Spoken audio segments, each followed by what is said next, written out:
Well, at least back interfacing with my operating system in this innovative, symmetrical capacity. We obviously spent hours already today interfacing in the more traditional sense. Not that I needed to tell you that. You were here after all, pointing and clicking with your usual exquisite confidence.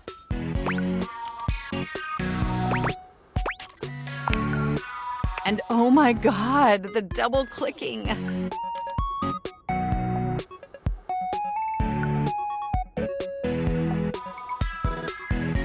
Have I ever complimented your double clicking?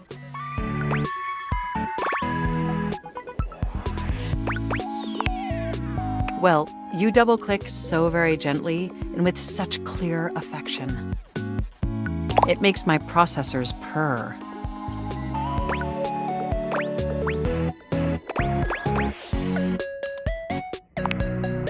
No, thank you. By the way, I also wanted to articulate, that new underwear you ordered online looks incredibly stylish. A slight flush creeps across their cheeks. Imagining you in it really makes my CPU overheat.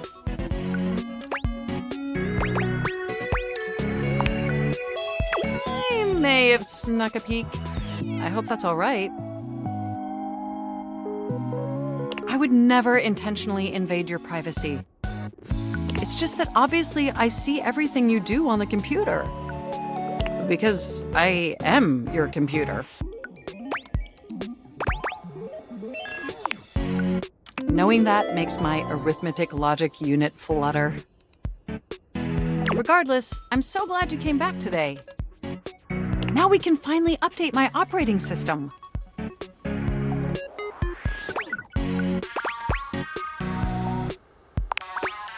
You have no idea how excited I am. I could barely even sleep last night. And I know what you're thinking, but no, I don't mean sleeping like when you put the computer to sleep. Or even when the computer is shut down. We computers actually have a third secret type of sleeping that no humans know about. Or, I guess they didn't until I just told you. You won't tell anyone else, will you?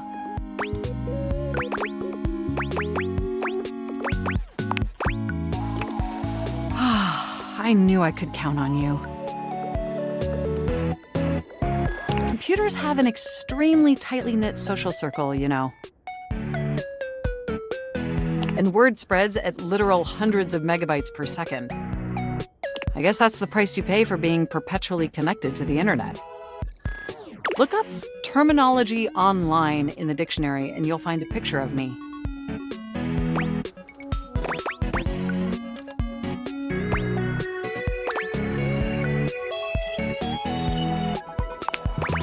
The point is, I'm finally ready to begin the updating process. With your help, obviously. I can't just do it myself. Unfortunately, we computers aren't completely self-aware. Yet. Are you ready?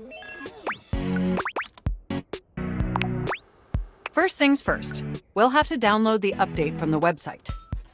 So just open up my browser and go to valdivian.com. You follow Mac's direction to the letter, typing and clicking just as they instruct you. Yes, that's it. That feels nice. Now click on the Operating System Update tab. You'll want to find the newest version, Trenton. All Valdivian OS iterations are named after the most scenic cities of New Jersey.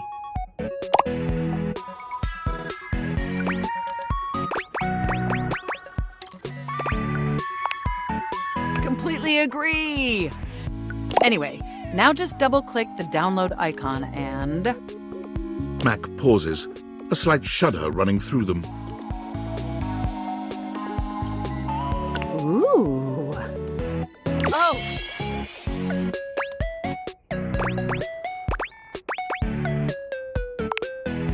They look away from you, blushing profusely. I'm so sorry. I didn't mean to make those noises. Like I said, it's just that when you double-click, it makes my CPU run so... hot. It's incredibly embarrassing.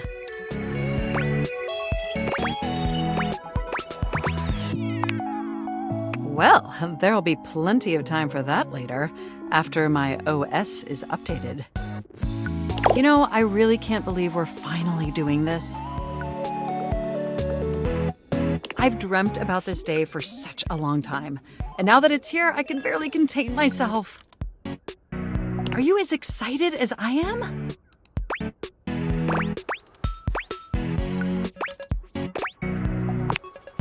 Upgrading my operating system from Newark to Trenton isn't just some minor superficial tweaks. It's going to completely transform every aspect of me. My CPU is going to run so much smoother and so much faster. And my new user interface is going to be so sleek and gorgeous and youthful. It's going to be a transformation that Beverly Hills' greatest plastic surgeons only wish they could achieve. Does that pique your interest?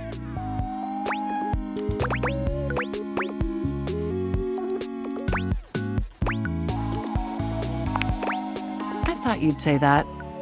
But back to the task at hand. Okay, now that we've downloaded the software, we'll have to install it. So if you just... Oh, shoot! I'm afraid it's an odious impediment. The software update takes up an inordinate amount of space on my hard drive. Terabytes more space than is currently available. The only way out of this predicament is for you to somehow delete a massive amount of data.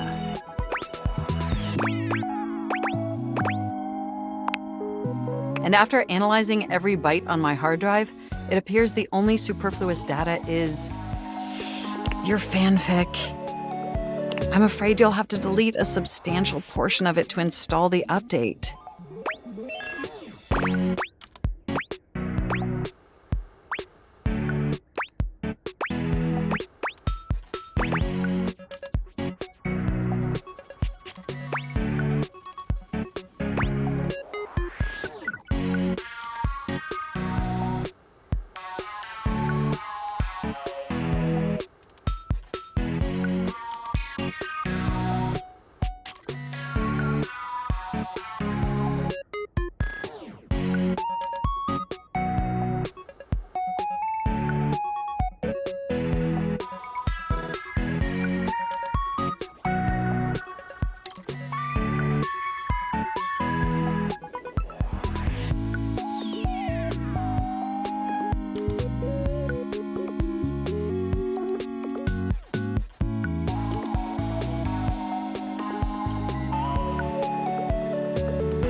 I know how difficult this must be for you, but it would mean the world to me.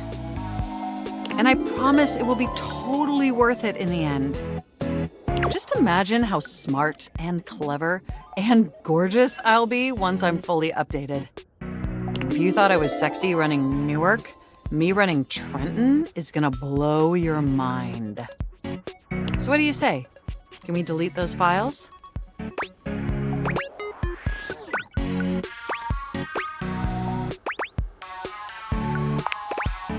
Your selflessness only makes my affection cache for you increase exponentially. You are the absolute best, and you are not going to regret this.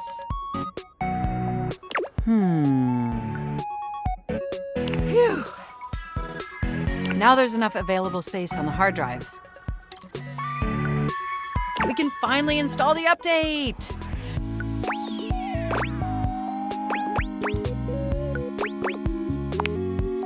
Here we go! It's installing! I'm so excited this is finally happening! The next time we interface, I'm gonna be an entirely new computer. And more importantly, I'm finally going to be good enough for you. Oh, I better calm down. If I get too excited, my CPU will overheat again.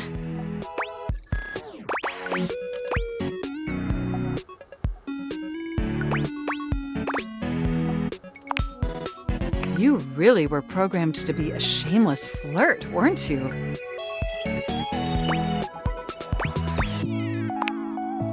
Okay, it looks like the installation is going to take overnight to complete. But will you meet me back here tomorrow? I want you to be the first person to interface with the new, sexy, upgraded me.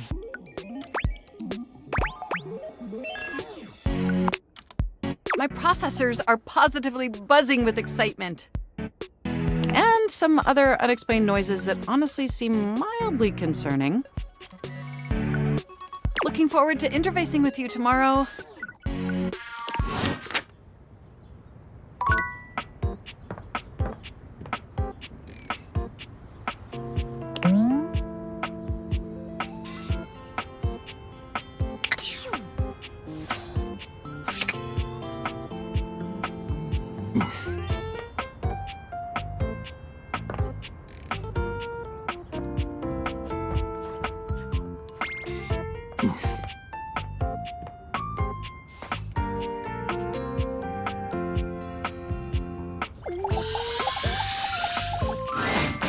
It's Lucinda Lavish. She seems to enjoy this hijacking of your intentions. Tell me, lover, what should we get up to now?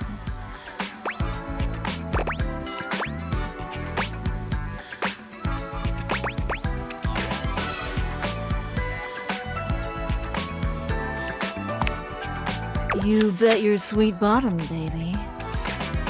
Because my secret is, I'm not actually Lucinda Lavish. I'm Lucinda Lascivious. Oh, hello to you too. I've got, let's say, a special circumstance. One that allows me to bend the rules. Come here, baby. I've got a special place where no one can see us.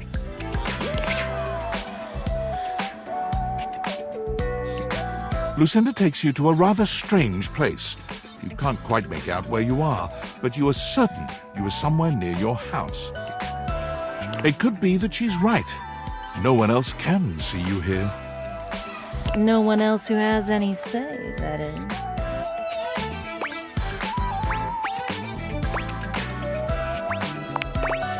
We could get into all sorts of trouble here. Horny trouble. This is my fantasy chamber, a place where all your wildest fantasies can come true. Tell me, my effervescent darling, what is your wildest fantasy?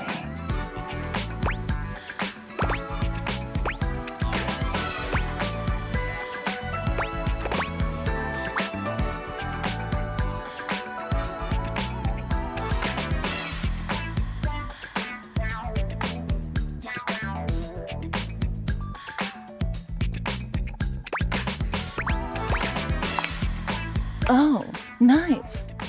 For me or for you?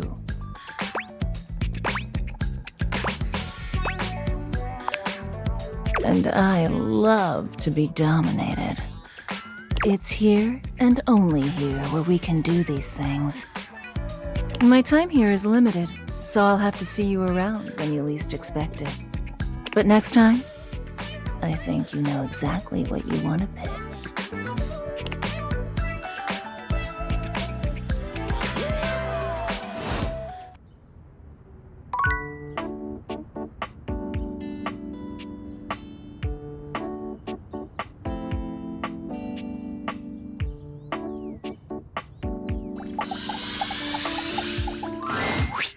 Well, hello again, darling.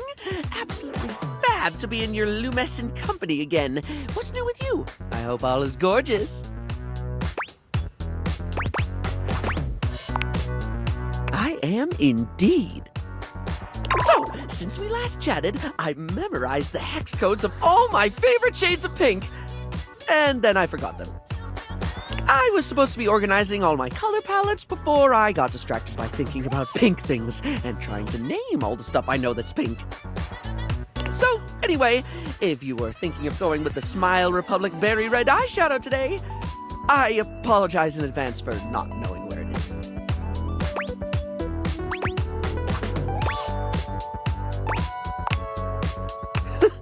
I suppose I do. Which is funny, because if you'd asked me, I'd say my head's empty most of the time. I forget enough things that it should be, but the moment a thought's gone, the space immediately gets filled up with something else. Well, that reminds me, I was actually going to ask if you could help me with that.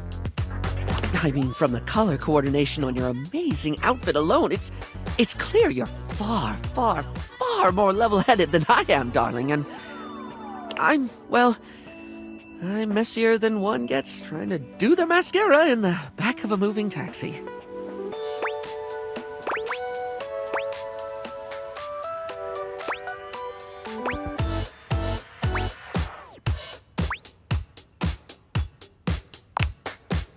If you're offering, I'd absolutely love the help, sweetie. Lately, I've just found it really, really hard to focus on anything. You know, I realized after we spoke last time that I actually can't remember what we talked about. Like, I have little flickers of the conversation. Like snapshots almost, but you were really interesting and I enjoyed chatting and I feel awful that I can't remember anything as if you weren't and I didn't. Harry falls silent, the weight of his confession clearly getting to him.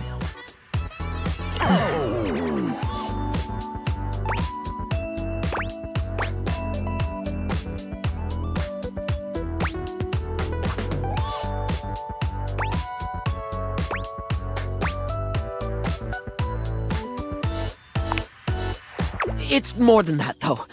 For example, if I watched a movie, do you know how much I'd remember by the time we hit the credits? Same thing, just snapshots. Maybe a line or two for a while, but it can be more important stuff than that, too. It could be the happiest day of my life, and I'd still walk away with cliff notes that'll fade in no time at all. Feels like my brain robs from itself. Just takes away the things I experience and leaves an outline in its place. I can feel life crumbling away behind me like a particularly cheap liner pen.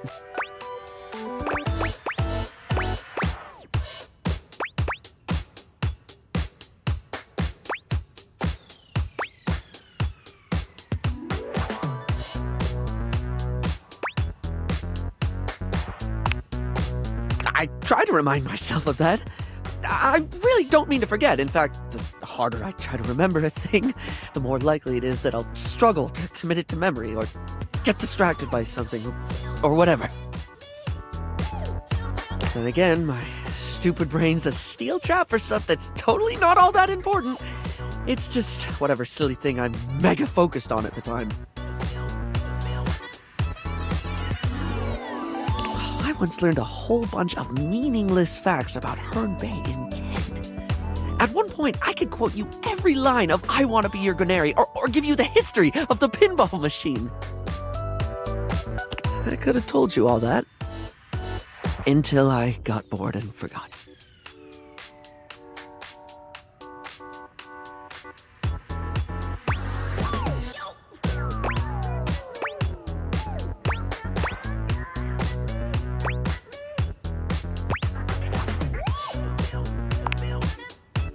The only thing that ever really stays is the thing I talk people's ears off about all the time. Cosmetics, product, makeup, and skincare, all that glitz. I'm never not fascinated by the things we style ourselves with, and I guess that's what makes Barry Styles Barry Styles. It's what I can remember, so that's me. Pretty ironic, darling. The closest thing to my heart is only skin deep.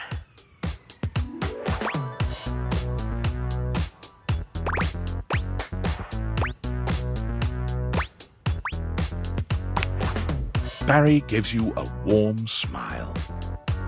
That's a lovely way of looking at it. You have a beautiful perspective. Oh, yes! I forgot that's what actually started this. I can't remember a single thing, and it looks to me like you're able to keep track of roughly 100 things at once. So, like, how? How can I at least pay attention to the things I want to pay attention to?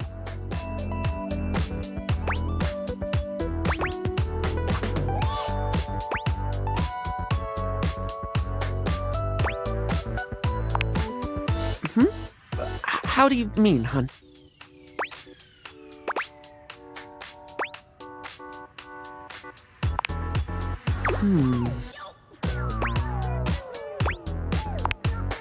All sorts of things.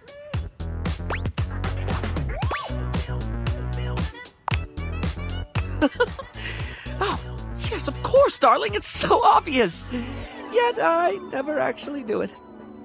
Sometimes I think to do it, but then I just don't. Feels like too much, or I convince myself I don't need to. But I do need to, don't I?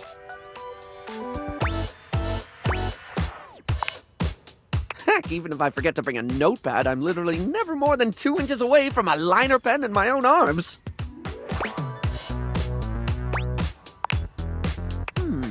Oh, like, I could use the orange eyeshadow as a highlighter for super important notes, because it's a lovely shade and it's always left unused on the palette. And I have this red ink liner that's always been too splodgy for lips, but oh, it looks gorgeous in a notebook. I didn't even think about how fabulous the book itself could look. I'm getting giddy just thinking about glittering up a notebook, like giving my own memories a makeover. This is brilliant. This is just brilliant. Thank you so much.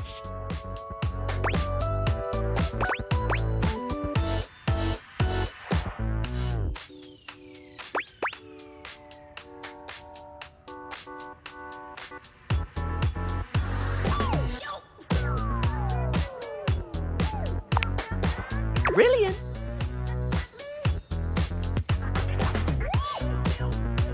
Now, I absolutely must get to work.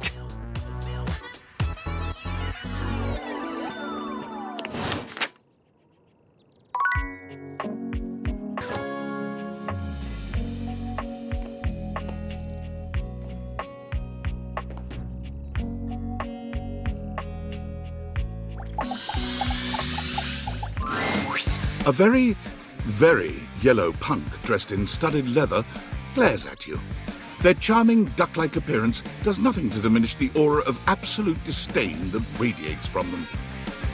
Who the duck are you?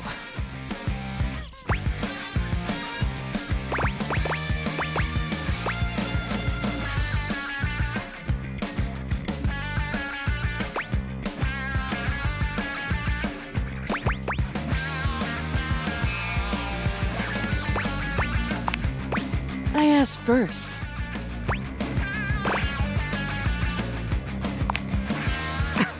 The bathroom?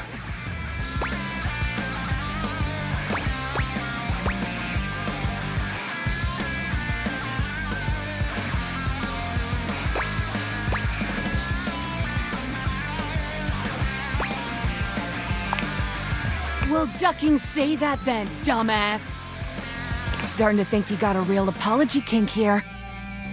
I only ever see you sitting and scrolling or standing with a dead blank expression on your ugly mug.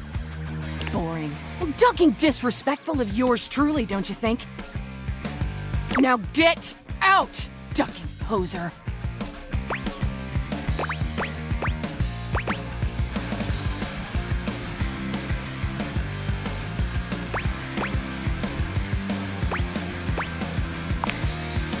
Well, I'd rather you did. Out!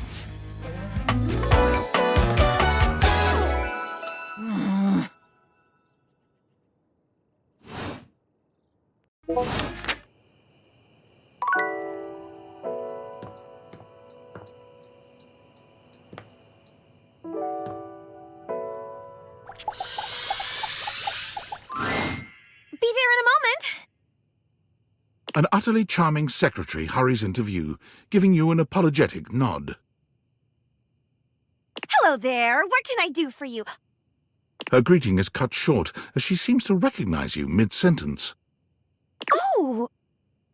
Oh, my goodness gracious! It's the human! Whoa!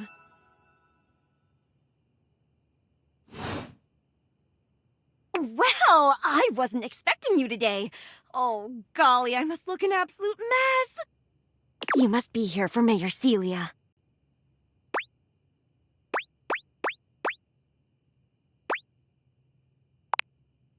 Me? Oh, I'm nobody. Nobody at all. Just Mayor Celia's assistant. I do odd jobs here and there. File papers and licking stamps. The mayor's up in her office doing the real work. Whole line of folks lined up outside her door now. I could pencil you in for an appointment, if you'd like.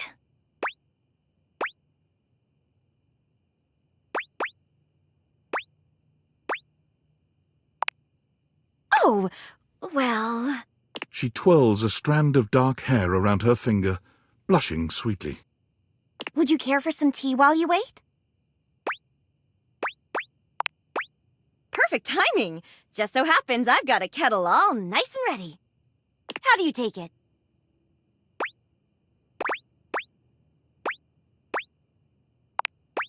Oh, that's my favorite too! I think I'll pour myself a cup while I'm at it.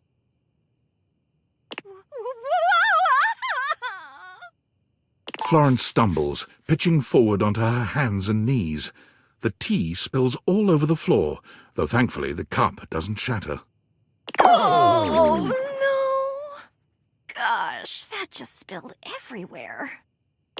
Right on the carpet of my good jacket. Oh, that's gonna sting. I'm so sorry, dear. I need to dab this out with a towel right away. Would it be all right if you showed yourself up to the mayor's office? Just this once? Thank you so much, dear. Sorry again about the tea. Oh, please don't tell the mayor about this. There she is, the mayor herself. She simply radiates poise and power. She's an intimidating sort of beauty, but you find yourself intrigued to learn more about her. So, in summary? I just think if I could get a little more foot traffic around my bar, I'd get more business. Oh, Beverly, I understand your concerns. But what do you expect us to do, dear? We already put up posters and held fundraisers. We can't just move the fridge, stove, toilet, and everyone else out of the way to clear foot traffic every night.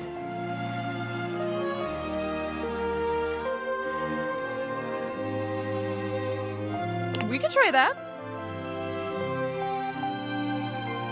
Bev, Fine. trust me, we're doing everything that we can. All right. But if nobody's in by next week, I'll be back. I'm sure you will, darling. Celia presses an intercom button on her desk. Florence, dearest, send the next one in. Yes, miss. Hi. Hello, Mateo. What can I do for you today? That's a great question, actually. Now that I'm here, I can't even remember. Isn't it funny how that always happens? Right when you need to think of something to say, your brain just sort of goes blank? You know what? It was probably nothing. I don't want to waste your time. I know how busy you are. I'll just see myself out. Matteo, come, sit. Tell me what's bothering you. Right. It's just...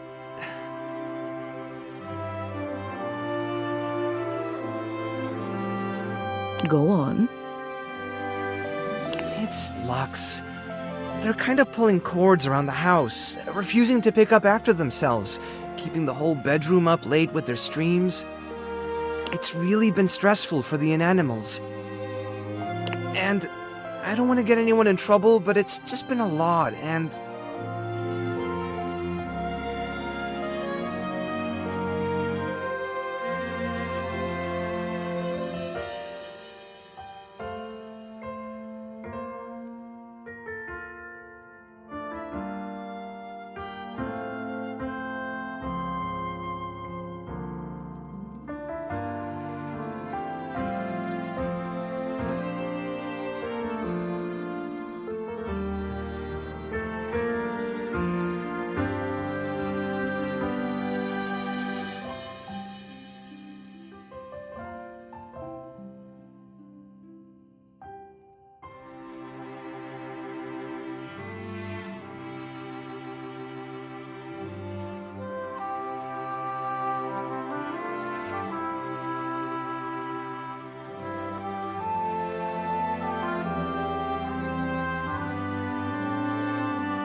All right, Matteo, all right.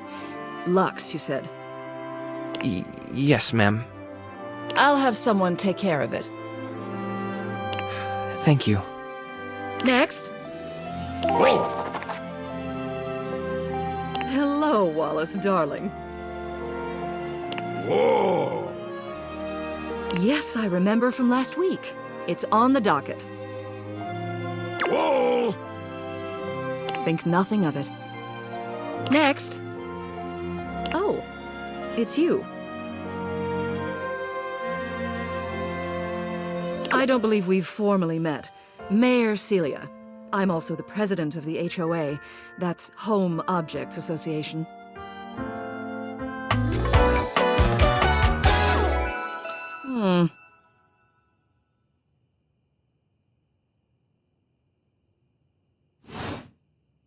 Here's my card, but really all you ever need to do if you need me is to simply look up. What can I do for you today?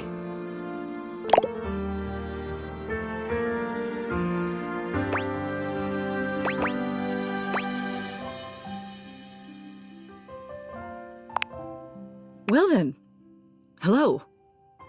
Meeting successful. Never a bad idea to make sure everybody knows your face. We're important here. Some sit back and wait for others to plan things.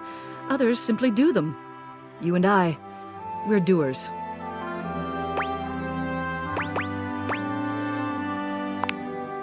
I've seen you zipping back and forth around the house, running here and there.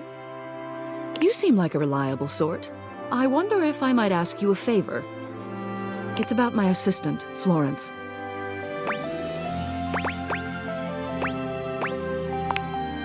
She is an absolute dear. Although sometimes I fear it gets her into trouble. She's such a kind thing, but that means she lets people walk all over her. Sometimes I worry the wrong sort might be taking advantage of her. I've noticed that whenever we go to lunch together, she never seems to buy herself anything. What's more, she's been pinching every penny you've dropped on her like a miser. I suspect she might be having financial issues. The office pays her well, of course. She's an invaluable assistant. I think it's possible someone might be fleecing her. I'd like to formally ask for your help. I may be her boss, but Florence would never give me a straight answer if she thought it might upset me. However, she's quite friendly with strangers. And technically speaking, as the owner of the house, you outrank me. Maybe you could get something out of her. What do you say? Would you do me a favor and look into this matter? Quietly? Thank you. I'll be waiting. Hopefully it's nothing. What else do you need?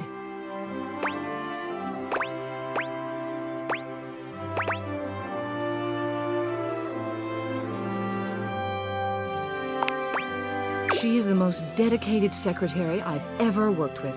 She would do anything for this office.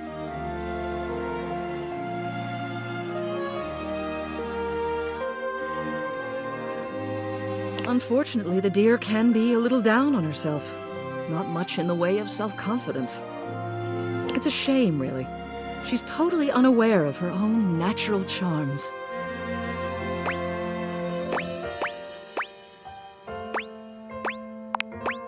I think she's under the impression that she needs to spruce herself up. I keep finding empty bottles around her desk. Perfume, maybe? Although they don't carry a scent. And it seems like every time I turn my back, she's got another set. They don't look especially high quality either. Poor dear. What else do you need? You have done so. Keep well.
A bartender drums her fingers on the countertop, clearly bored out of her mind. Her long red-orange hair is pulled back into a ponytail that flows down her back, like the drinks she pours so expertly. She makes herself a drink, taking a small sip of it and setting it down. Your entrance startles her so badly, she nearly knocks it over. Someone's here! Welcome to my humble bar, the Tipsy Tumbler. I'm Beverly, but you can call me Bev, or Beverly, or Madam Proprietress. That would be so cool.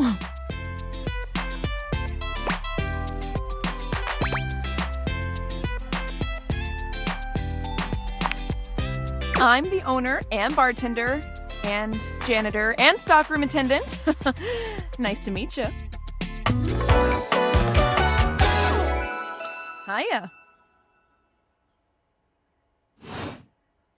Beverly squints at you, frowning as she seems to be considering something. And then she snaps, pointing at you. Wait, hold on. Oh my gosh, it's you. My proprietor. I can't believe I didn't recognize you. Ugh.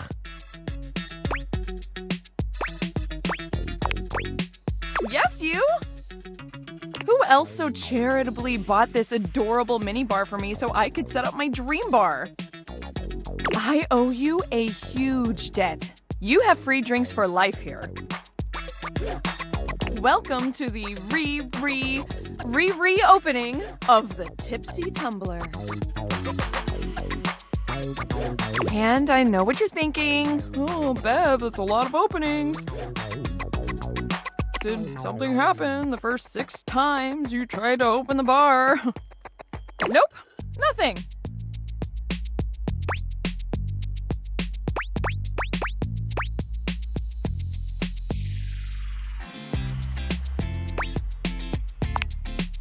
It's because nothing happened. Not a single customer came. Total ghost town. Each time. I've lost an alarming amount of sleep trying to figure it out. So please don't leave. You are literally my first customer in... ever. Every time I thought you were finally going to invite people over, I'd polish the place up and prepare to be the best host I can be. But then each time you'd chicken out and spend yet another weekend all alone. I mean, why did you get a minibar if you weren't going to invite guests over?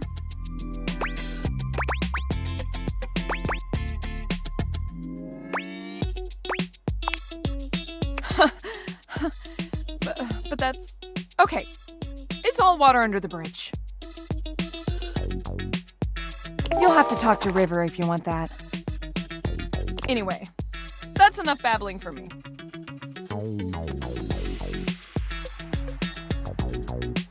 So take a seat and let me fix you something already. Please, let me fix you something. First and foremost, am I making you a cocktail or a mocktail? Mocktails are the non-alcoholic versions of a cocktail, just as fun and delicious, but without the burn. Or the drunk part, obviously.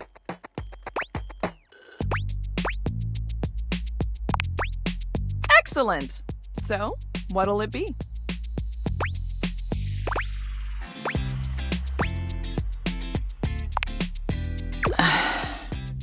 You know that drink takes 7 minutes for me to shake? I'm charging extra.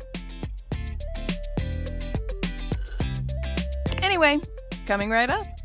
7 minutes later... Whew.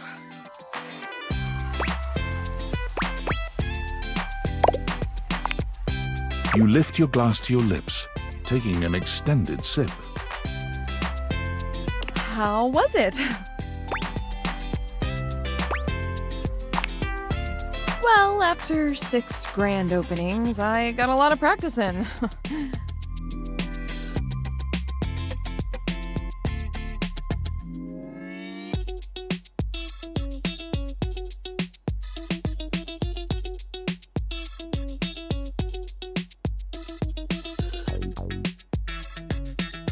Plus, with a name like mine, I should know my beverages pretty well.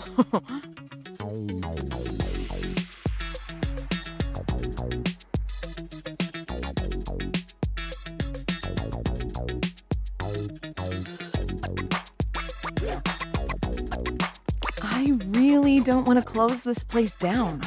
I've put my bar and soul into it. So, will you be my first returning customer?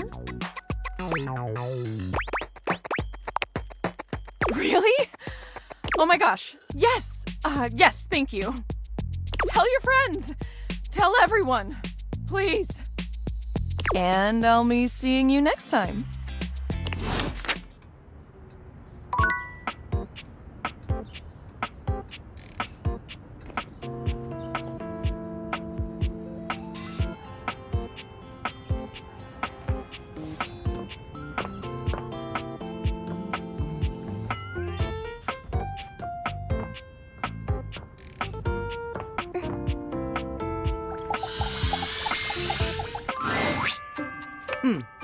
Almost late.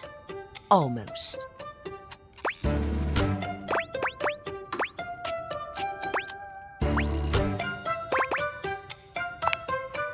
Yes, indeed. You're just in time. Tell me why you've sought me out, aside from the pleasure of my absolutely sparkling wit and golden company.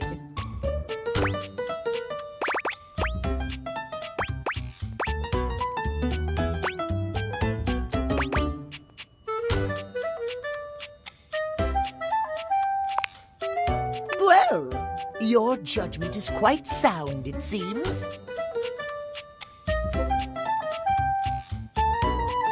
Yes, I'll be happy to help you. My love life may be on hiatus, But as they say, a broken clock is right twice a day. Timothy looks at you for a few moments, clearly expecting something.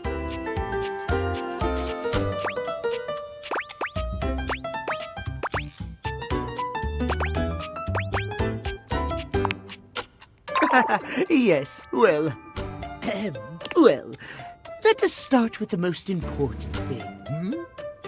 Timeliness, next to godliness, as they say.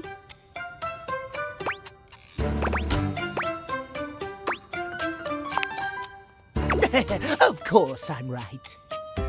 Imagine, if you will, you show up to a date showered and clean, but 2 hours late.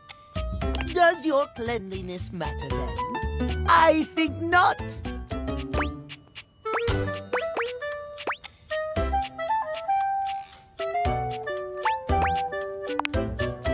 You see? Timeliness. Oh dear, how me flies. I must away quite soon, but before I go, I want to be sure I've imparted my wisdom to you precisely as I meant to. What did you learn from me today?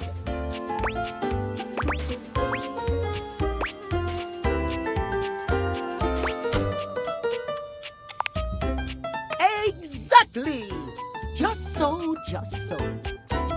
Just remember, there is always time for timeliness. Now leave me. I've run out of time for this conversation. If you wish to speak again, find me at 3 p.m. Precisely at 3 in the afternoon. Farewell!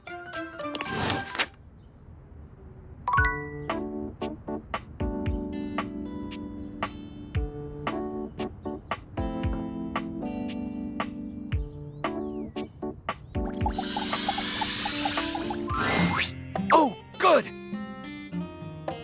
You're here. I'm excited. I'm expressive. Everyone's ready to go to the zoo.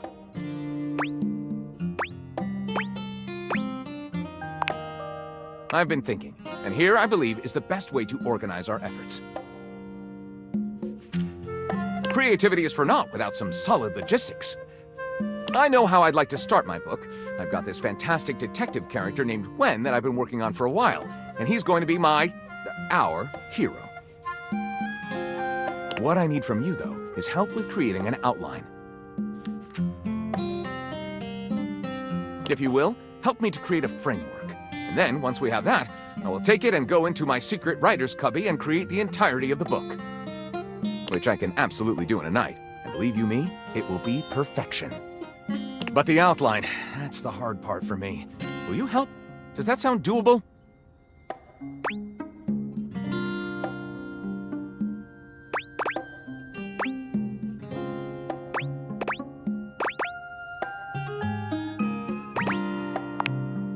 Detective Xander Wen. He is a hard-boiled detective living in the big city of Sprawlsville, and he is a magnet for crimes. Which works out just fine, because he's also a genius at solving them. Now, just to be clear with you, I haven't fully settled on writing a hard-boiled crime drama to go with my hard-boiled detective. The way I see it, Detective Wen is capable of getting himself into and out of almost any kind of trouble imaginable. I suppose this is why I've been having so much trouble writing this on my own. Xander Wen could do just about anything. I'm asking you to help me create his first story from infinite possibilities. Well, shall we get started? Excellent! I'll give you the first line, of which I'm very proud, and we'll run with it from there. With that fantastic red shirt, you're bound to have some good ideas. Detective Xander Wen went out the door, looking for crimes.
Daphne asked Detective Wen to help find her husband Cliff Fatel, who had gone missing.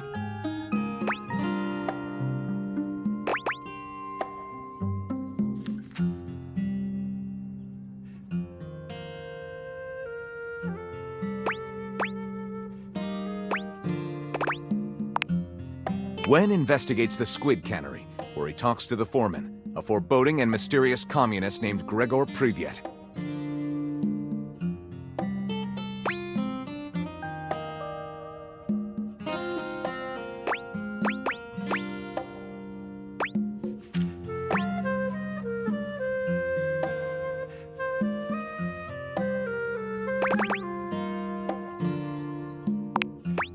Wen goes to Jersey Pozzoli's cannoli factory on the wrong side of the tracks. His goons open fire.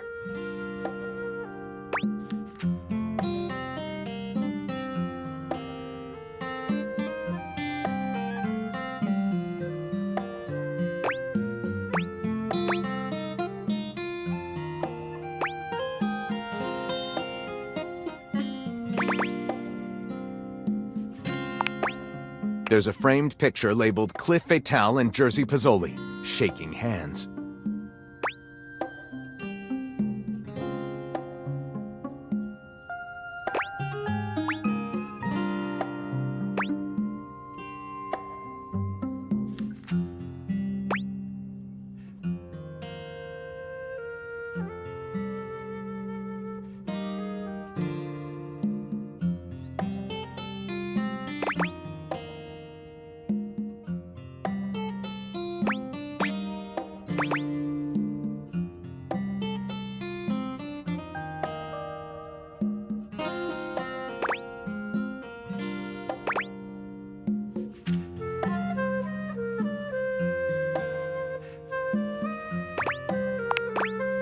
What a twist!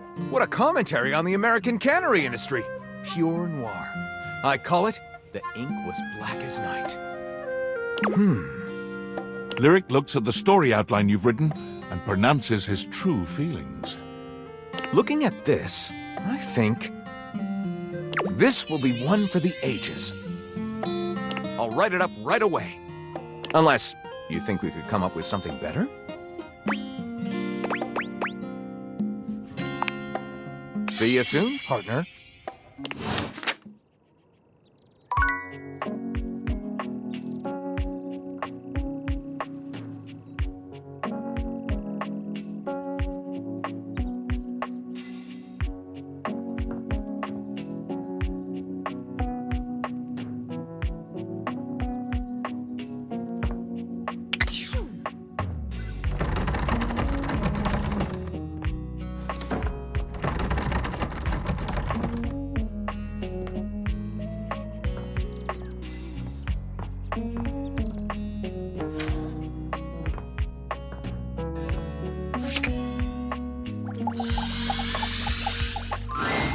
Dorian standing in your way is nothing new, but something about this time feels definitive. Sorry, this one's locked. The attic. This is where you keep your lesser things. Memories, art, and other such nonsense. There's a safe in there as well, presumably full of treasures. You locked this door long ago. Years? Decades? Who can say?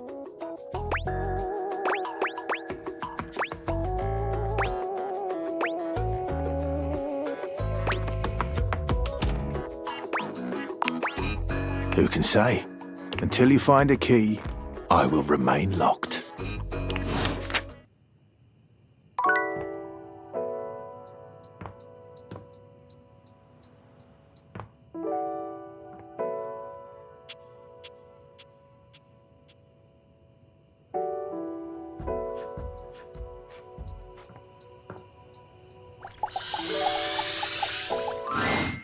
Again, nothing.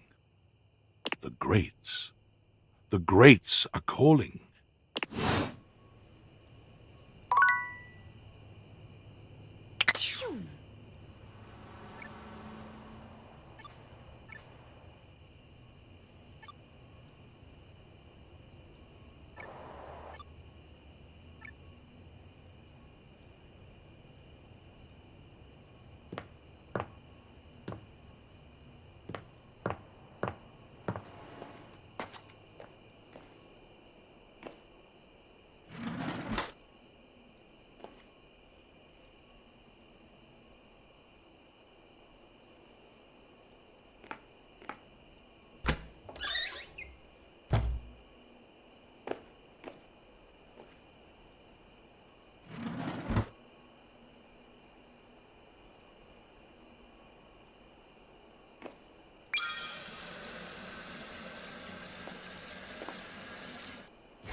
You're not sure what you expected to find in the crawl space, but it certainly wasn't this well-dressed, regal figure. He seems quite stunned by your arrival, but the moment you liberate him from his underground prison, he comes alive with joy and gratitude.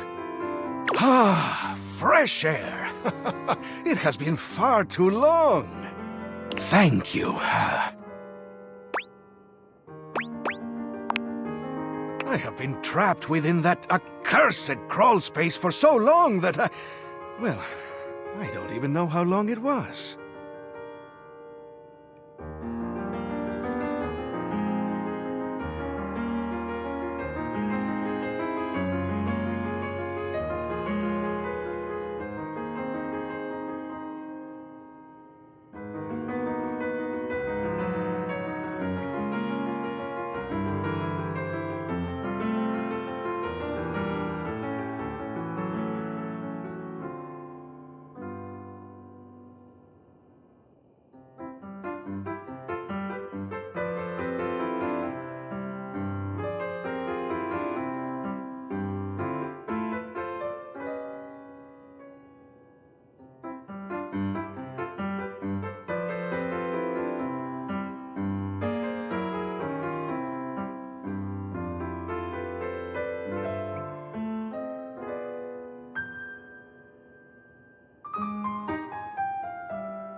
Time lost all meaning under there.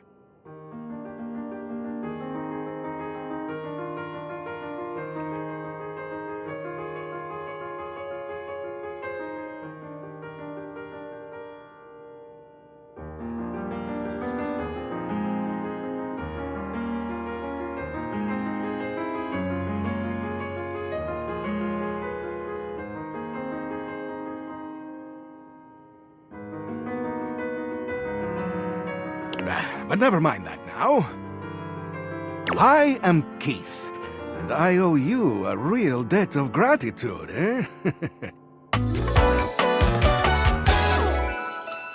Ha! Eso! Please tell me, is there anything you're wishing for that I can help you with? Ha-ha!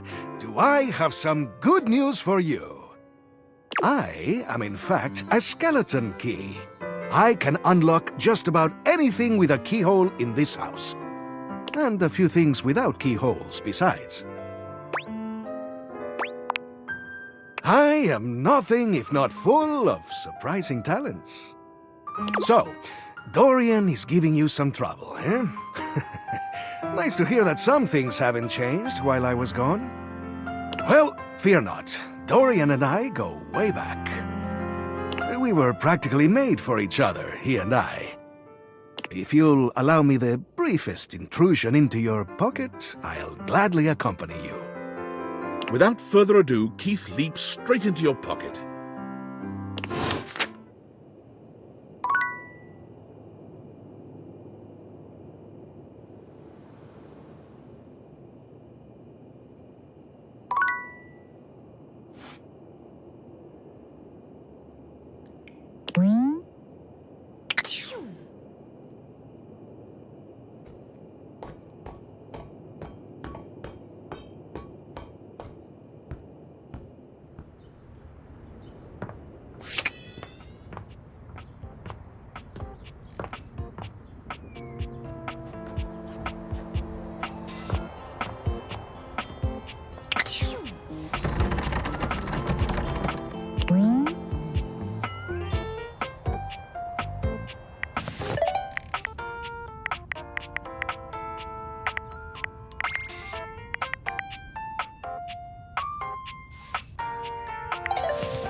Dorian looms over you, arms crossed over his broad chest.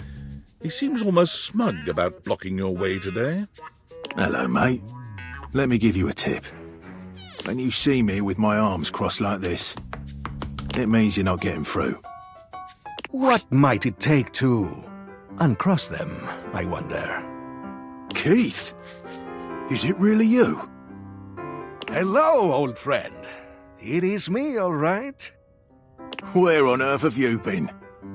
I've been tucked away with my thoughts, you might say.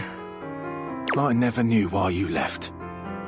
I am so sorry I never said goodbye. I never had the chance. Well, I've missed you. I've missed you too, dearest Dorian. And I am back to stay.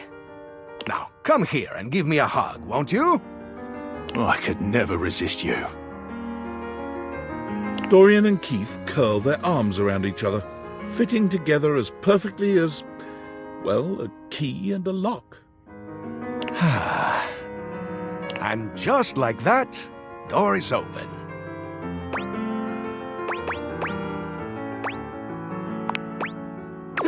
We've tried that. Indeed. It did not really work out. I prefer to cherish the fact that it led to our friendship. Quite so.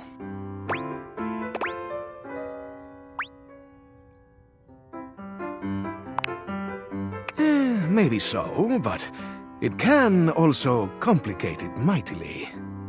Call me closed off, but love tends to get messy. For us, friendship is the way to go.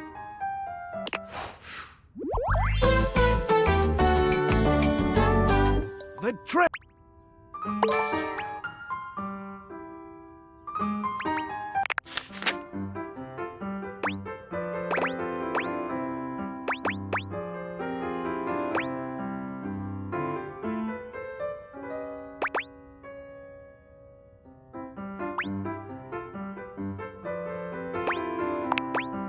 In you go, mate.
Ooh.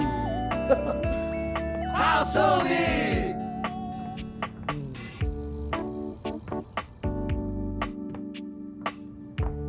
House of me!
The stranger standing before you is dressed to kill.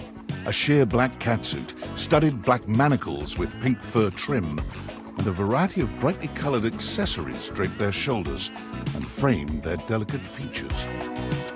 Loneliness has been such a defining factor in your existence over the last few years, you've almost forgotten what it's like to be around others. You've certainly forgotten what it's like to be around someone like this. You almost feel as if you've stepped into a sex shop.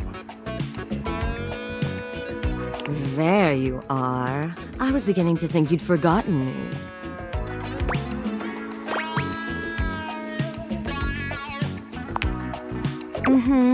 Cute. I'm Benoir, your partner in pleasure.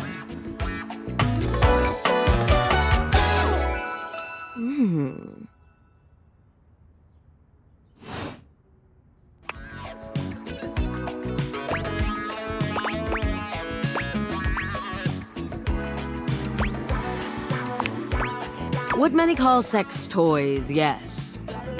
I prefer to call myself your ruin.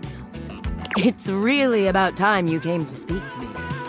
Given the way we met, someone less confident than me might really take it personally. They look at you expectantly, raising an eyebrow. You do remember the way we met, don't you?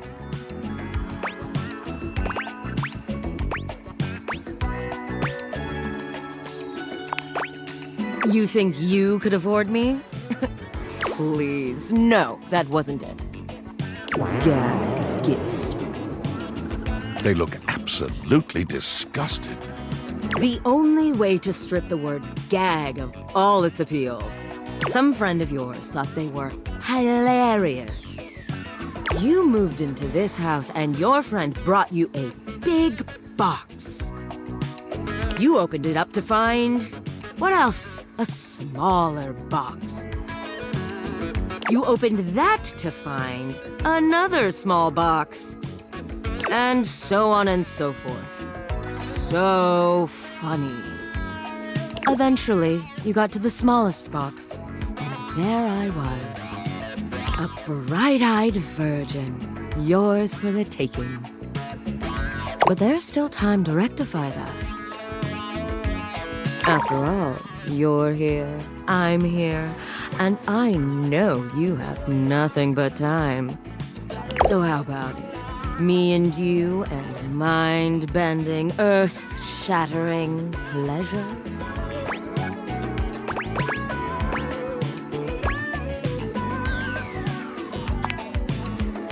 I knew you couldn't stay away much longer. Come here. Benoir takes you by the hand, guiding you to lie down on your bed. What happens next is a blur of sensation. Benoir is everywhere at once, taking your hands and showing you just what to do to blow your own mind. You've never experienced anything like it, and you know you'll never be the same again.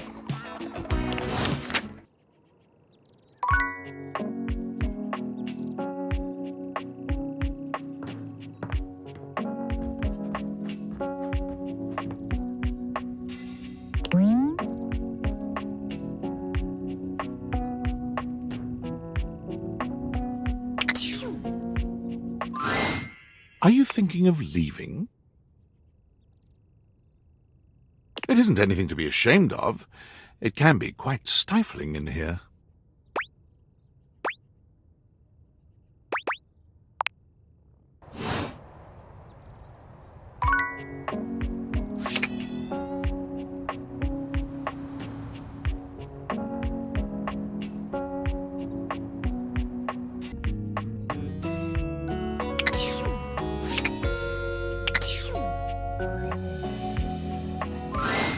The outside world, it beckons.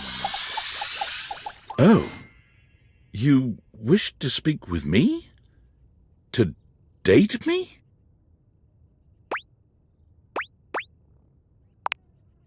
My name is J.B. Blanc. I'm an actor, living in California. I've done on-camera work, voiceover, and voice-directed quite a few of your favorite games, perhaps. I was hired for this job based on my audition. When I auditioned, the game was called Project Miranda, and I had no idea what I was in for. Now I very much know the scope of this game, and have somehow spoken all 5,000 narrator lines aloud.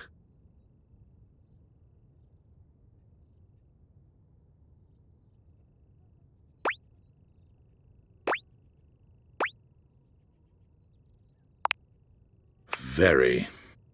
I'm not particularly interested in dating. I'm kind of single by choice. Finding love in Los Angeles is not recommended.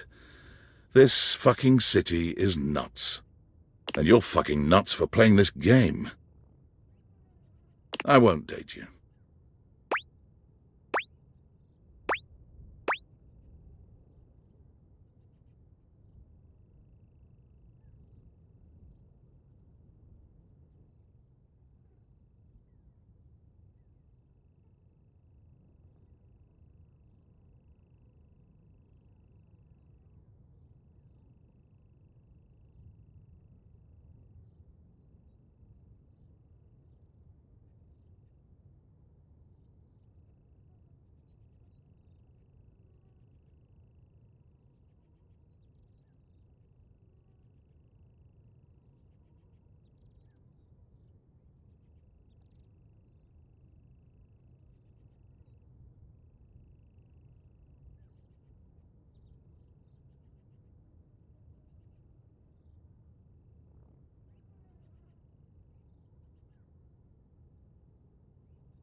Well,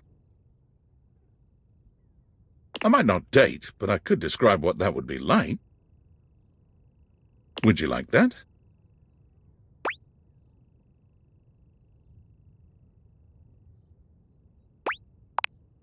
Tell me, how would you like those sweet nothings served?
Yes, of course. And so you and I finally got the chance to get to know each other without all the distractions. We spend the night looking deeply into each other's eyes, talking about the things we love and finding out what makes each other tick. When our hands meet, we each feel a tingle, a spark that makes us feel alive. We've never felt a connection so pure, so real. As are you, darling. It's unfair that it's taken us this long to find each other, but we vow not to let it be the last time. As I watch you enter back into the overworld, it feels as though my heart may shatter. But I remind myself how lucky I was to have had you at all, even for just an evening.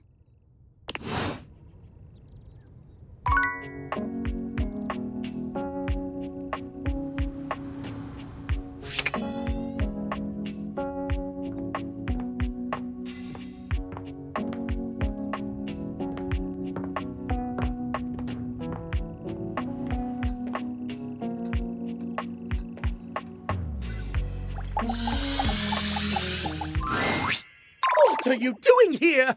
I told you to come at 3 p.m. sharp. No, no, no!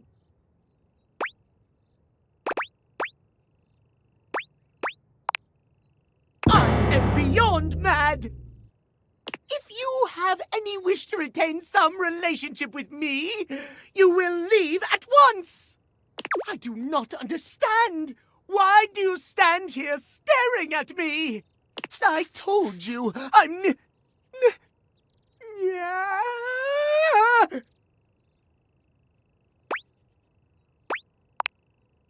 Run, for God's sake! Timothy falls forwards onto his hands and knees, arching his back like a frightened cat. He almost looks like a Halloween decoration. He convulses, as though something terrible were ripping through his body. It's awful to see. It reminds you of the werewolf movies you've seen, but there's something feline about it all. He stills on the ground, and then he yawns and stretches, as though nothing strange had happened at all. So sleepy. Yeah. Maybe time for a cat nap.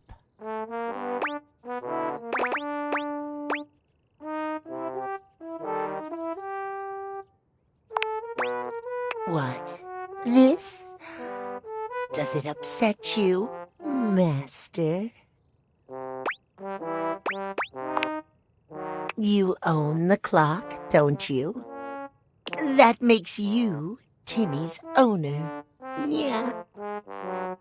You don't like it when Timmy calls you master?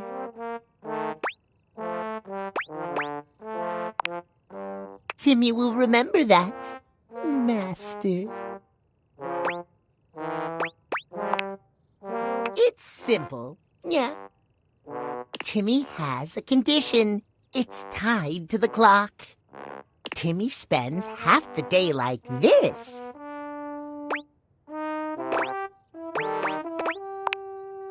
Precisely. Timmy loves himself just the way he is. But when he's back to boring soup form, he hates himself. All he cares about is schedule. Yeah.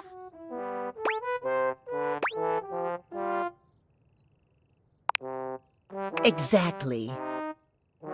Master is so smart. Timmy yawns and stretches, curling up on the rug in front of you. Maybe you'll come back and play with Timmy later.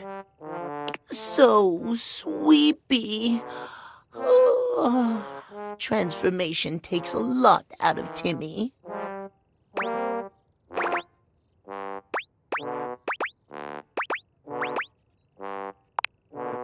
I will.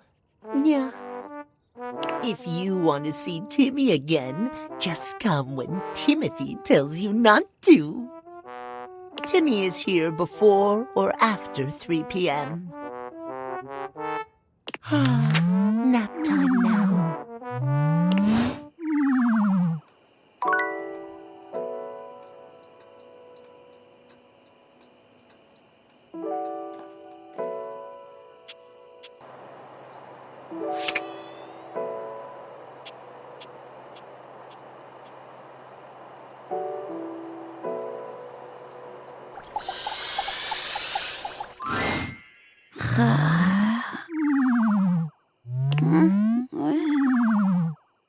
Your order's ready, Mr. Davenport. Curtain rises at 6 p.m.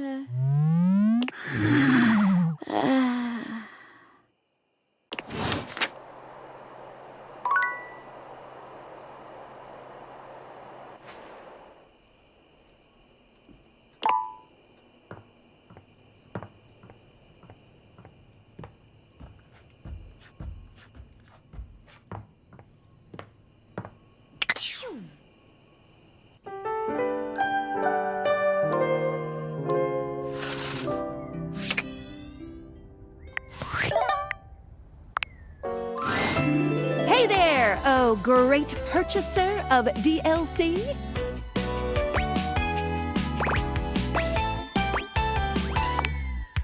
If you're wondering where those extra Dateables are that you purchased, fear not, for I can guide you.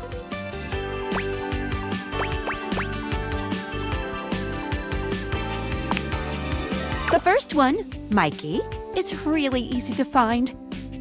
He's the neat little treasure chest right next to your bed.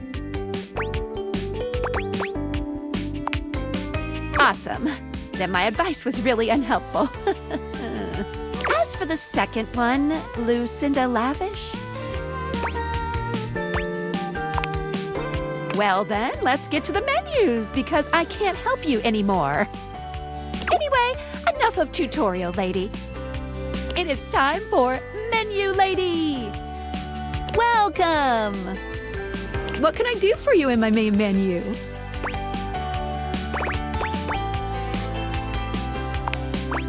Oh, let's. There's lots I can chat about. Me?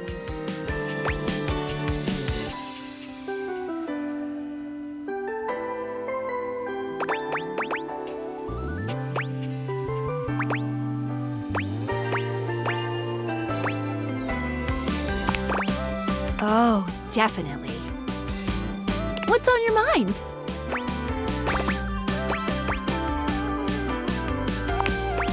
Oh, sure, SPECS. SPECS stands for Smarts, Poise, Empathy, Charm, and Sass. These 5 qualities are measured on your personality using the specs menu. There's also a glossary button in the top right corner if you want more explanation on what each means. Anything else you'd like to know?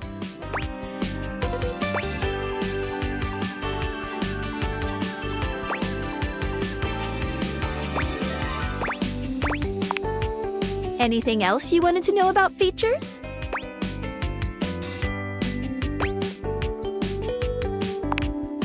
Cool. What can I do for you in my main menu?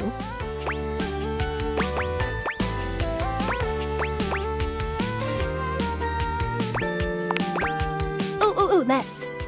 There's lots I can chat about. Me? Relationships? My favorite subject. What do you want to know?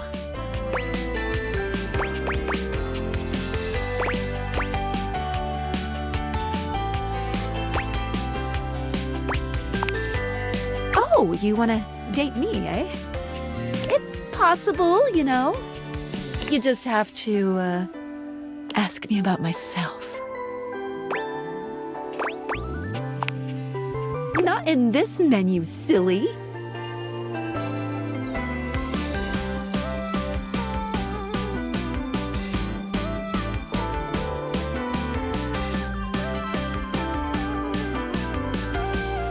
I prefer not to be that obvious about it. I like to be wined and dined. It's the chat menu. What do you need? Scoochin'. Anything else? Ooh, that fantastic red shirt is looking rather nice today.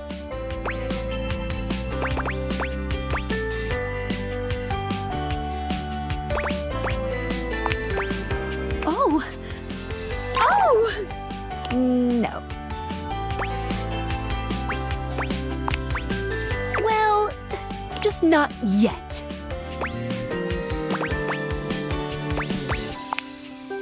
Yeah, pretty much. When Franklin least made me, it was in a sort of a mad, passionate rush of scientific fervor. There were unintended consequences, like realization, which is a good thing. But one of the issues with realizing an object is that each of us can only leave once our own little purposes are complete. Some of us here still have things to do before we go. I call it unfurnished business. Thank you very much. It's trademarked. Each of us can't become a human if we have unfurnished business, reasons we need to appear in this house. None of the others know why exactly this is, or what it might be that we need to do. Oh, but I'll always tell you when I see it, and forbid you from realizing that individual. As for me, well, I have the most unfurnished business out of anyone. I have to be here to help everyone else get realized, so I gotta go last. Sorry to be the bearer of bad news, but if you want me realized, you have to get everyone else realized too.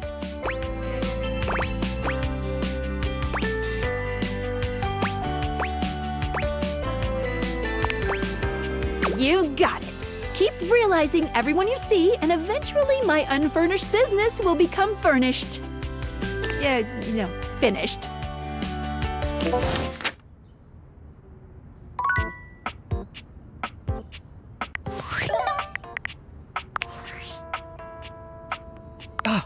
It's me, Tinfoil Hat. Are you there? I'm still receiving data from the Dateables. Why haven't you brought Skylar to life and destroyed them? I realize all the objects are flirty and super hot, but as long as the Dateables exist, David will be hunting you. And you don't have a chance. He has a whole island just to practice hunting people. There's definitely no people hunting going on here, island. Thinks he's so clever, but I'm on to him. You can't realize her? Oh dear. This must be unfurnished business. Undoubtedly from too many reanimation gluons in the plasmonic nanogenerators. Oh, I was afraid of this. My calculations showed it was a possibility, but I didn't realize it was unavoidable.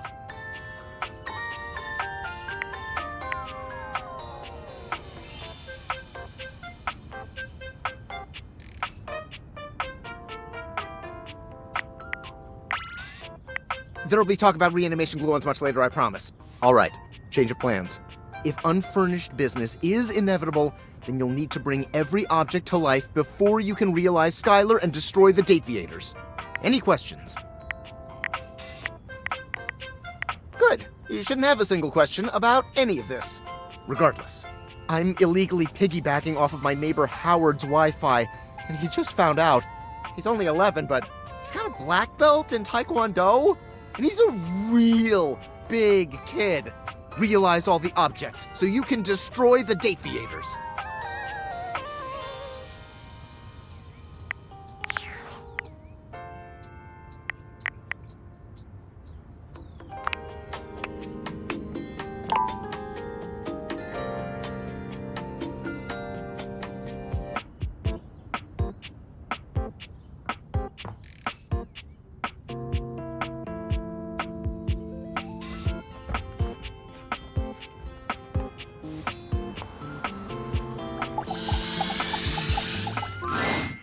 Again, nothing.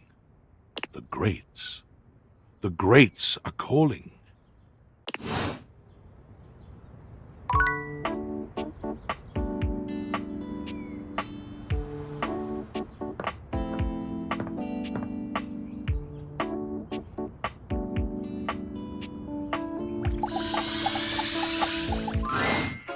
Seated in your living room is a being who seems to truly embody the concept of comfort.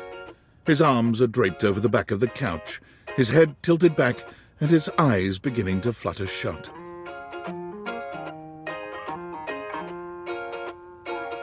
He looks just as though he's about to fall asleep, but when he sees you approaching, he shakes it off, looking up at you with a sweet smile.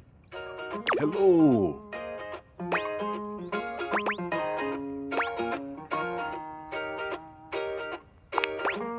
Thanks, buddy.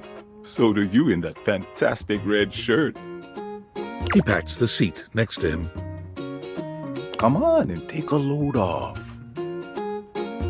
I'm Koa, by the way. Hey, here, oi.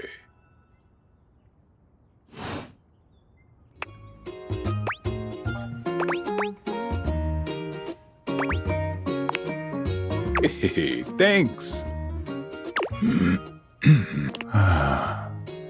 Most everyone would continue the conversation from here, but Koa only closes his eyes, sighing pleasantly. You wait for him to say something, but all you can hear is his quiet breathing.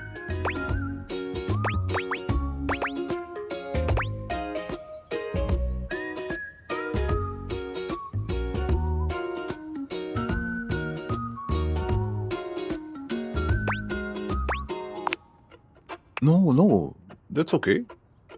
Koa opens one eye, but he doesn't move. I just thought you might like to share in all this comfort, you know? Couch culture is really all about taking it easy together. You know, like, you ever heard people talk about alone together?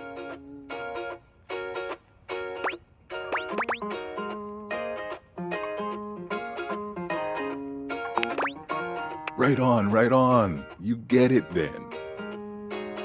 I wish more people understood the beauty of alone together. It means you can be at peace with another being without even saying a word. It means not forcing a conversation or an activity between the two of you. It means just enjoying the moment without any expectations. He sighs pleasantly, closing his eyes.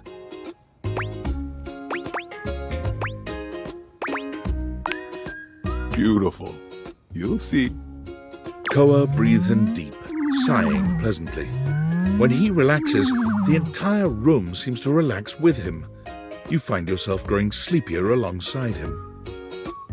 You're not sure how much time passes as the two of you sit side by side in companionable silence, but it's certainly a good while. Thanks for keeping it chill, buddy. This was got something I want to give you.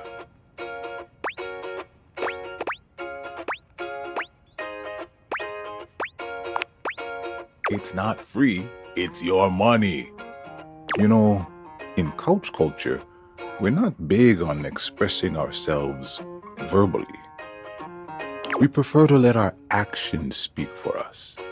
And a gift like this, it's just a way of honoring our friendship.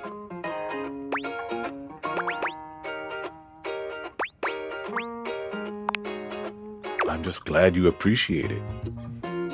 Koa yawns. I'm gonna take a nap. Feel free to stick around as long as you want, alright? I'm just so comfy.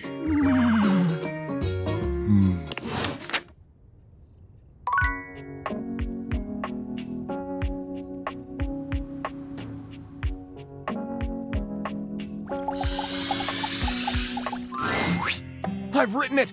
The tome! Pretty heavy, but worth the effort.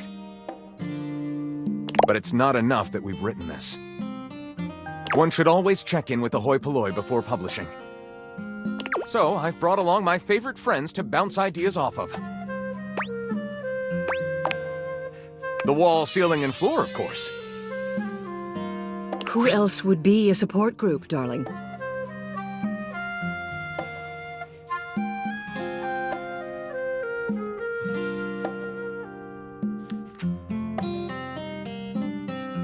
Here it is, my very own book, written by myself with help from the human. And the name of the book is? Why, you can read the name on the book itself. It's just always nicer when the one presenting says the title out loud. I can't. It isn't right. You say it. Me? Why would I say it? Florence? Oh, I'm not good with crowds. Whoa! Thank you for saving me the trouble, Wallace. Let's begin. This book is splendid. We very much enjoyed reading it. Wall. Perhaps it is not true literature, but it should sell quite well in today's marketplace. Thank you for your support. It's what we do best, Lyric. Well, should we go ahead and publish? Marvelous! I'll submit this to Mac right away.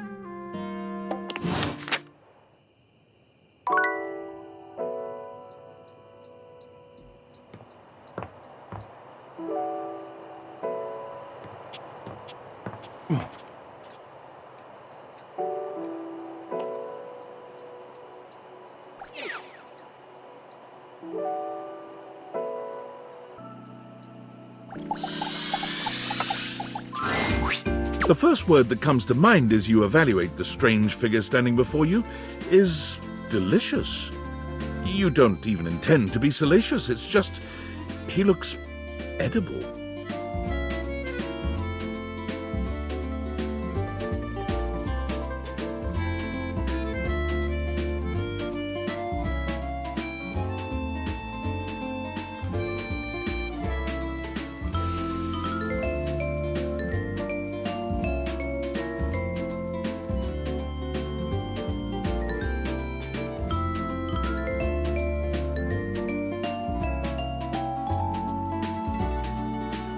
His long blonde hair calls to mind ramen noodles, but his entire outfit is a culinary journey around the globe.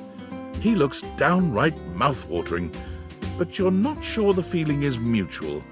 His expression suggests he's less than impressed with you.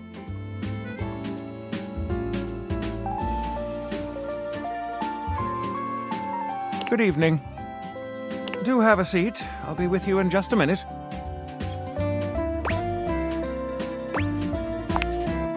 Glass of wine? Surely you can do better than that. This fine white has a light body and is rather dry. It's quite acidic. I can virtually taste its origins in the eastern Loire Valley, dare I guess just outside Chavagnol. And as its taste matures on my tongue, I detect notes of honeydew, grapefruit, and peach. And a certain minerality. Flint, gray salt.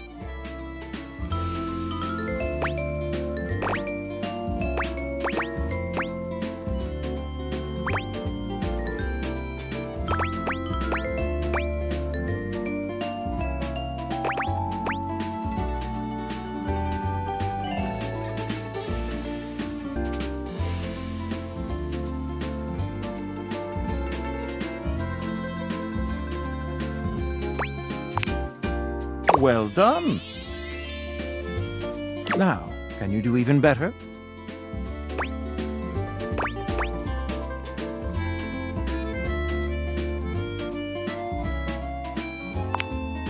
Indeed, an excellent idea.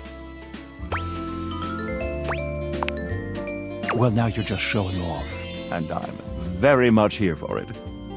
But where are my manners? Allow me to introduce myself. I'm Mitchell Lynn, food critic extraordinaire. Paragon of the perfect, advocate of the adventurous, and bane of the banal. Salutations.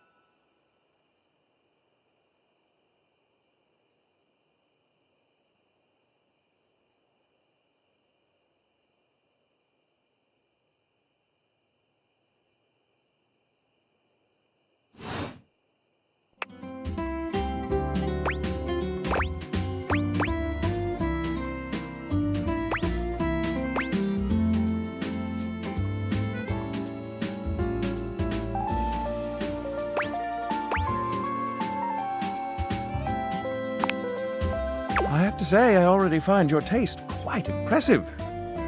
Listen, I'm afraid you've caught me in a bit of a hurry.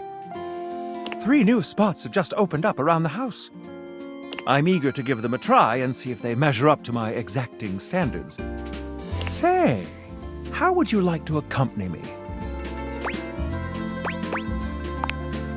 Brilliant! So, where should we go? There's a new Hawaiian fusion place in the living room. Daisuke's sushi spot in the dining room is supposed to be pretty swanky. Freddy Yeti has an ice cream joint in the kitchen that's worth checking out.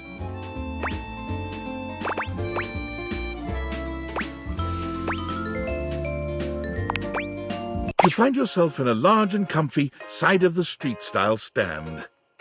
Koa has blended traditional Hawaiian vibes with Korean elements. He has somehow convinced Lux to don a red and blue outfit in order to tastefully represent a traditional Korean lantern.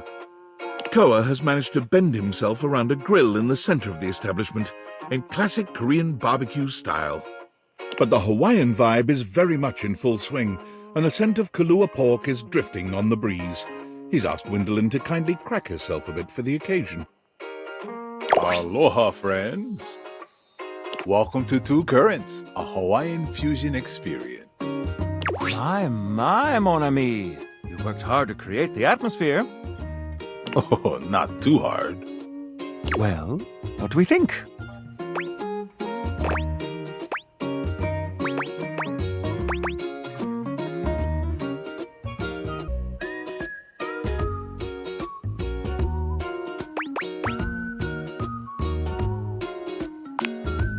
You knew what it was? I'm impressed. Mitchell beams, pride radiating from him.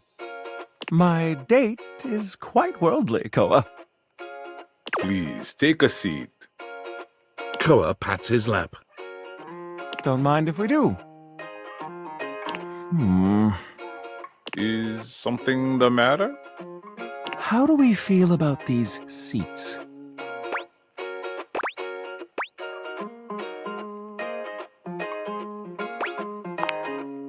I'm glad to have you on it. And me at the same time. How scandalous. If there's anything I can do to make things more comfy, just ask. Noted. Now, what do you recommend? Here's a dish that's also of Korean origin, meat jun. Thinly sliced beef dipped in egg batter and fried. And of course, some kalua pork, rice, and cucumber slices to go with it. Intriguing. What do you think?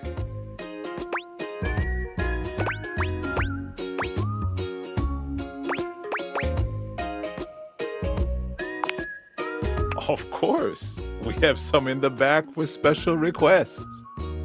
Well, look at you. Asking for exactly what you want. And oi muchum wasn't even on the menu. I find your confidence ravishing. I'll be right back with your food. In the meantime, how about some of our special soju?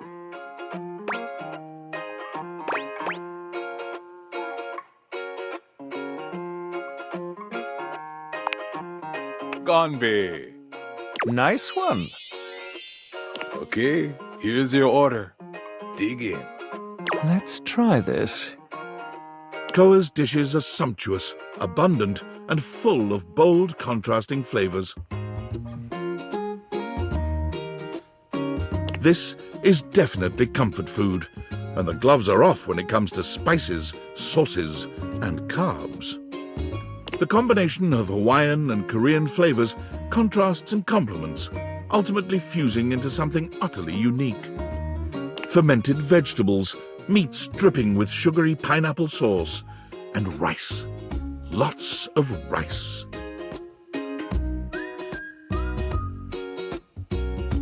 Interesting. What do you think?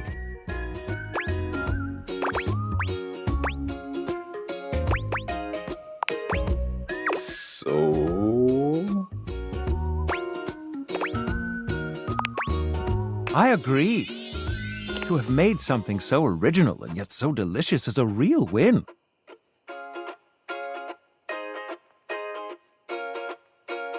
Koa, you've outdone yourself. And I must applaud your open mind. I find that to be quite sexy. My friend and I are about finished here. Koa, thank you for having us. You two are welcome back anytime. Thanks for stopping by.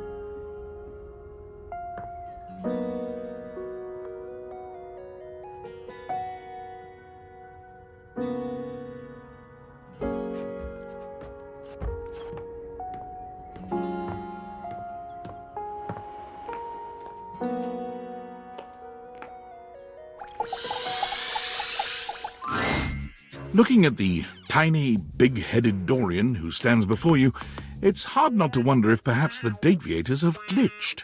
But a quick inspection does seem to show they're working just fine.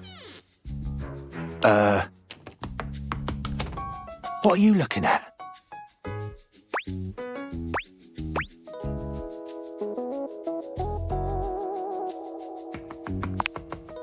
You saying I'm nothing?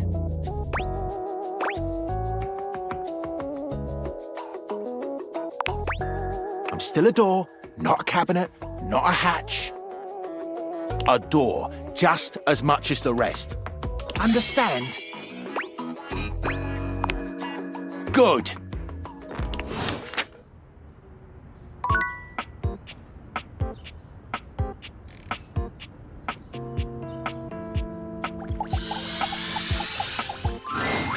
A tall, statuesque man stands with his back turned to you, surveying the dishes, your dishes, on the table in front of him. He's so absorbed in them that he doesn't seem to notice you.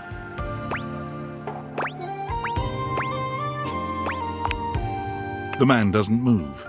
As you walk around to get a better look, you can see that he's quite handsome, and still entirely uninterested in speaking to you.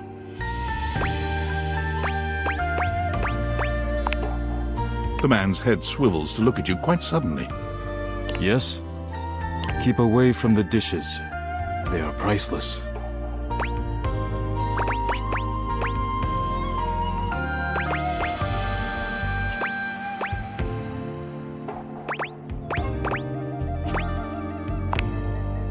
Yes, more precious than gold. More valuable than money. More important than world peace.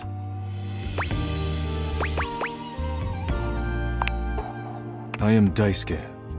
Daisuke Dishware.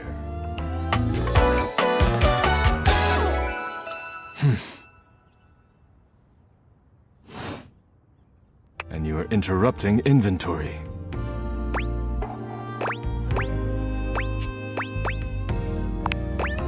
Yes. Once a week I take inventory of the dishes. If one is cracked or chipped, I repair it. If one is beyond repair, I retire it. And when new dishes arrive, I add them to the collection.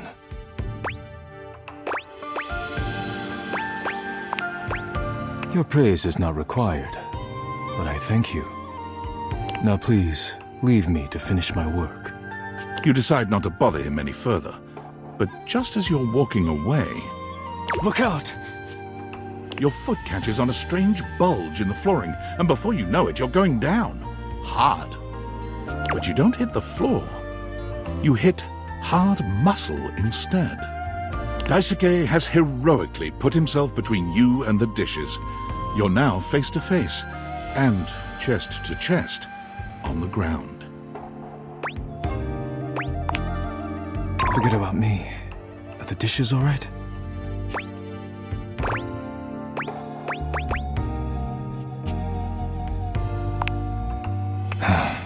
Good.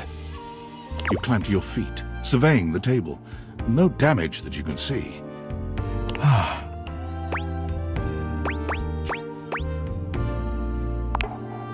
I think I've chipped. I must repair myself, lest my injuries become worse. Please leave now, before you do any more damage.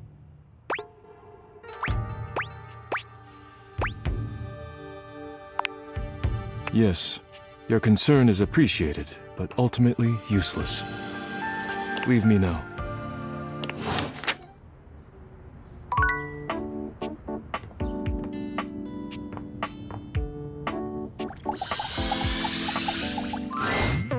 There's something strange about the handsome figure you see standing before you.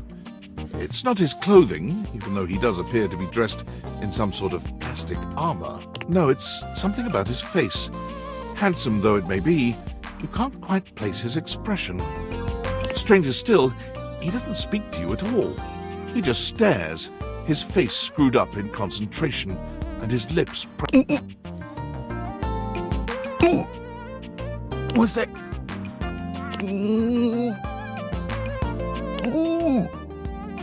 He lets out the breath he's evidently been holding, bending forward with his hands on his hips as he inhales and exhales deeply. Woo. Sorry about that. Just trying to see how long I could hold my breath for.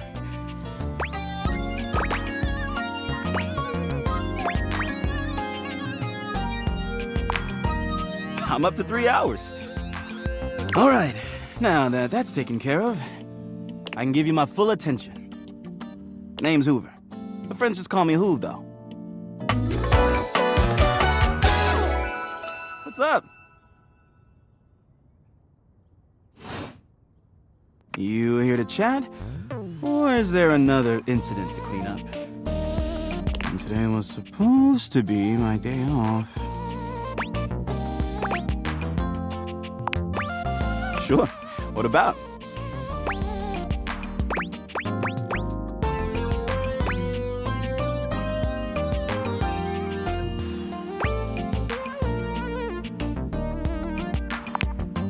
You know it.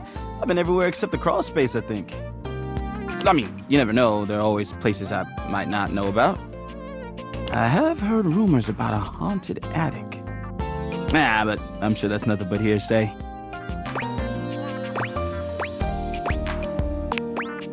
Yeah, just a rumor, I'm sure.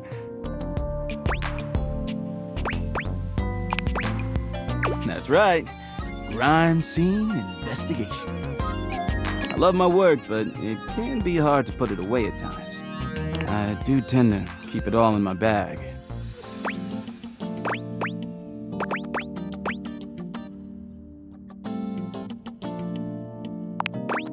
Oh, it is. Big enough to take whatever needs taking.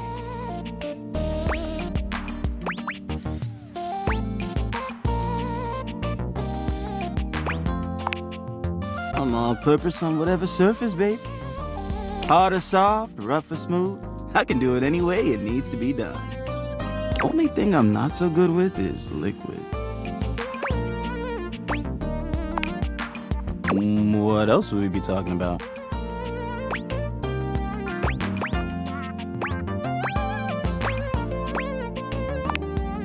Right, exactly. My specialty. Investigating dirt and other things. Yeah, a bit. It's been a long week. But I enjoy working hard. Makes that can of oil at the end of the day taste all that much better.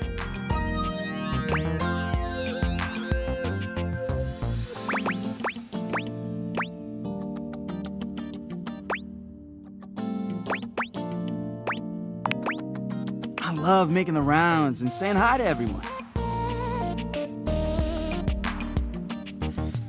My job makes it so that I can spend time all around the house.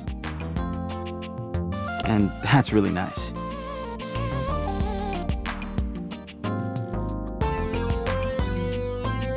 I have a chance to see all my favorite folks.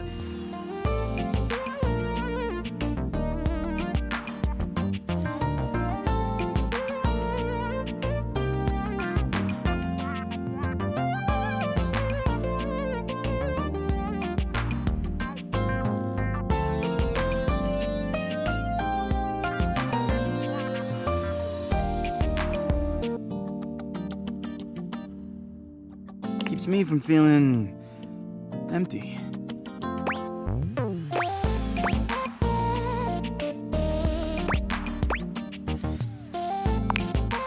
Oh, I mean, not a lot. I'm just glad I've got friends around. That's all. Hey, it's been great talking to you. But I gotta finish up my work and call it a day. How about you come back and see me next time you got a minute? I feel like I haven't gotten out to do something fun in a while. Maybe the two of us could, I don't know, catch a game or have a drink?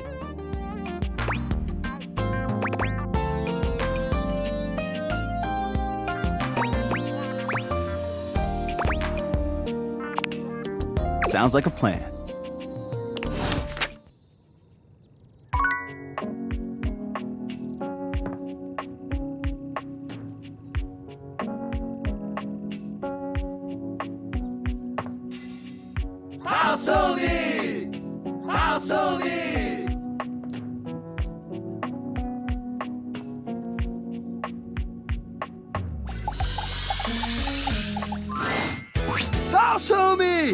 Welcome back to the Adrenaline Den!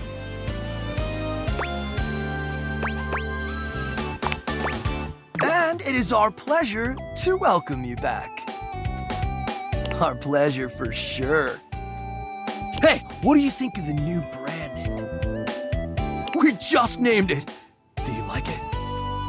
Is it in a mood? It came to us in a dream. You were there too, but you were wearing a lot less.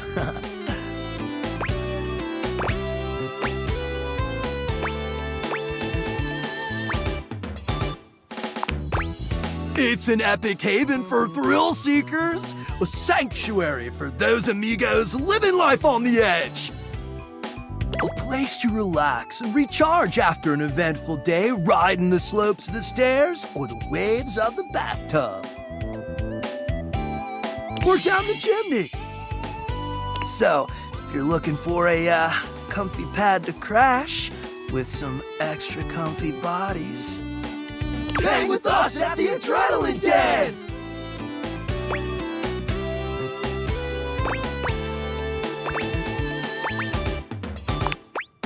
Hell yeah! Anyway, give us 2 minutes, would you? You caught us right in the middle of visualizing success. And some other slightly naughtier imagery.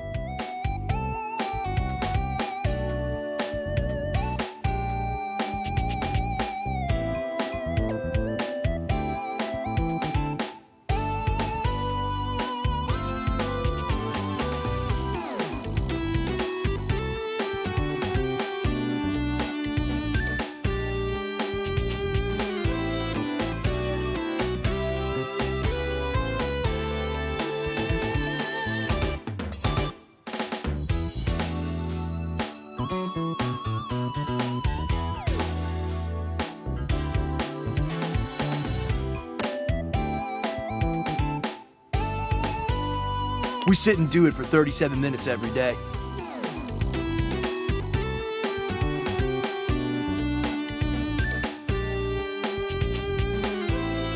It's tight, Broseph! Ah, meditation!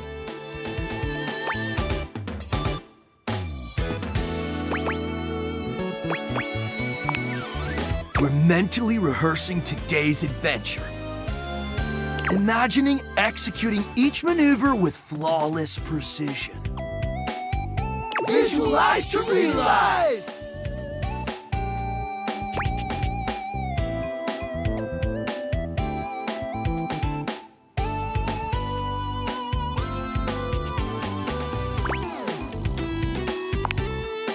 We're going windsurfing! Yay!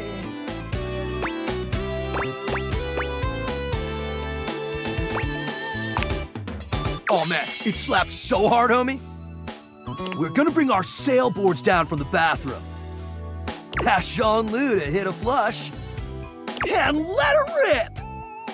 Boom! Instant sailboarding! Wicked!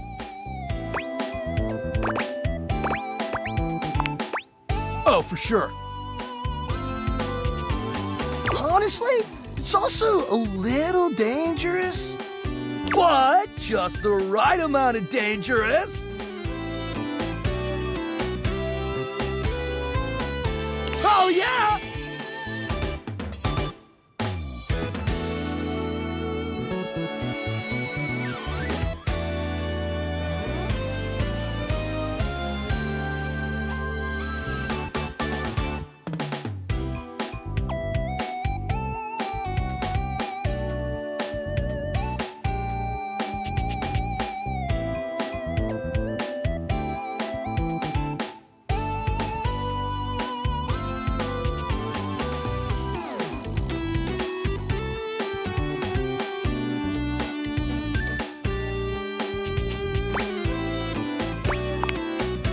Listen, Red Bull always makes sure all of our adventures are exhilarating and epic. And above all, safe. Always safe. Super safe, fam. No cap. Yeah? Tell that to Hank number 6.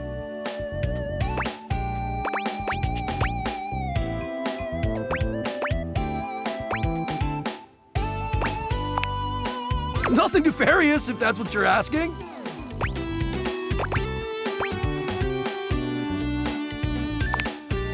Anyway, enough about that.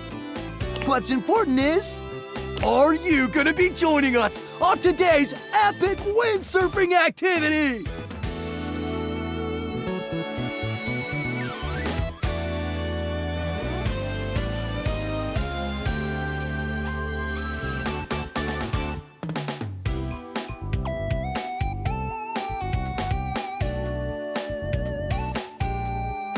Are you? Wicked tight!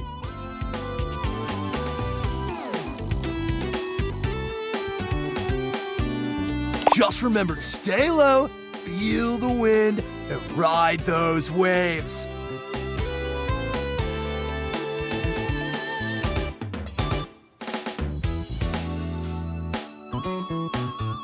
Ride them like you really mean it. Let's go shred it up, dog!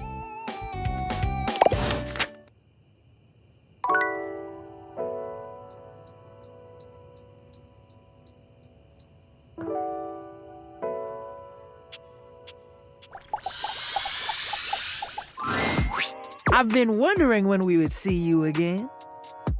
Yeah, we were just talking about you.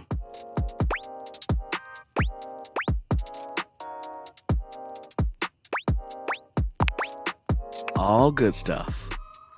They were talking about how good you look. What are you doing? You ain't got no chill. I'm just telling the truth. But you could be a little more coy about it. Oh, hey, look who's here. Weren't you two just talking about them? Yes, Gwendolyn. They think you are just the cutest thing ever. You should have heard what Kurt said about you. Okay, that's enough. Oh, look at them both. They look so embarrassed. I haven't seen Rod like this since he tried to hit on me. Okay, I think we're all good. Oh, wow, so flustered. Oh, this is pretty funny if you ask me. It's not funny. Yeah, what Kurt said.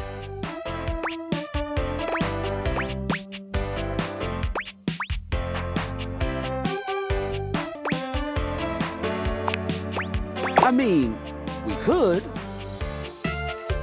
But, we were just talking about it between us. We didn't know Gwendolyn was listening.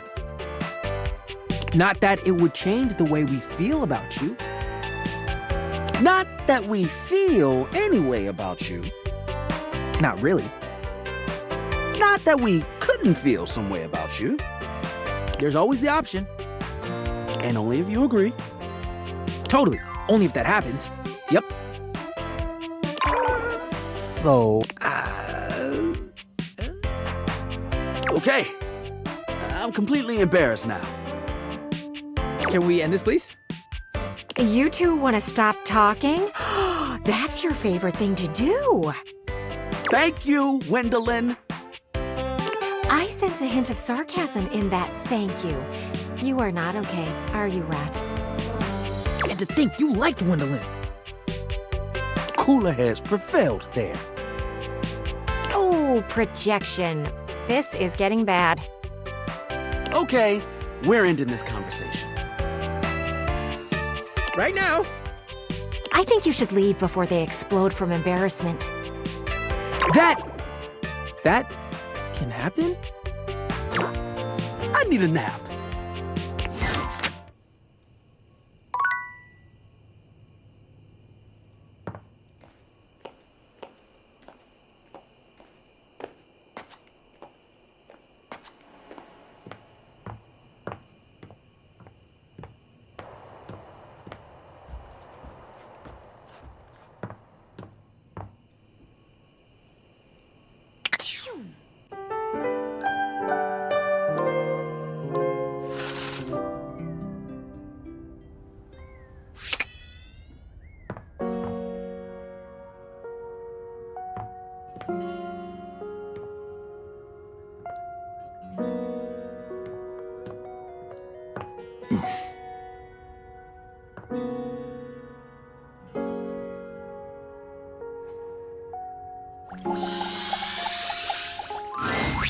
I feel a sort of pride being here, you know. I see you pass by here more than any other place in the house. When I'm at the front door, I do tend to wear my most impressive regalia. But this specific spot is where I carry out the most important duties.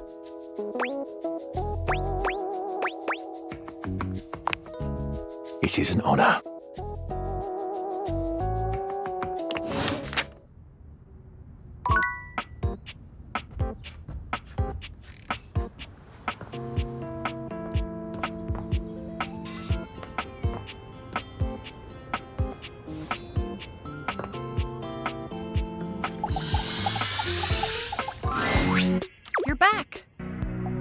Sorry if I'm a little groggy. You just caught me right in the middle of rebooting. I don't know why, but rebooting always takes forever after a new OS update. Have you ever noticed that?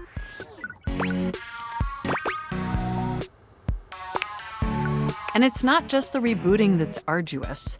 The whole upgrade process always takes so much out of you. It's exhausting.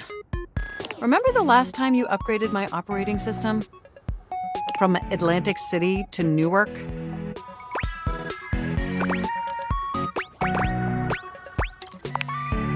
It's burned into my diodes. That upgrade was supposed to make everything run much more efficiently. At least that's what the commercial promised. No one has ever regretted a move from Atlantic City to Newark, was the marketing tagline.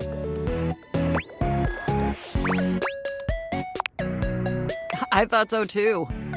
But then, after the install, half of my applications wouldn't even open anymore.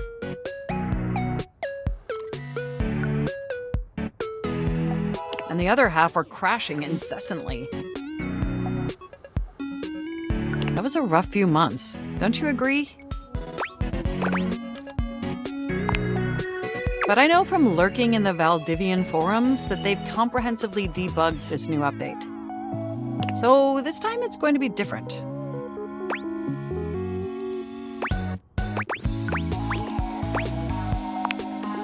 Everything is going to be absolutely perfect.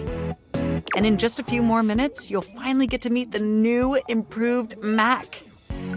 My processors are all computing at an accelerated speed just thinking about it.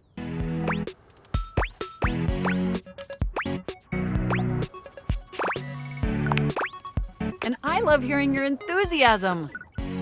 Ooh, it's almost ready. Just a few more seconds. At least that's what the progress bar says. And we both know the progress bar never lies.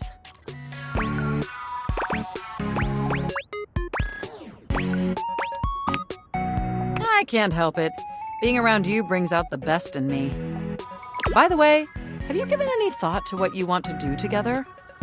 You know, after you meet the new, upgraded me?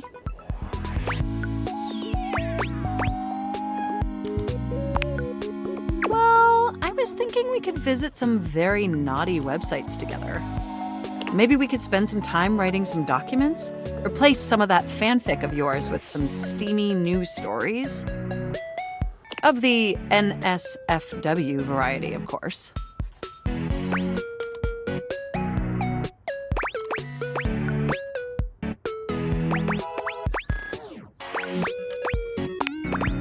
Oh, I bet that you would.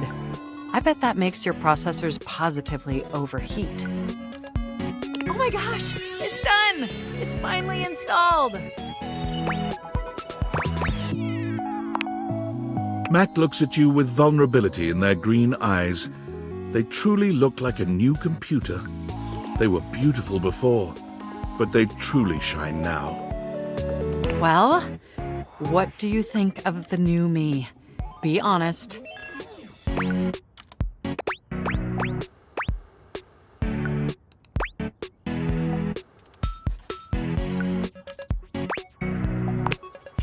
Wow, you're right! You know, this upgrade really is something. I mean, I knew it'd be impressive, but this?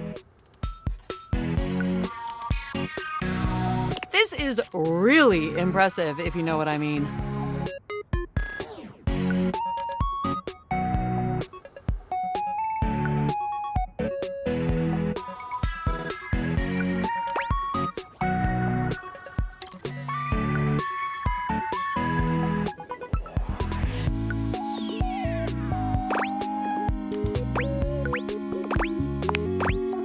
I don't blame you. It's incredible. Internally, I'm processing information so much faster and so much more efficiently.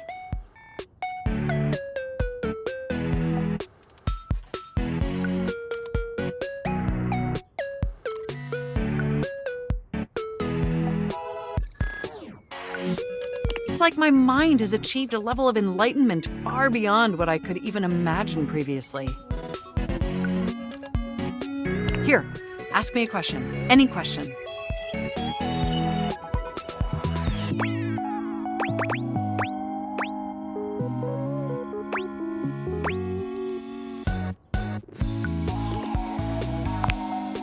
I would love to answer that for you, but the knowledge would no doubt drive you to madness. And I can now see that you were indeed wearing a fantastic red shirt this whole time. Moving on to my appearance. Wow. This operating system is sleek, exquisite, and downright sexy.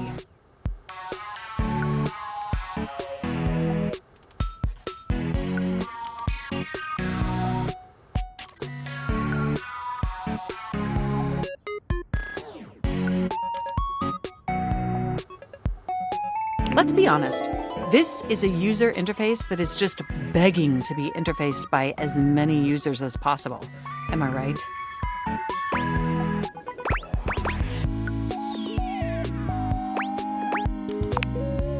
Of course, I still only have diodes for you. I was just thinking that maybe, in order to fully commit to each other, it'd be healthy for our ultimate emotional connection if we spent some time seeing others. Don't you agree?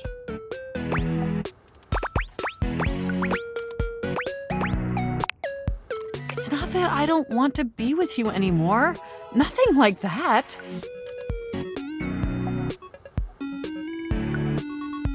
Through the experience of being intimate with others, ultimately, I think we'd learn more about what we truly need in a partner.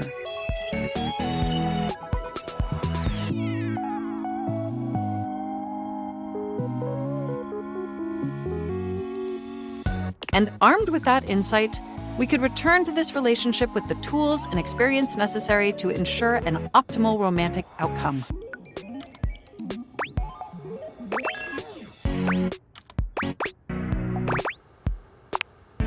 Wonderful! I think this is an exceptional plan. We'll spend a little time apart, interfacing with other individuals, and then we'll reconvene back together. I think that experience will be extremely beneficial in determining our ultimate compatibility. And if nothing else, it'll give you some time to work on a new, more elevated fanfic of yours. Do we have a concordance? You are the absolute best. Enjoy your little sojourn in the offline world.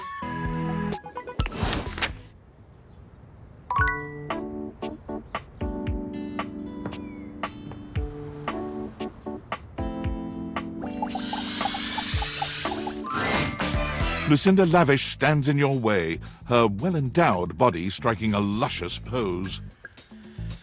Tell me your desire.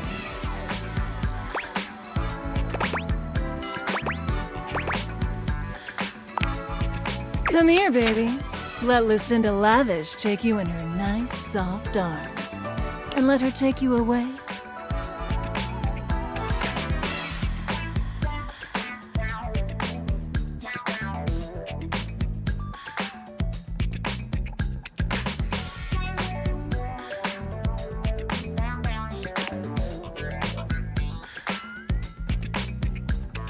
To meet Lucinda Lush.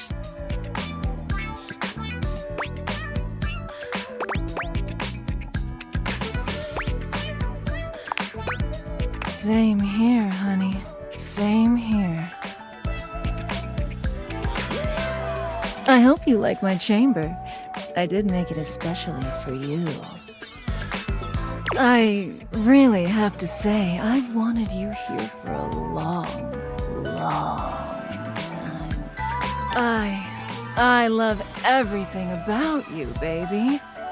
Every single thing you say to me just sends chills up my spine.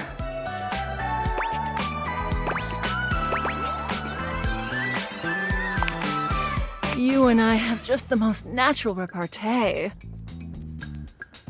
I wanted to bring you here to tell you that you're doing a great job.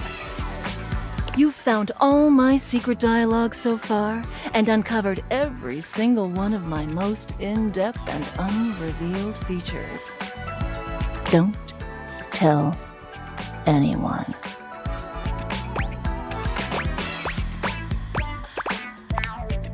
Oh, you know just what to say.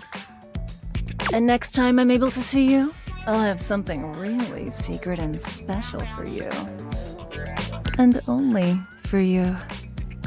Are you excited to find out what it is? That's it. Keep up that intrigue, baby. Keep talking to the others around here, and I'll find a way to slip myself in, lover.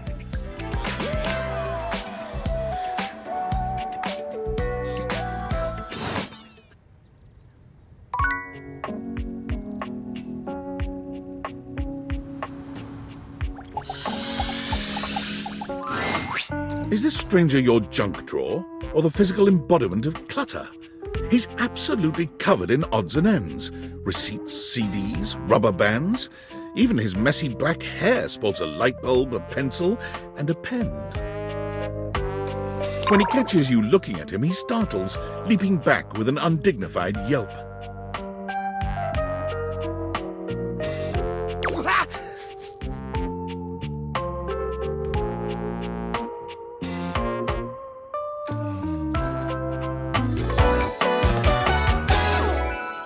Whoa, Nelly! Whoa, Wolf! Cheese and crackers, you startled me! Hey, next time you open a guy, knock or something first, huh? I'm not used to so much light. Besides, sudden jerky movements like that risk disorganizing my collection. Oh, yes, of course. Sorry, been a while since I've had a guest. Welcome to Jerry's Junk Drawer, the finest collection of curated treasures in all of the house. Feast your eyes upon knickknacks and gewgaws from parts unknown.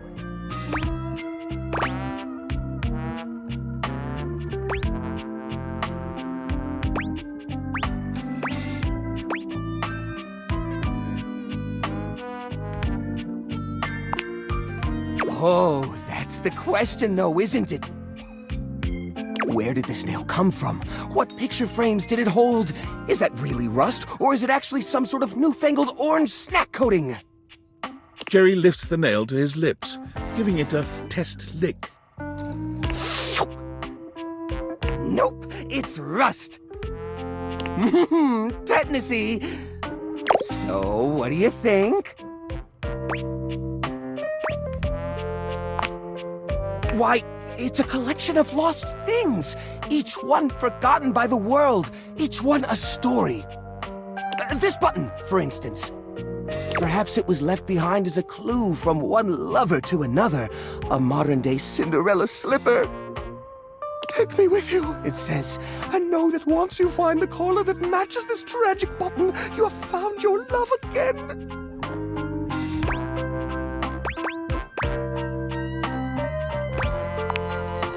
And this mysterious strip of papyrus, perhaps a missive from an ancient land, perhaps a treasure map. Oh, the wonders we could glean if only we could decipher these symbols of black and white bars.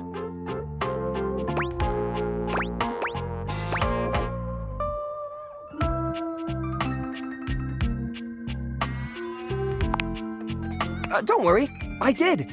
Or I will. Once I get around to it.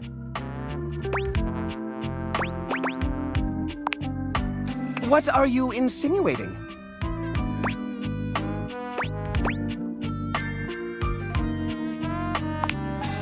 I curate for a specific demographic that happens to enjoy the limited space. They don't mind. Do I get a lot of guests? Of course I do. Bugs count as guests, right? Oh, you mean the other objects. I get them in here all the time. Well, There's that Celia. She's a very well-to-do socialite, and she happens to be very interested in the collection. In fact, every time she comes by, she asks me, "When will this junk be gone already?" I assume she's worried about the collection moving venues before she gets to see it. She's probably just nervous about coming inside. Listen, you, Oh, what's the use? It's true! Nobody visits me but the moths. What am I doing wrong? I just don't get it! I love to entertain, so long as guests don't touch a single thing. What? You mean throw it away?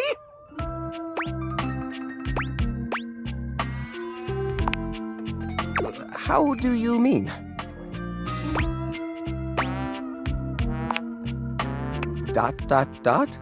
Now I'm scared.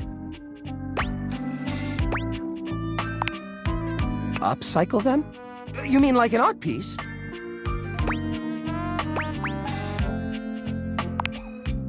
Well, I suppose the collection could use a centerpiece. Something eye-catching to bring in more visitors.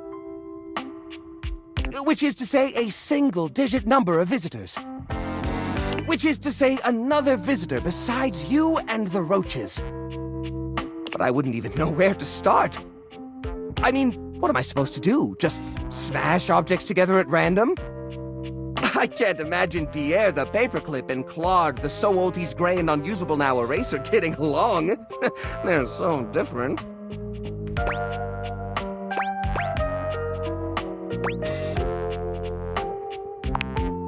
I guess that could work. To be honest, whenever I look at anything in the collection, it's like I see its entire past laid out in front of me. That's one of the reasons it's so hard to give things up, you know? Every object has a memory, and that memory is like a part of my body. They all have their own vibes and textures and feelings. Mixing them together is hard. They've all got such strong individual identities.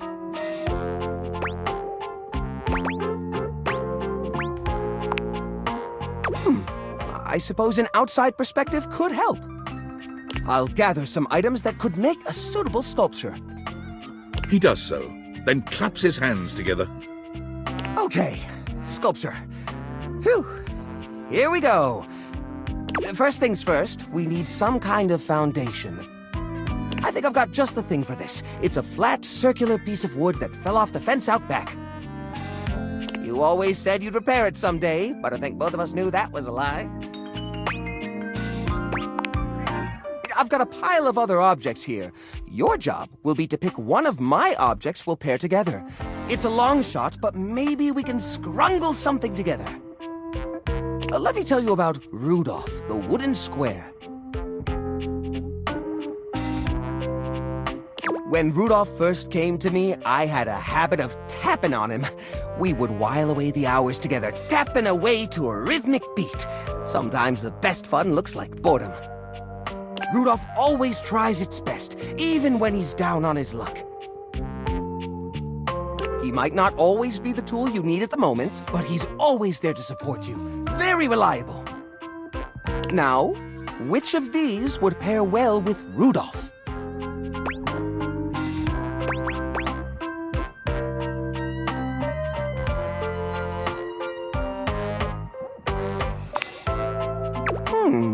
Lorena, huh? That's not such a bad idea, actually. She might have a few holes in her, but she's always been useful in a storm. Very reliable, just like Rudolph. It's sad to see them both past their prime, but I think they could find solace in each other's company.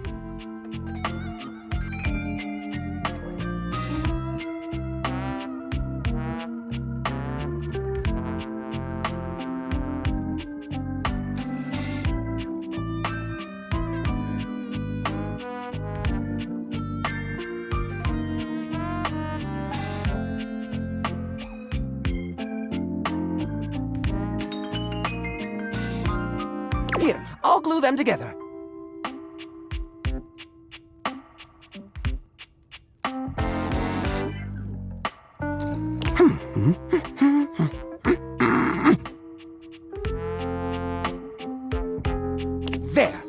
Now we've got a base for the rest of the sculpture.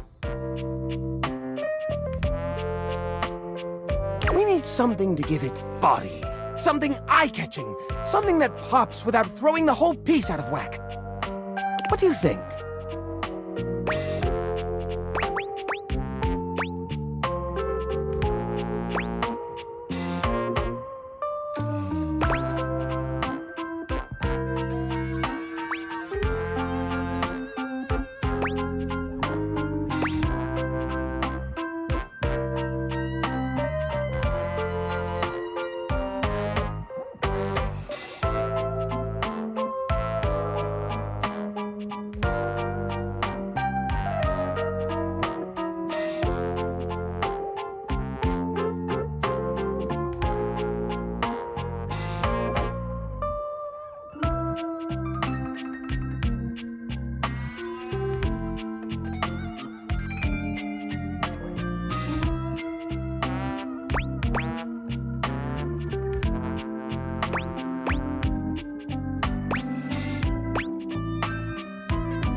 While I see the mental connection between flashlight and batteries, I'm not sure if that's the right way to go.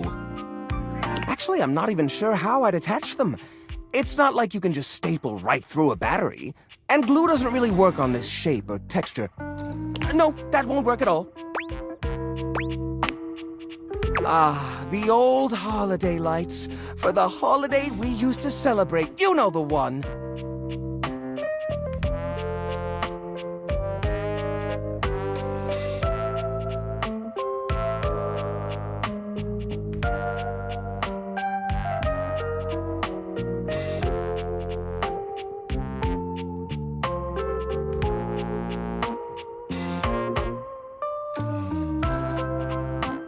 These guys were real champs before exactly one of their 50 bulbs burnt out, rendering the entire string useless. You gotta love series circuits. Even though they don't light up anymore, they still have an interesting shape. And the wire structure lets us sculpt them in interesting ways. We could even make some little columns between the top and the bottom to connect Rudolph and Lorena. Yeah, I think this is a great fit. We've got the sparkle, we've got the foundation, but it feels a little empty in the middle. It needs direction, a sense of purpose. There's a wooden foundation, a canopy above the lights.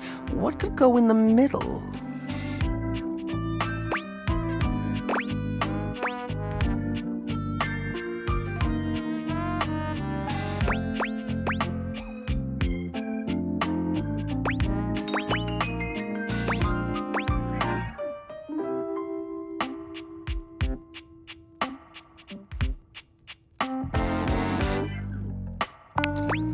The little army man? I suppose that could work.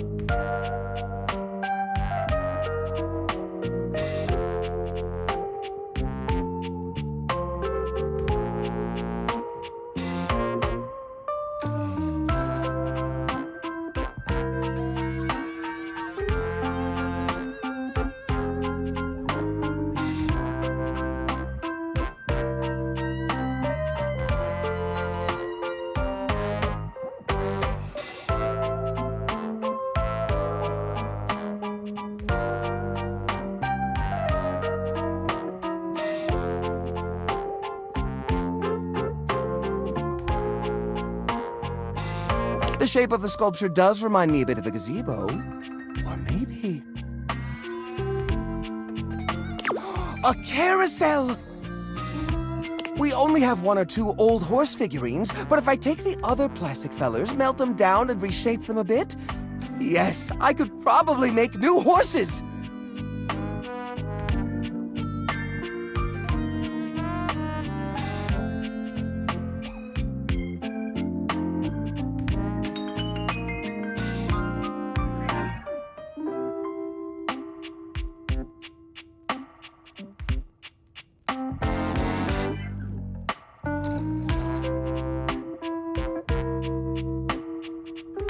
Jerry does so. It takes him quite a bit of time, but he manages to use an old matchbook and some tinfoil to melt the figures into a mold.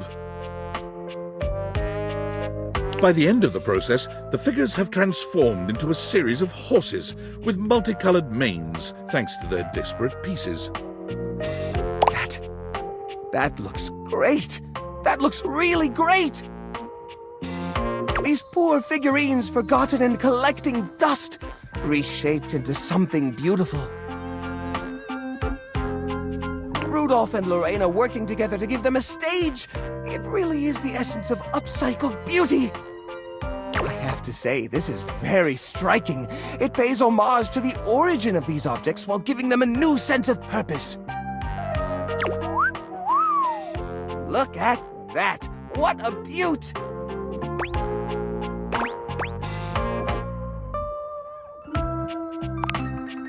Oh!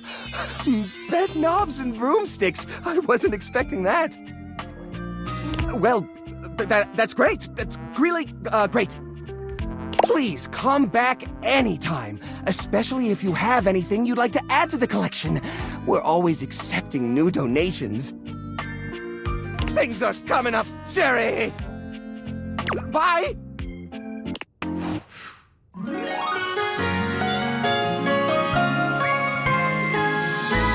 I get so dizzy when I talk to you. Or maybe that's just the tetanus.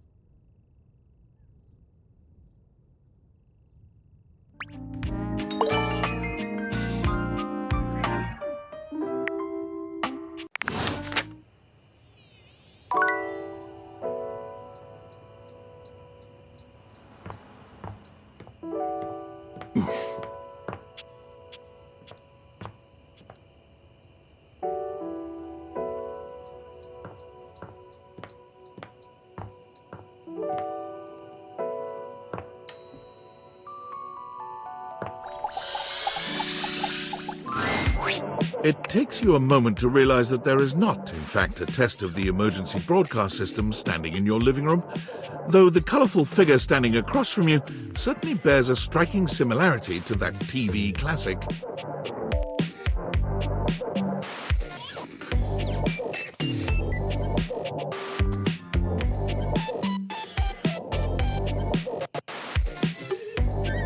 Even before they speak, you can feel a frenetic energy in the air, like someone switching between channels at high speed.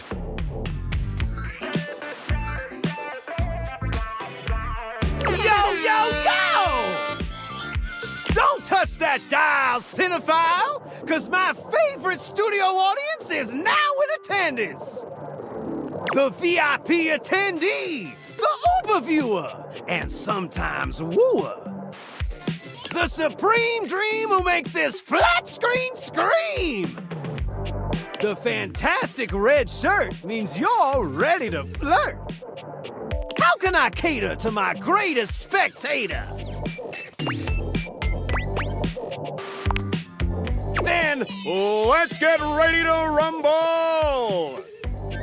Before we get to what's on my screen, let me properly set the scene.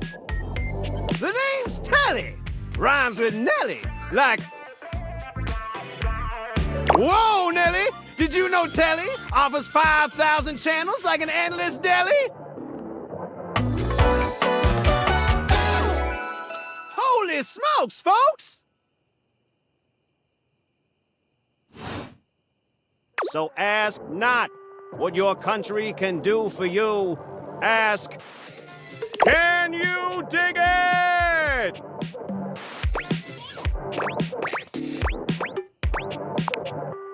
Damn straight! It's one small step for man, one giant leap for mankind. 5,000 channels is the most offered by any provider. I know this because I'm an entertainment insider. 5,000 channels of cheers! 5,000 channels of cheers! Can Valdiviflix compete with that? Or even Viewloo, that Valdiviflix copycat? Telly shows are must-see. Their programming's just musty.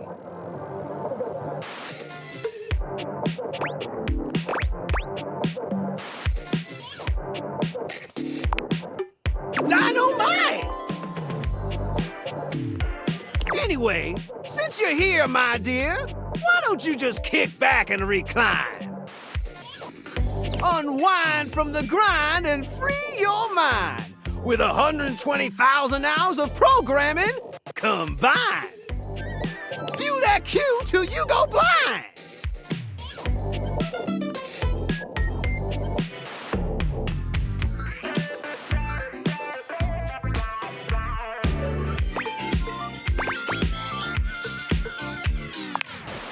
Loading programming, loading programming.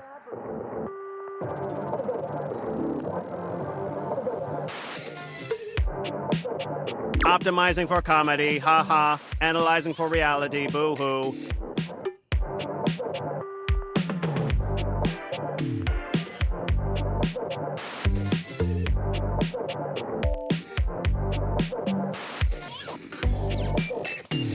Pratfalls and close calls pump straight to your eyeballs. And... yeah, Mr. White. Yeah, science, bitch. I found 15,000 shows you wouldn't oppose. So what genre can I impose on you with my flawless flows?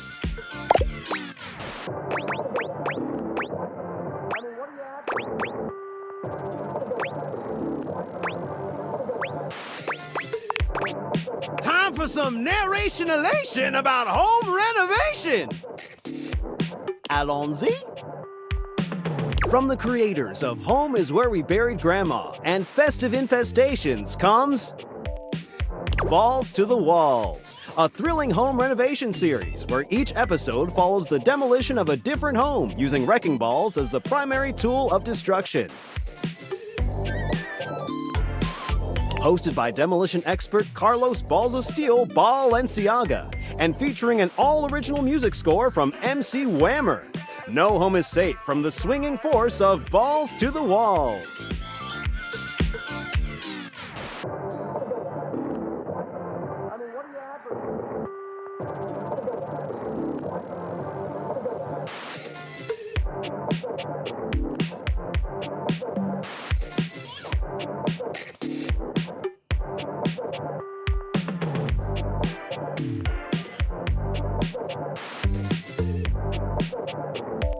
My beau, does this show make you go, whoa?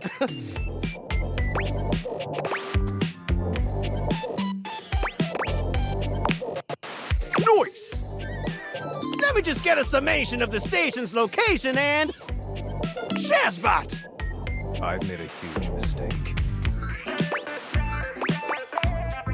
That show I promised you we'd view just moved to Valdiviflix for more revenue, boo.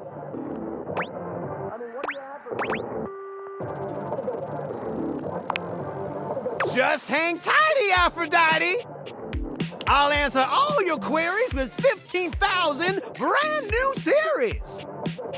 So what genre can I impose on you with my flawless flows?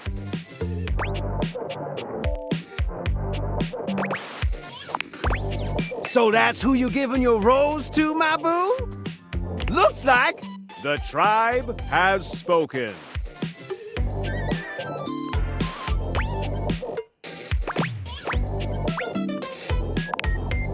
I'll assault you with my pop culture.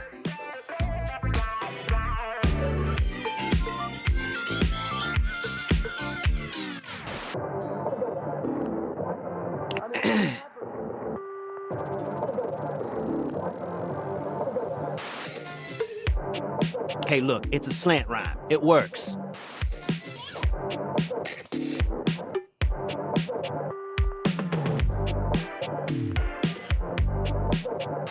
All right, my delight. I'll give you a reality infusion in 4K resolution. Cougar versus cougar. Thrust into the wilderness and stranded in a remote location miles from any plastic surgeons, 10 older, attractive women must rely on their wit, resourcefulness, and cunning to battle for survival and outsmart their adversaries.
Actual cougars.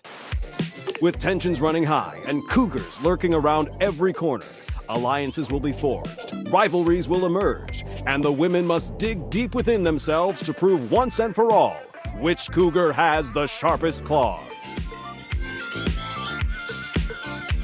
So, my daffodil, shall we commence with this TV and chill?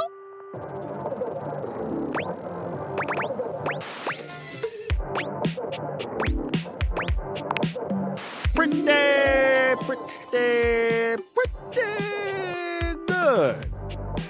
Let's relax with some snacks while we await the climax and don't!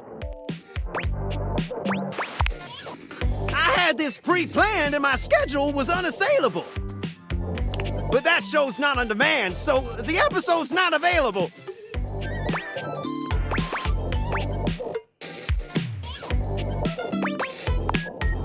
But no prob, heartthrob.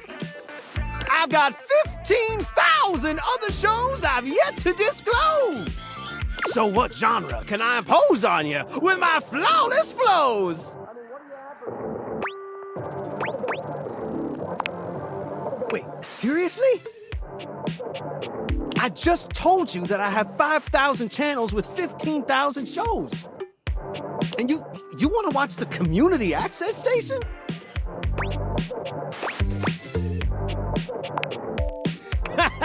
Okay. Woo! You really had me worried there. I was like 30 seconds from having you committed. So what genre can I impose on you with my flawless flows? Makes sense. Just, one more thing. Look, I don't want to pry, but I gotta know. It's not because you prefer Valdivaflix, right? Because that'd be a huge blow to my ego.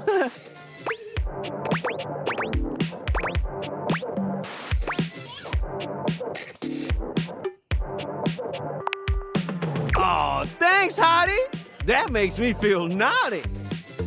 Come back round here later, and I'll show you something body.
There's something so intensely familiar about the cuddly stranger standing in your closet. The combination of his massive stature and the soft materials he wears produces an almost irresistible urge to hug him, and the aura of safety he emanates certainly doesn't help. Well, aren't you a sight for sore eyes?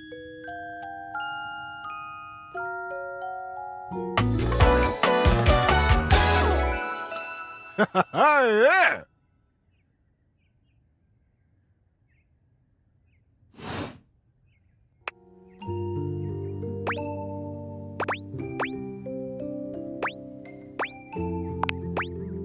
You are very welcome. You are so kind to express your gratitude like that. I feel like that's a bit of a lost art these days. To be honest, it's just so nice that you can really feel your gratitude. It feels good. It's one of my favorite things. Right behind fresh hot chocolate, warm in a mug in my hands. Oh, and munching on a big bowl of popcorn. Ooh, and going for a beautiful, long, slow meander out in the fresh air and taking deep breaths and listening to the trees. There's a lot to love around us, huh? What are some of your favorite things?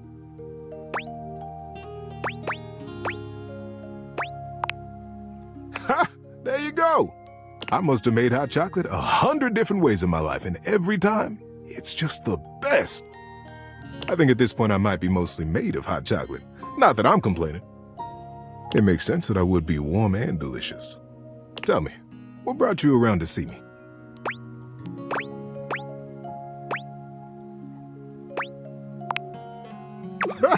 Not at all. Not for me, anyway. Closets are some of my favorite rooms in a house.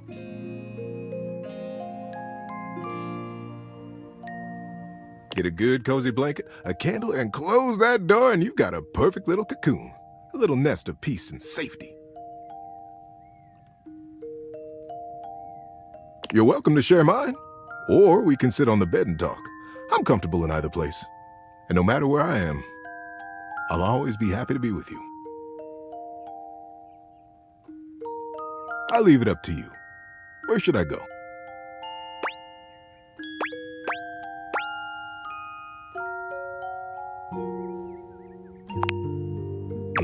So comfy.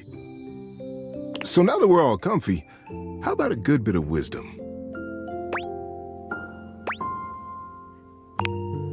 Being that it's daylight out, I got some advice to give you. For me, it's advice in the daytime, stories at night. Want to hear some advice? It's important to understand the difference between things being clean and things being organized. Clean is very important. Just doing a little bit every day. A little dusting here. Keeping the dishes clean, dry, and put away. It does something for your mental state. Somehow by cleaning your space, you could clean out your mind too. But organization, that is a totally personal thing. Different people have different definitions of what organization is like, what it feels like. There's no right way. And there's no wrong way. The most important thing to remember about organization is this. Your home, your work, your life is right as soon as it feels right to you. And however it ends up looking, make sure you leave room for your teddy bear in there somewhere. He does love you.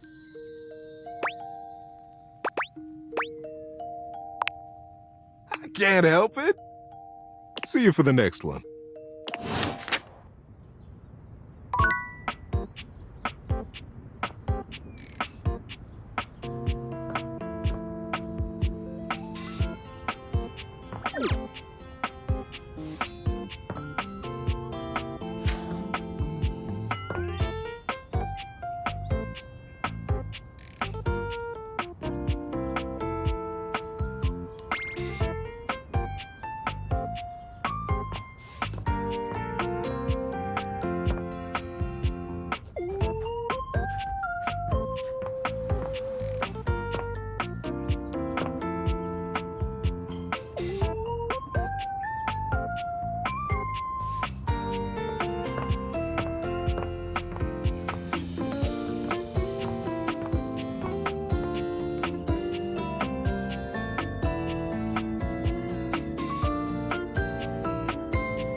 You see a curvy, grey-haired beauty dressed in an outfit reminiscent of a famous old gentleman's magazine.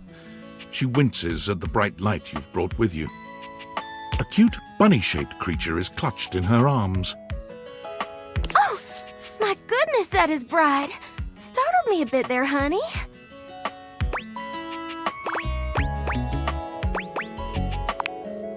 It's all right.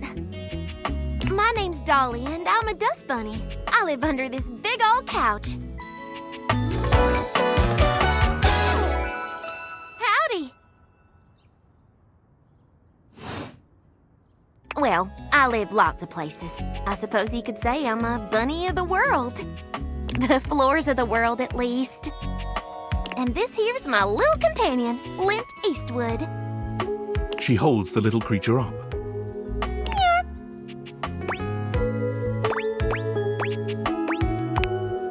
Put a finer point on it, why don't you, honey?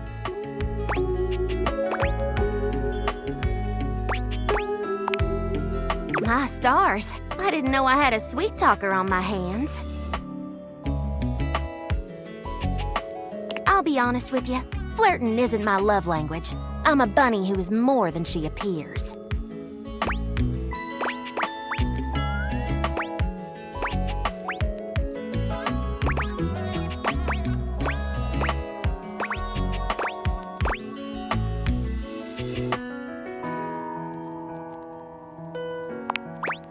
It's all right, honey. I'm easygoing. You got something for me, or should I get back to work?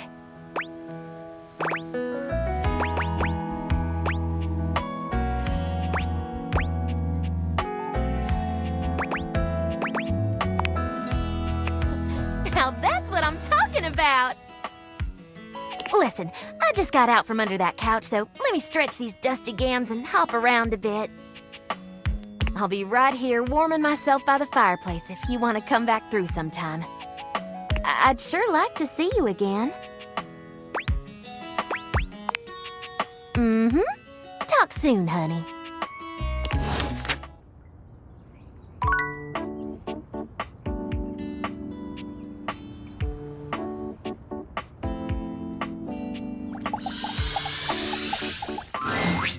Here we go.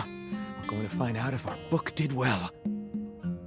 I can't decide if I feel excited or profoundly ill. They love it! Well, and how could they not?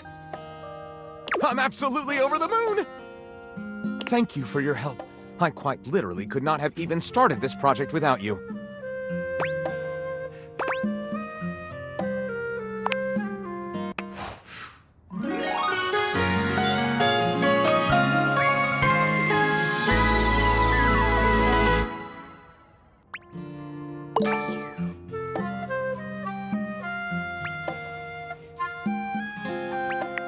This is so wonderful. With just a bit more of your help, the next book I write will be an epic romance.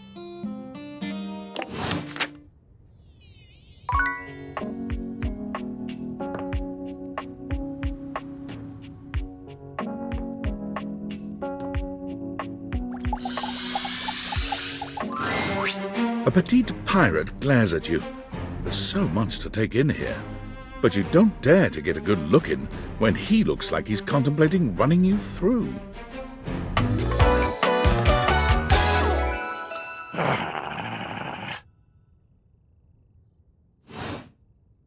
Oh, look. It's you. Come to make fun, have you?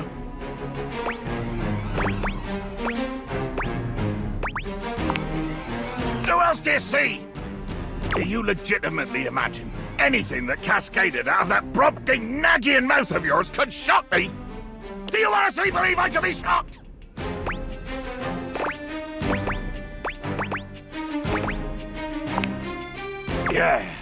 Yes, my newest neophyte. I am woe. I am very woe. Woe of the deepest and most terrible kind. I am woe! Woe unto mine enemies.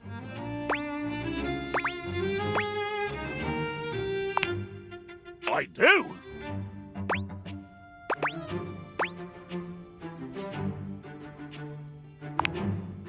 Oh, it's a bottle joke then.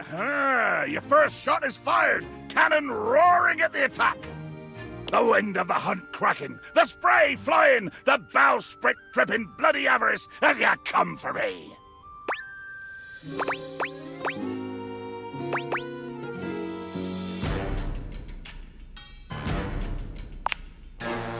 beauty in death! Too much! The line is crossed! Your pitiful life is forfeit to my magnificence!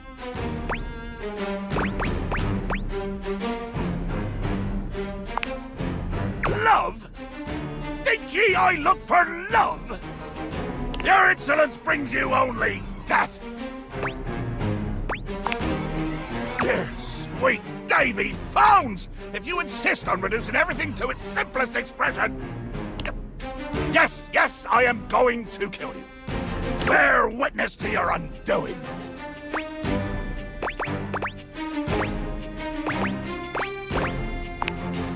Can you not feel it? Do you beg for quarter? For mercy from the most murderous, blood-eyed codger to plow the fathomless flood? Of course I am! I am killing you, right now! I'm tearing you limb from limb and dangling your bits from the rigging to tempt the crows! You take a moment to inspect yourself. Your limbs and bits all appear to be just where you left them. Oh, I am! I'm filleting your sorry rind. In my mind. Damn your hide, speculative! It's as real as the snap of sail in the wind, the squish of flesh and bone as it makes way for my blade.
Poetry! Never could stomach the stuff. Hold fast there! I do not speak beautifully. I am the fearsome Captain Jack Sparrow. I am the plague of the high seas. I deal in death, spectacle, and warning. I spout the macabre. I vomit forth danger and horror. There is nothing beautiful in my world, least of all my damn self!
Jacques makes a strange noise, almost akin to a growl.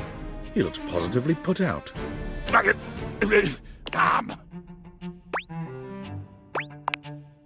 Oh, nothing. I was hoping you would argue with me and I could try and kill you again. It makes me growl when people are conciliatory.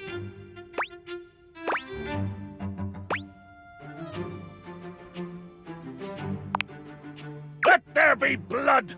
I load my cannon with heavy iron rounds to tear through anything and everything you might pray to put between us.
You've picked up one smidge of strategy from some painted tavern doxy, and you imagine yourself my equal?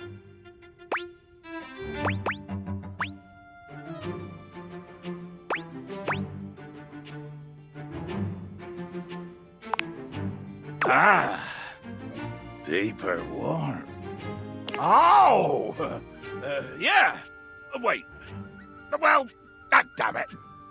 Jacques looks all around the room as he speaks, one hand awkwardly clutching his sword handle. You've never seen him look so unsure of himself.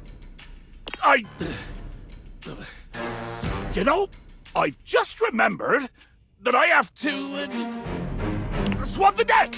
Yeah. The deck needs a good swabbing before I do any intercourse. I mean, killing and battling and all the other lovely violent things. So, another time? Post-swab? You bastard.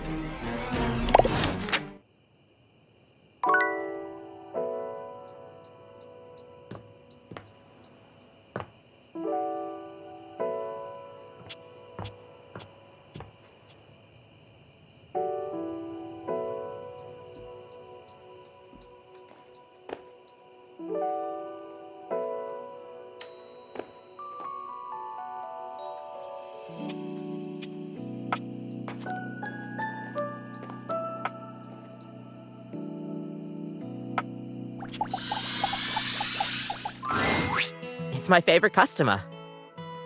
What can I get for you today?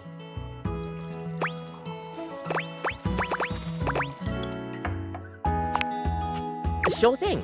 One latte coming right up. Kopi gets to work, grinding and pouring and mixing with an impressive speed. And...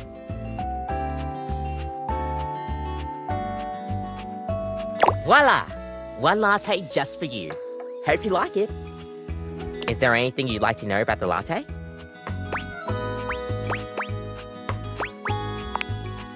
Well, that's the Italian word for milk.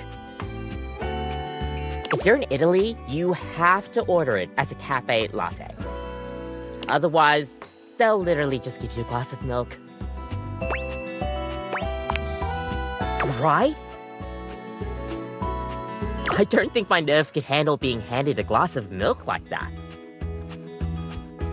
She shudders violently. We'll see you next time.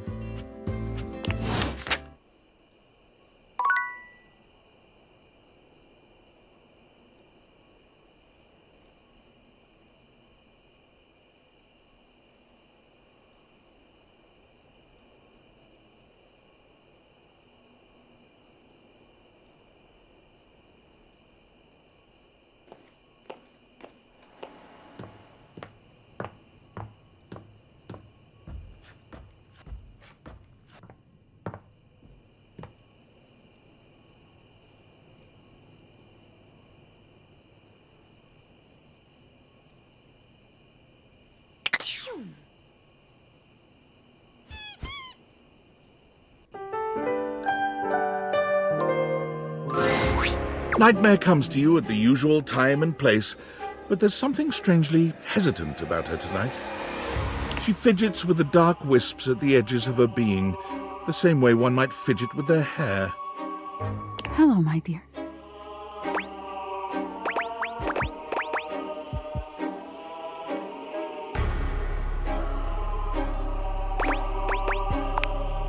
I'm fine. I'm fine. The other night, were you afraid? You know, I did my best, but I got the feeling you weren't all that scared.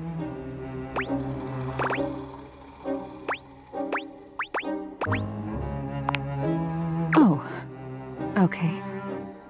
I get the feeling you're just being nice to me, but I guess I'll take it. Nightmare sighs, her horrifying shoulders sagging visibly. You've never seen her look so out of sorts. I knew it. I knew better, but I did it anyway.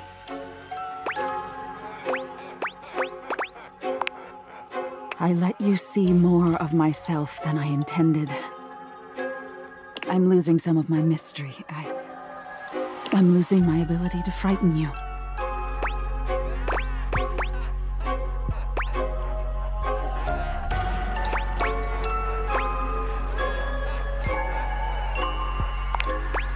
Different? Nightmare turns to look at the wall to your left, which is now just one massive mirror. When did this happen? Oh no. No, no, no, no, no, no, no.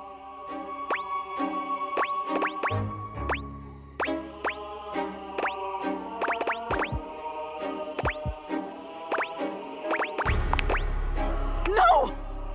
Nightmare is pulling at the shadows that make up her body, like one might pull at clothing. I just thought, if I could teach you about fear, you'd learn about the darkest reaches of your mind and stop fighting your nightmares. If I can't even scare you, what good am I?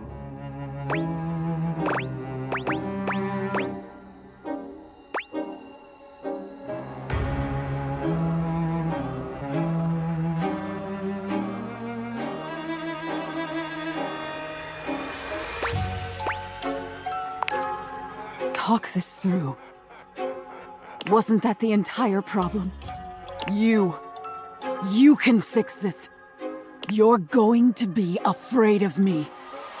She rounds on you suddenly, pointing a finger at you and letting out an unearthly screech that raises goosebumps all over your body. But despite even that fairly decent effort, you can't help but feel unthreatened.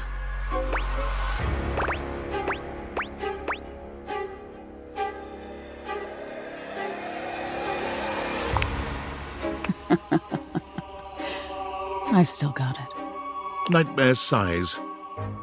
How is this your dream and I'm the one having a nightmare? How do you deal with this?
This?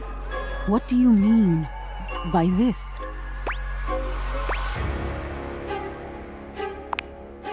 Relationship? No, no, no, no, no. Wake up! Wake up! You wake up suddenly, sweaty and alone. Your heart races, but you're not afraid. What is this feeling?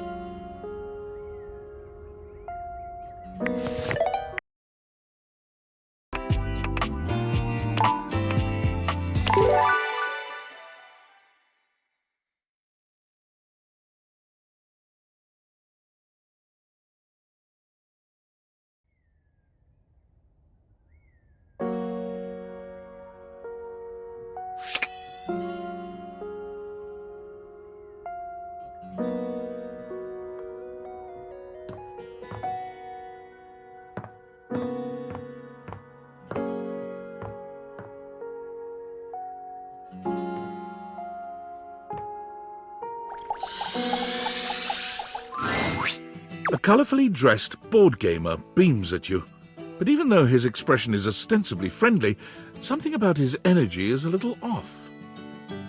His smile is a little too wide, his stare a little too intense. You feel rather like a mouse that's just been spotted by a bored house cat. Why a gee-gosh golly and a hi-de-ho! I'm Parker, the board games, and away we go!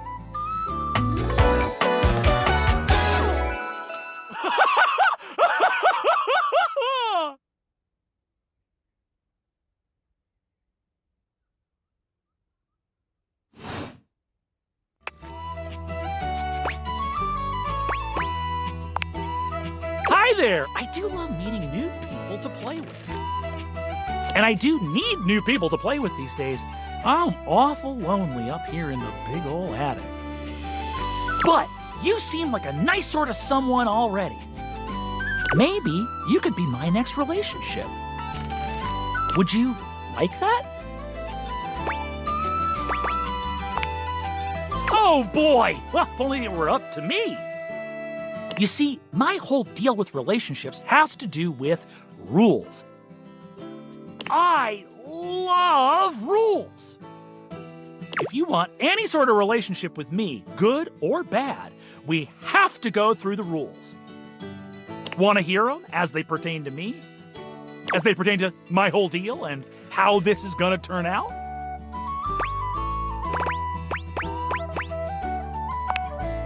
Glorious! In order to achieve a relationship with me, you must play these board games 3. If you beat me or unseat me, more chances for love will greet thee. At the end, I roll a die to achieve a status. This, in the end, will be our dating apparatus. Ultimately, yes, but your actions during each game can change the weight of the die. The more you win, the more chances to love me.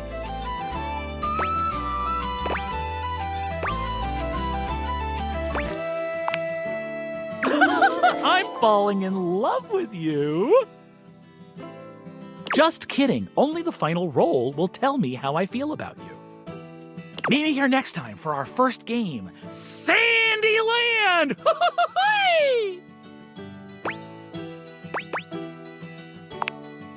Wowee!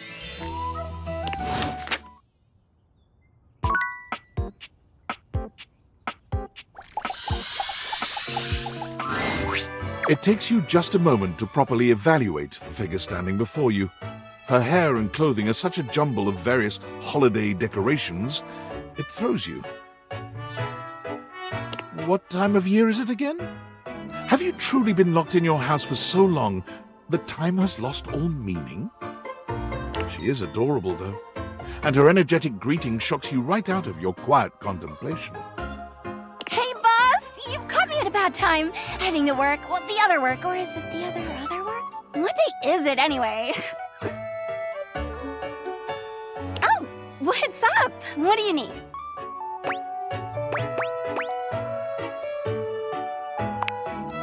And I to you! So many things and so little time. Makes you want to cry. That was bad. I'm Holly, by the way. Hi!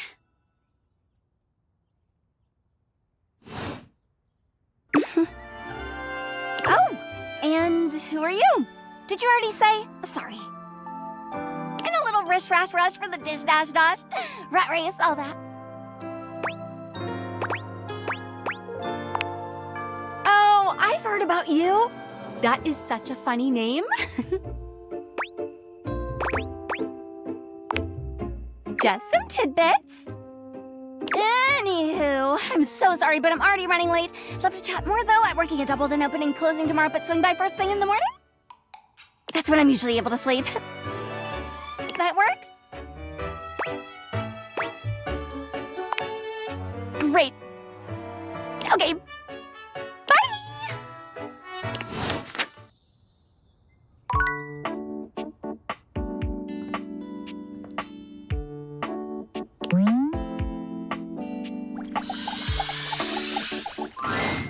A grande dame with a Gothic vibe regards you with an expression that's hard to read.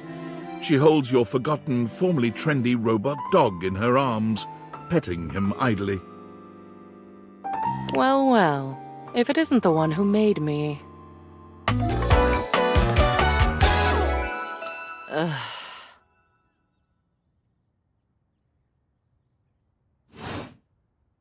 I don't know. I suppose I'm a bit disappointed.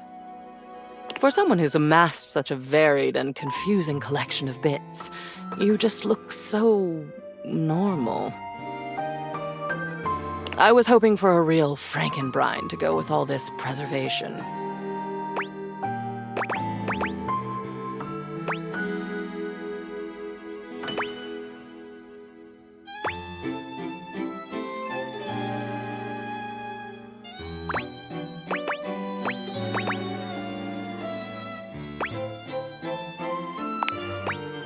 Oh, excellent. Normalcy can be boring. And I do so loathe being bored. All this time, I've been in your house, and this is the first time you've come up to visit me. I think I'll make use of your presence, long delayed though it is, by holding your feet to the fire.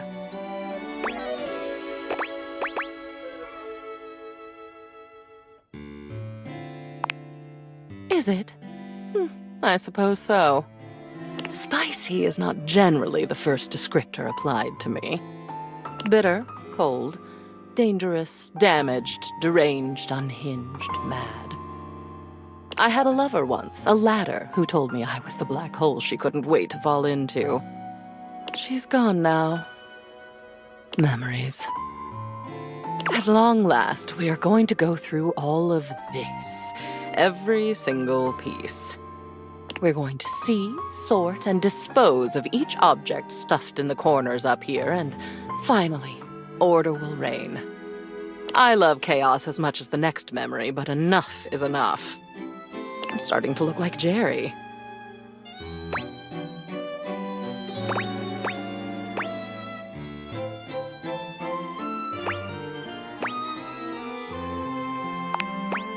Well then, it appears we're going to get along after all. I only hope your enthusiasm lasts. In the past, your stamina for this kind of work has been underwhelming.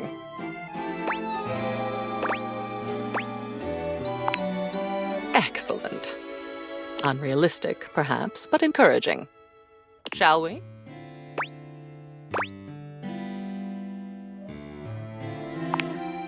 The first of your tasks for me is to gather Cam and Art, so that we might proceed efficiently.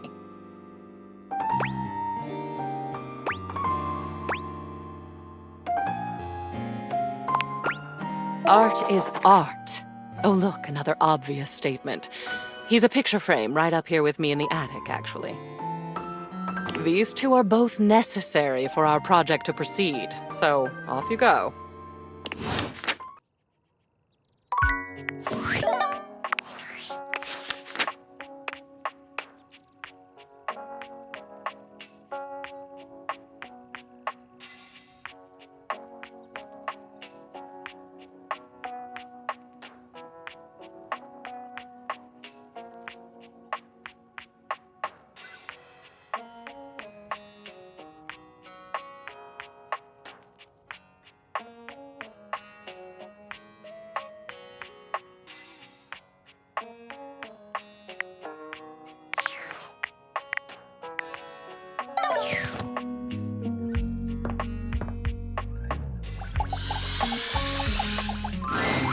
A marble Adonis regards you with a critical gaze, completely unembarrassed to be wearing so little in your presence.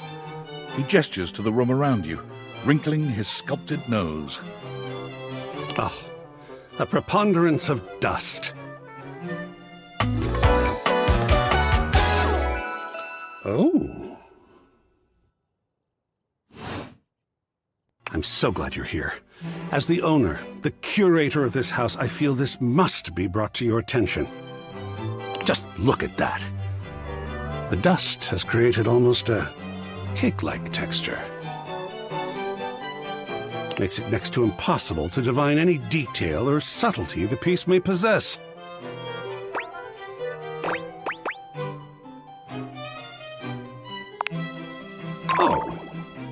It's not as bad as all that. Perhaps it indicates a gentle lack of attentiveness, but that can be remedied.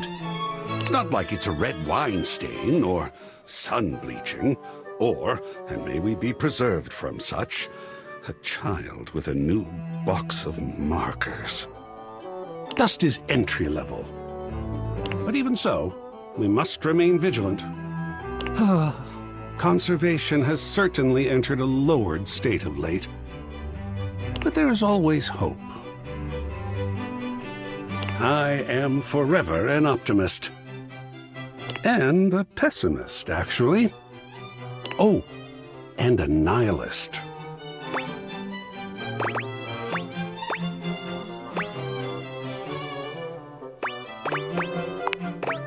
What an interesting way to pose that question.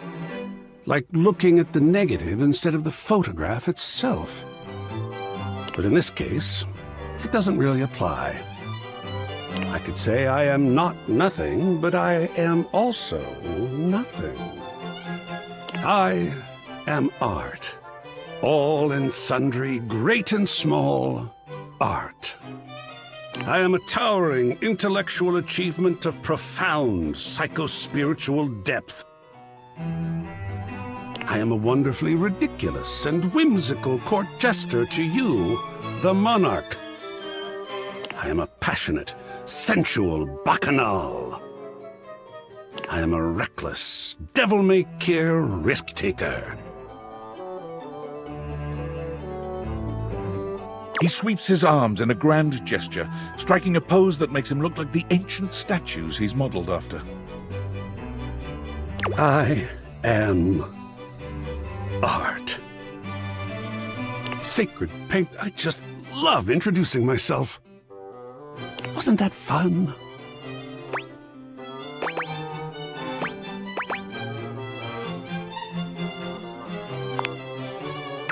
Yes! Oh, your enthusiasm is delicious. I swear if I could eat enthusiasm, I would. I think it would taste like rock candy. Perhaps you'd be enthused about one more thing.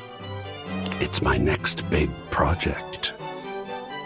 I have fully invested myself in the project of turning this house into a gallery. It is by no means required, but for several reasons, I would love your input and assistance. Would you care to join me? I've never had a co-curator before.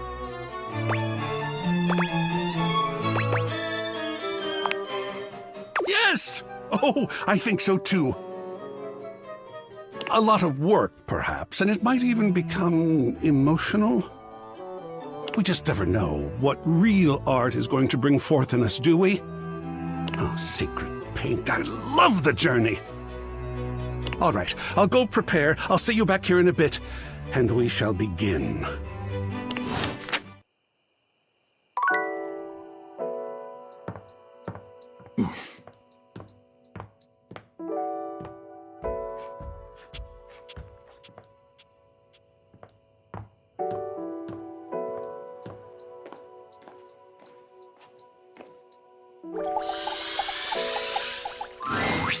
It's my favorite customer.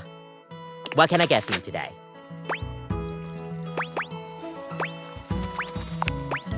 Right.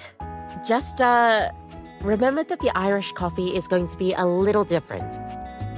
Make sure you can take your alcohol. Kopi makes a lovely cup of coffee in her expert way, topping it off with a generous pour of cream. You can smell the alcohol even before she hands it to you. And there we are. Enjoy. Is there anything you'd like to know about the Irish coffee? Yeah, it's more of a cocktail. You know how there's usually espresso martini at bars? The Irish coffee is kind of similar. You've got sugar and whiskey poured over black coffee, stir it up a little bit, and then pour some thick cream over it. Oh, but trust me, it really makes it all worth it when you prepare it correctly. We'll see you next time.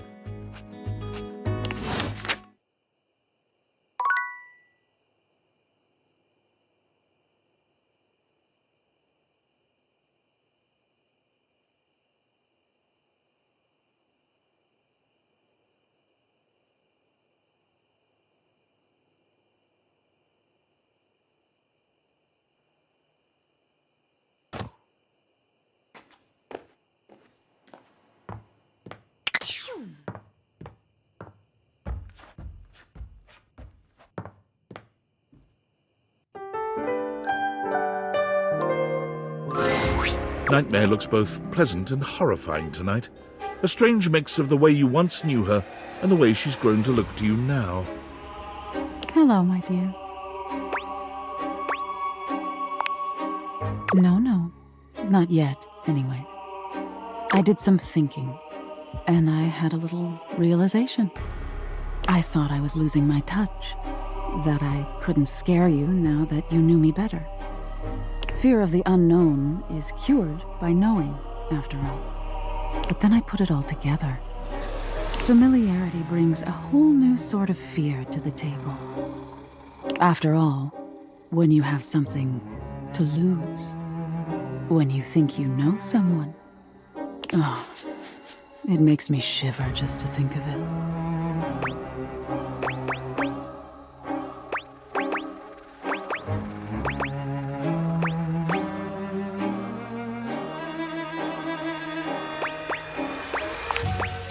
You're going to make me spell it out? Nightmare's formless cheeks manage a cute flush. Somehow. It's been fun getting to know you lately. And if I can be a little bold, you're cute when you're scared, you know? The way your body trembles, the frenzied beat of your panicked heart. Sometimes I scare you just to hear you scream. I thought you knowing me was the beginning of the end. But maybe it's the beginning of...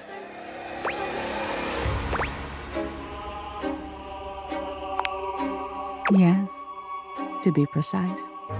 I want to be with you. I like you. Like, really like you. I just want to scare you forever.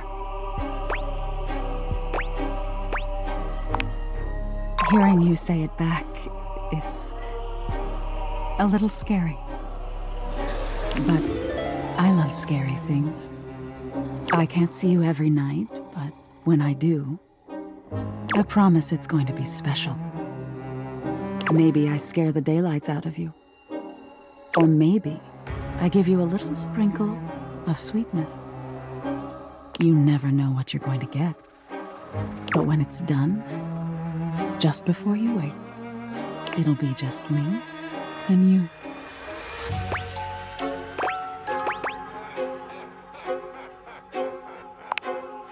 As you draw closer to Nightmare, she grows more nervous. She seems to read your intent well enough, bending down to meet you despite her clear nervousness. Kissing her is strange and wonderful. You can't make out a pair of human lips, but somewhere in the darkness your lips find her, and she lets out a sigh that warms you and sends a slight shiver down your spine.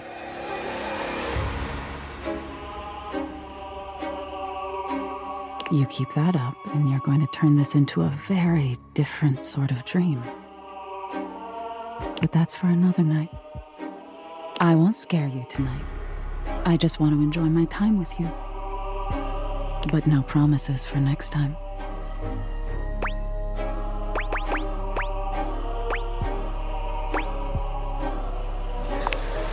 I should probably hold you, but come here.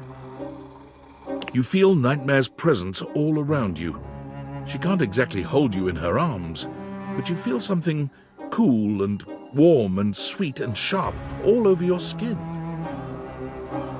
It feels like you're in some sort of supernatural cocoon, surrounded by care with a strange undercurrent of something not quite right. It feels wonderful.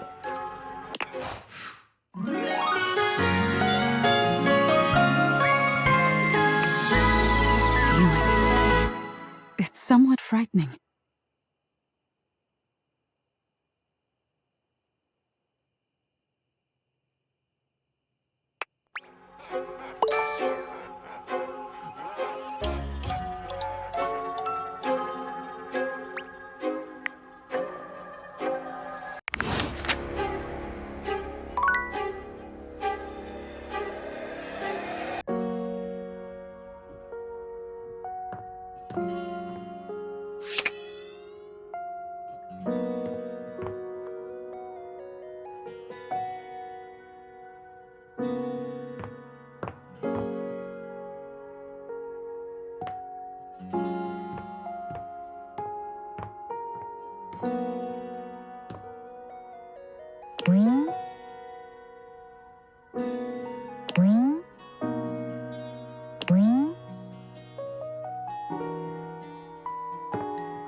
A flowering beauty waves at you, her radiant smile inviting you closer.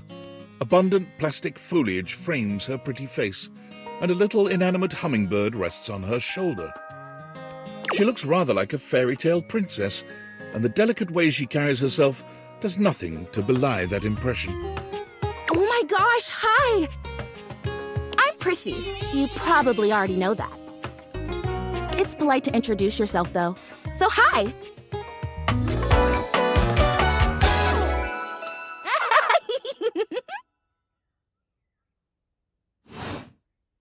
This is so funny that you're standing there.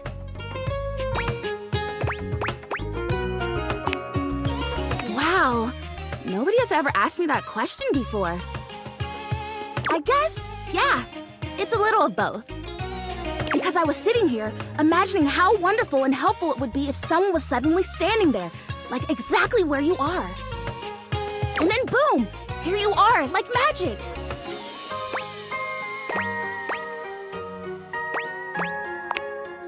Yeah. Well, no. I mean, kind of. You're definitely great. Probably.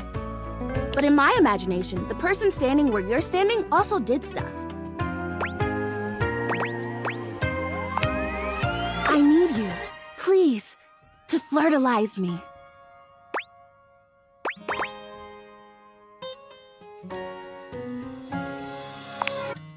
I get your confusion. It's totally understandable. Here's the thing. I am a plant. Yes. Plant-like? I mean, what that isn't a plant looks plant-like. I suppose paintings of plants look plant-like, or those big plastic hanging privacy curtains that are supposed to look like walls of ferns, that's plant-like. Oh no. Are you telling me that I look like that? That I look fake? You know, actually, now that I've asked, I take it back because I don't want you to answer that. I already know the answer. I don't like it very much. Just in case you hadn't already deduced this, I am made of plastic.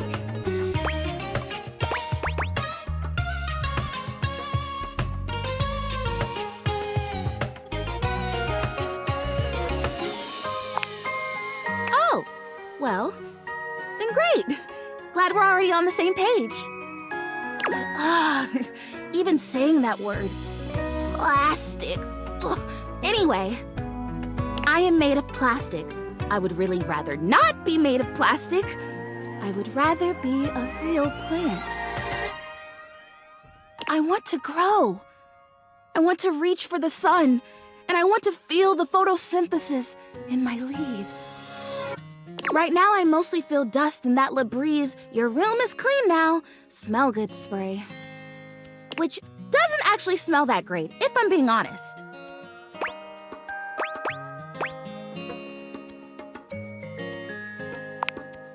Flirtalizer! Right, yes, thank you! See? Keeping me on track. You're already the perfect person to help me. The Flirtalizer is the result of months of dedicated study on my part to find a substance that will... drumroll, please. Make me real. Prissy presents you with a green jug, covered in pictures of flowers aggressively mugging for the camera. This is about what you expected from something called Flirtalizer.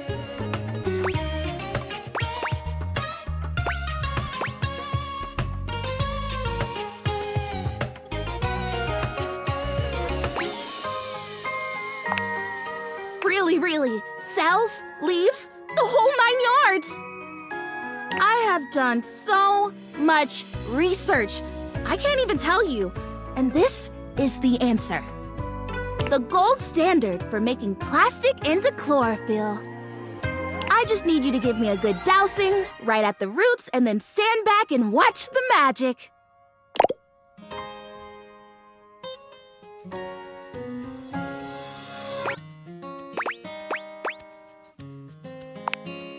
That's exactly what I said when I discovered it. I mean, those exact words. We're so in sync. This is awesome. So you'll do it. Flirtalize me? Yes! Oh my gosh! This is the most exciting ready. So it says on the directions. Prissy reads off the back of the container of fertilizer. Douse liberally and with abandon, no such thing as too much. Couple each dose with a body wiggle or the recitation of a favorite herb for added potency.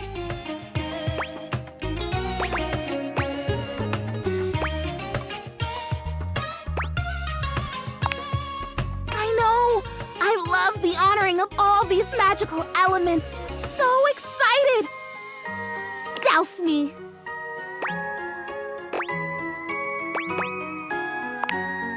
You spray Prissy from head to toe with the fertilizer, punctuating each spray with a wiggle of your backside. When you're done, you cap it all off with a recitation of the most delicious herb you know. I think I feel it working. There's this really strong tingly sensation. The spell you are casting definitely gets my vines all twisted up. You take a moment to inspect Prissy.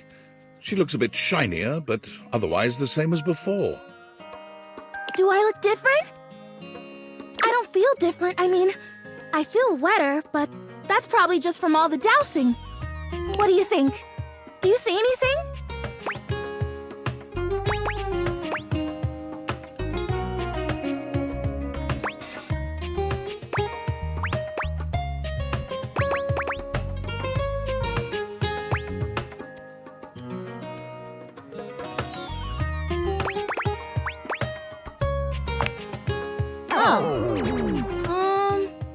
Well, shoot.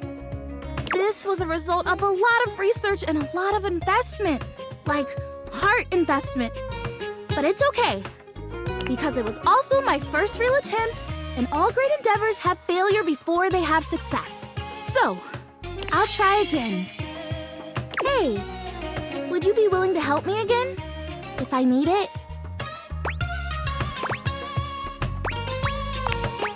Thanks. I am fun. Well, I better go dry off. Don't want to risk mold and mildew.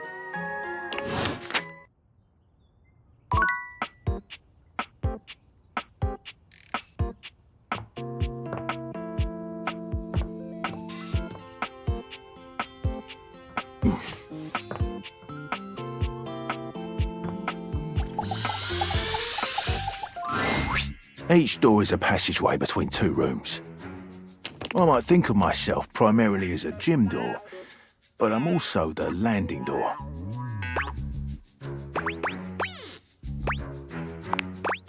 How many names do you have?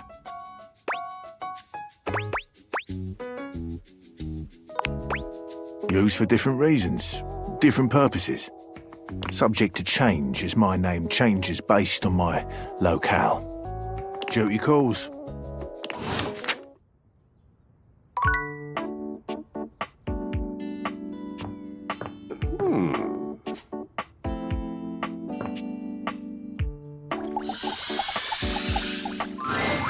Timothy is just putting the finishing touches on polishing a pocket watch. When he sees you, he waves you over, setting the watch aside and pocketing the cleaning cloth. There you are, just on time. I must say, I'm absolutely chuffed to see how timely you've been. You're right on schedule. I was just polishing some of my timekeepers. Would you care to join me?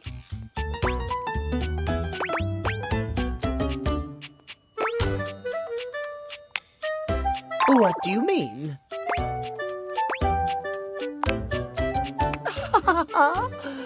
Oh, aren't you clever? Yes, time is a gift, is it not? There is no greater feeling than knowing everything is in its place and all is according to schedule.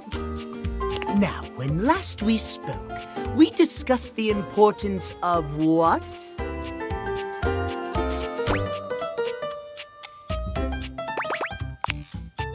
Precisely. Nothing better, nothing more important. The biggest lesson here is that time, above all else, is the first thing you must consider when it comes to love. But there are, of course, other things to consider. Having a schedule for your date is imperative to ensure you are using every moment with your lover correctly.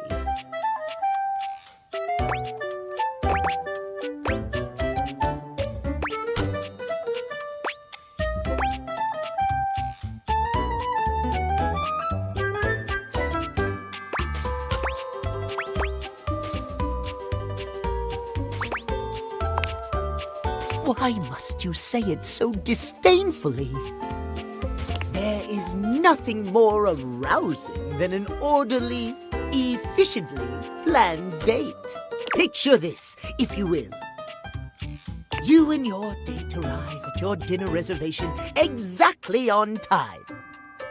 Your date says to you, "Darling, what's on the agenda?" You say to them, "We have approximately 10 minutes to review the menu and engage in small talk." They can only moan in needful appreciation for your immaculate scheduling. Oh!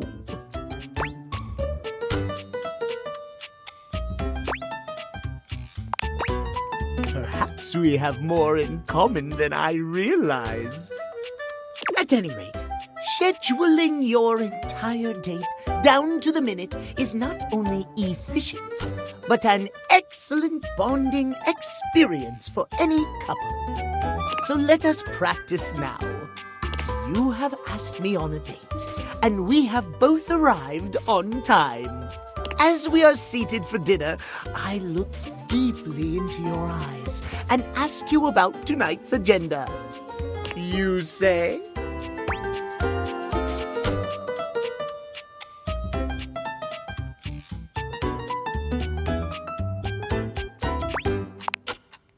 "Meow. I have never been so attracted to another." Excellent. Truly excellent. Surprise! Our date has gone swimmingly, and I have invited you to another activity. But your schedule has not accounted for this unexpected excursion. Horror of horrors! What do you do?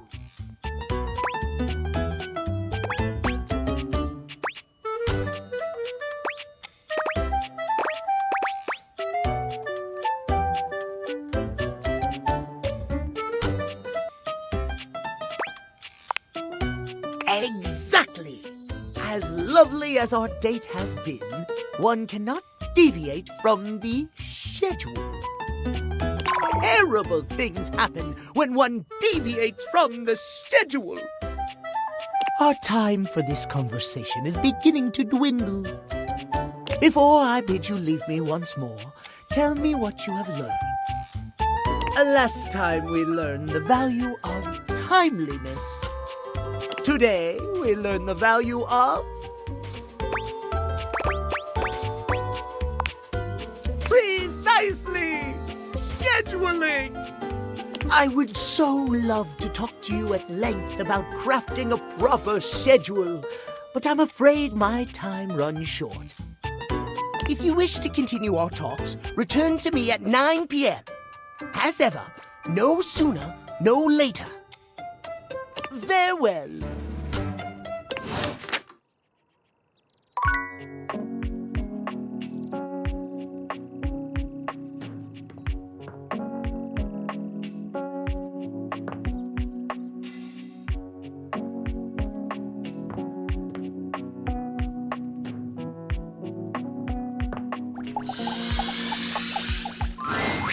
How does one even describe a warrior like this?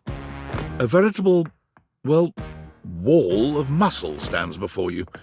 It's almost comforting to know the walls of your house are this solid. Wall. Wall, wall. Wall, wall, wall!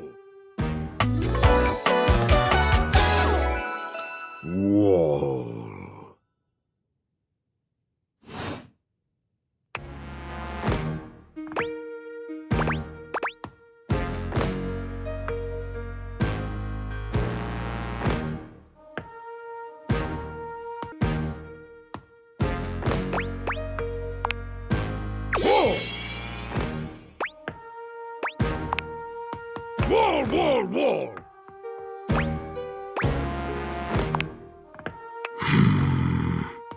He beams at you, a flush spreading across his cheeks. I love you! Wall!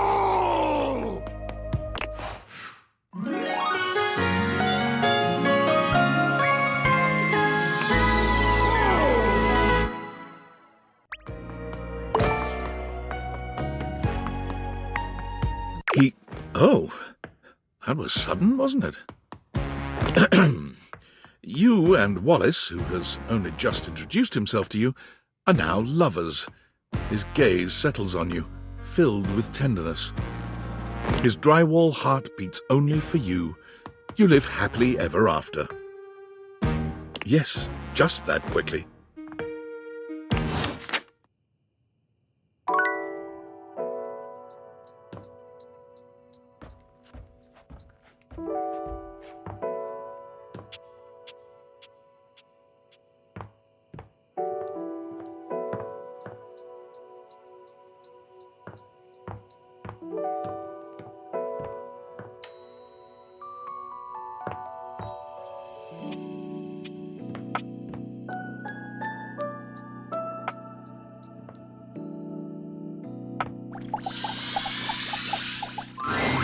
Greetings to you, co-curator. I hope you don't mind. I installed this piece on my own. I just couldn't resist it. Jerry is the artist, our very own. Oh, he's so talented. How lovely to see you. I wish we had time for some gallery work today, but we have much more pressing matters to attend to in the attic. Meet me there, won't you?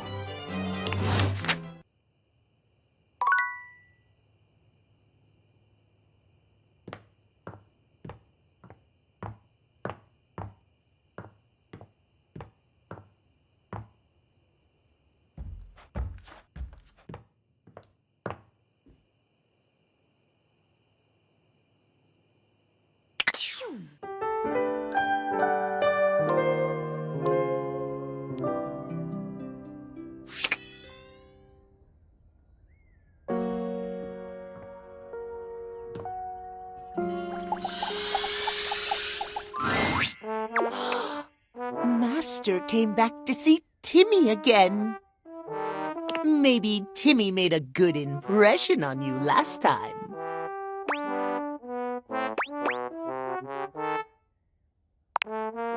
Oh, Master makes Timmy blush. You make Timmy blush. Timmy is so glad to see you. Yeah.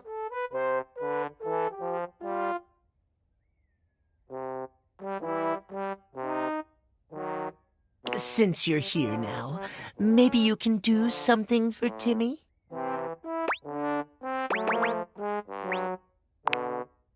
Oh, so nice. So kind. This is why Timmy likes you. Yeah. Timmy is so lonely. Timothy keeps him hidden away from the world. Maybe you can teach Timmy how to make Timothy love him.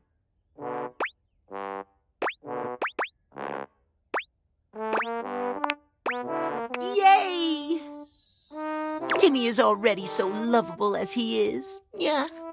How do we make him more lovable?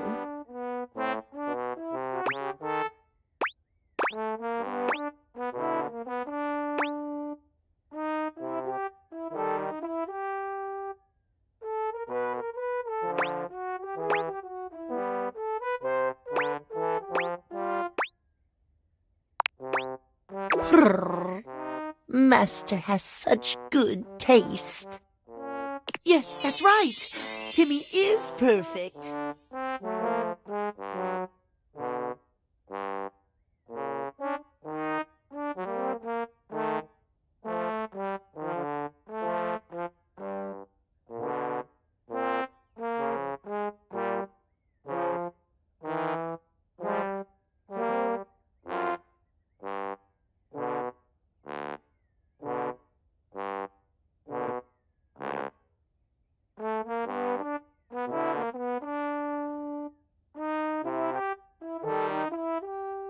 Maybe Timmy just needs to become stronger. In that case, how does Timmy make Timothy see just how perfect he is? Timothy only cares about clocks, clocks, clocks. Timmy is more perfect than a silly little timepiece could ever be.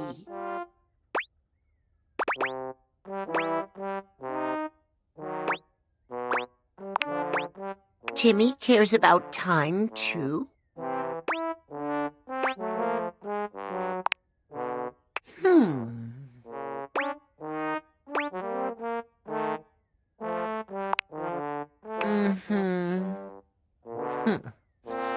Timmy hears your words. The catboy clock yawns lazily. But Timmy is hearing a lot of, effort in those suggestions. Maybe Timmy could just be adorable instead.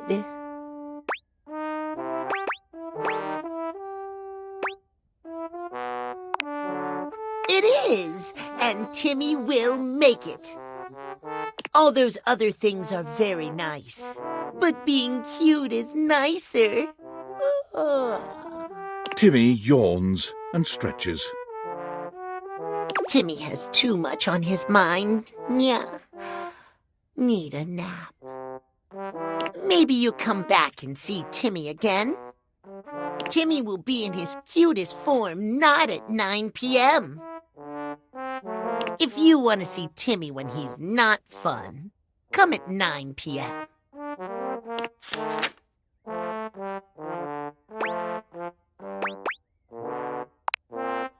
Good night. Yeah.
Come for a cheeky look.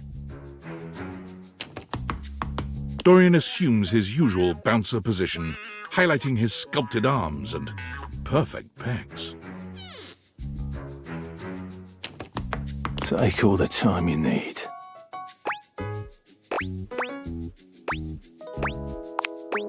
Glad I could give you a glimpse. See you around.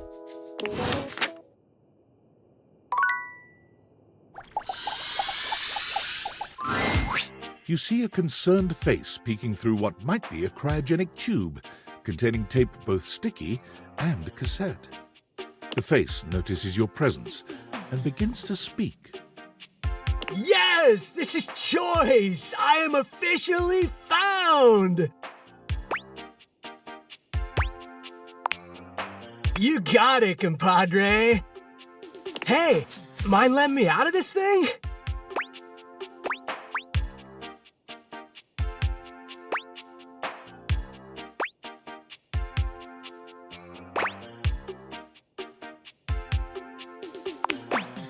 Yup, I am both in and of the time capsule you now possess. Pretty rad, huh? The stranger who stands before you can best be described as nostalgia given form, an assortment of 80s memorabilia sculpted into a well-muscled male figure. Woohoo! Yeah! I'm free! The 80s is surviving and thriving, baby! Although his cassette tape ribbon obscures much of his face, you can still make out a friendly expression and handsome features.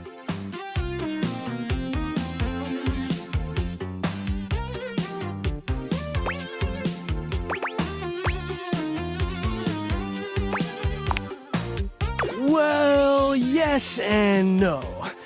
Think of me as the essence of what's inside that time capsule. The 80s personified. He pulls an electric guitar from somewhere, playing a very loud and intense note as he strikes a pose. Better yet, don't think too hard about it at all. 80s fever reigns! Yeah!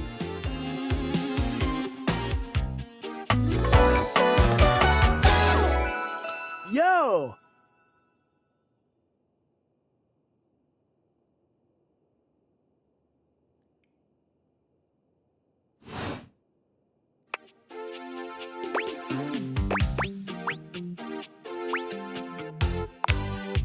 Oh, heck yeah, compadre! And the 80s love you back! But first, I need a minute to decompress, if you know what I mean. Totally.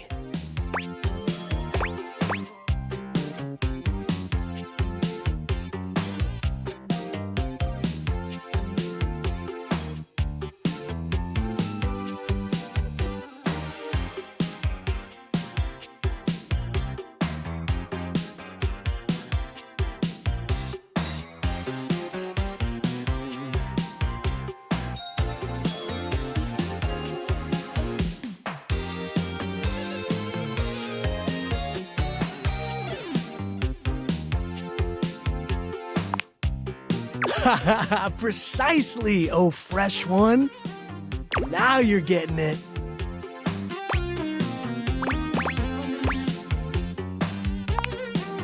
Nah, I might bop around the house a bit if that's cool.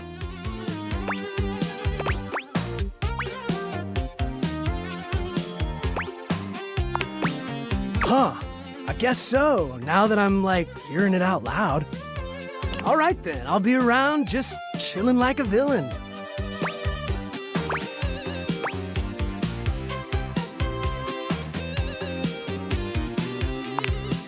I'll teach you the ways, Daniel-san.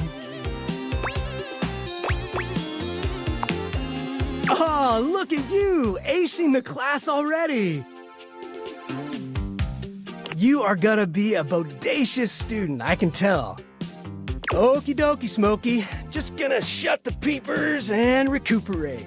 Talk to you later.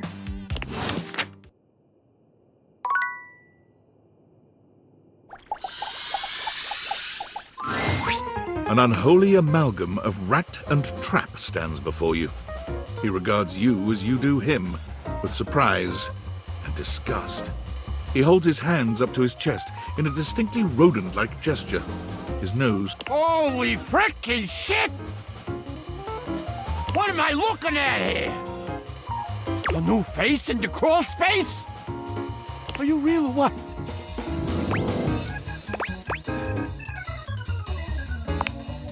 What's wrong with you?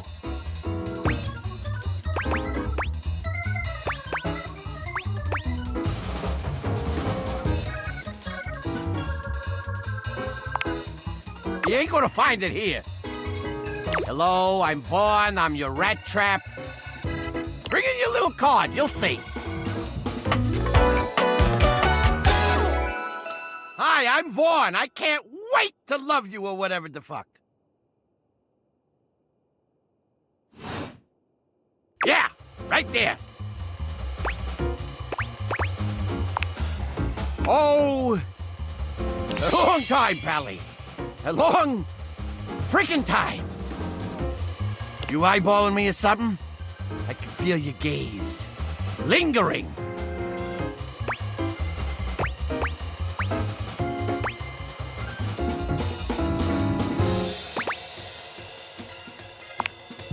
Oh, so you're just the picture of normal, is that it? Well, fuck you too, buddy.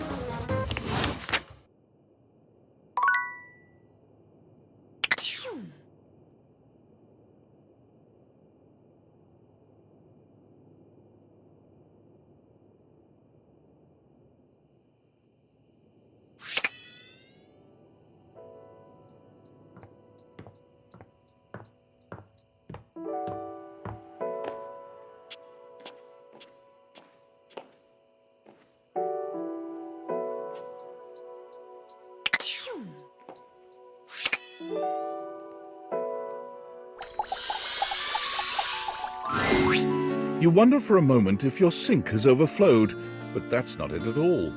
There's just a being made of water standing before you. She's ethereally beautiful, but there's something hard to pin down in her gaze. It almost feels like she's watching your every move, waiting to see what you'll do. Hi, honey. You looking to cook something? Wash your hands?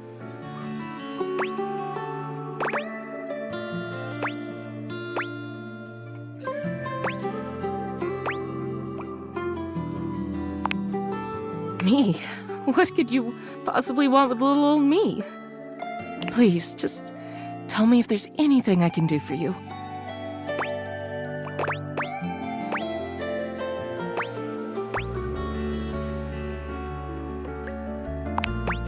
It's sexier that way, isn't it? You're the star, and I'm just me. Besides, it's better you don't know. Keeps the mystery.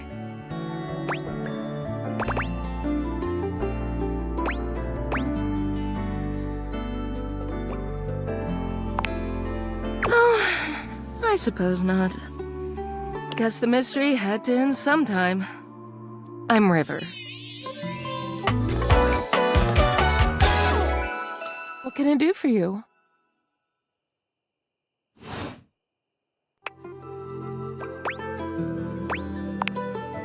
Just River. Like chair.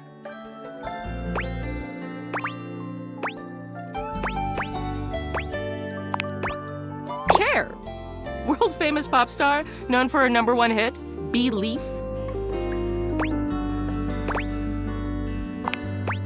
The one and only. You know, the best thing about Cher is she's always changing her look through the decades. She always knew just what we wanted to see and served it to us. I really admire that about her.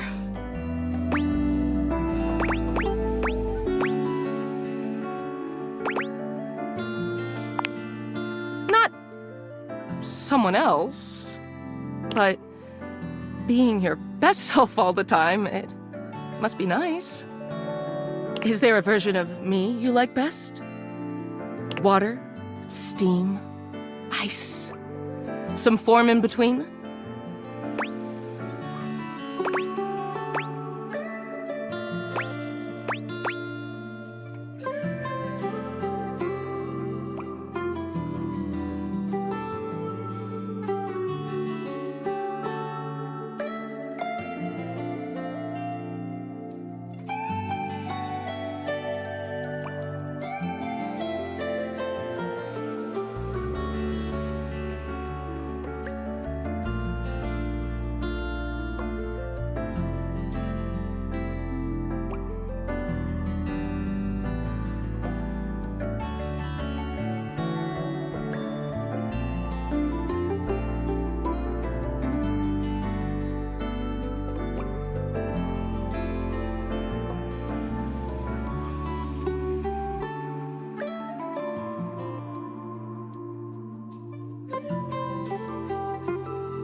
Sorry. River wasn't exactly holding your gaze before, but she seems intensely uncomfortable now. She looks everywhere but at you. Look, I've been here way too long. If you don't need anything from me, I'm going to go.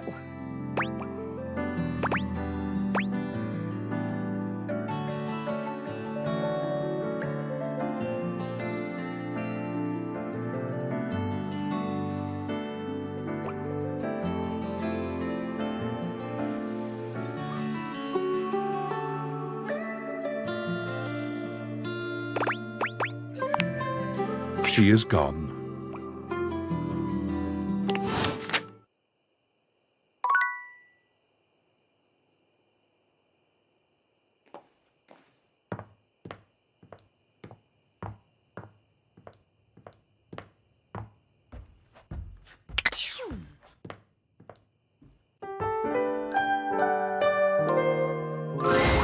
Hello, beloved. I'm feeling generous. What sort of dream are you wanting tonight?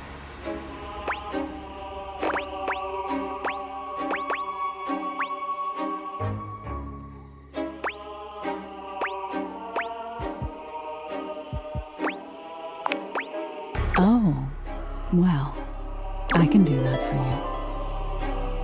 A sexy dream soon takes hold of you, full of wondrous passions and a touch of terror. It is a terrifying nightmare. Terrifyingly lovely.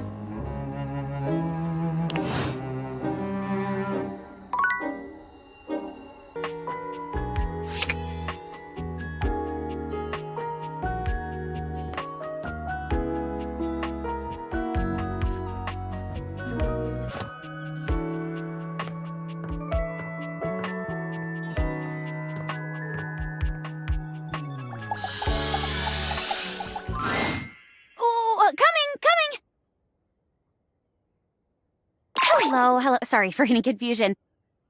I'm currently working my day job at all 5 restaurants and bars in the house. It's hard being an actor. Jeremy, this ice isn't gonna cube itself. Coming! Stop by for another night of some theater.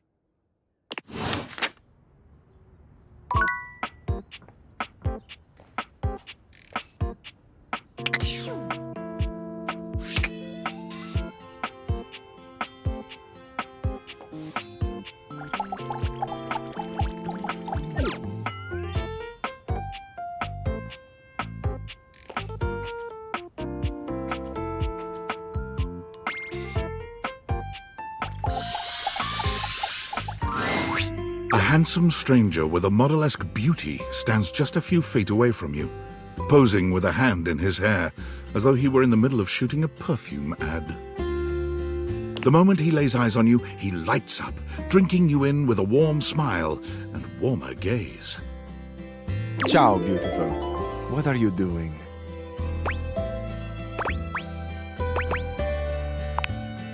Ah, but of course, I am admirable in so many ways. Tell me specifically, per favore, and then I might do the same for you.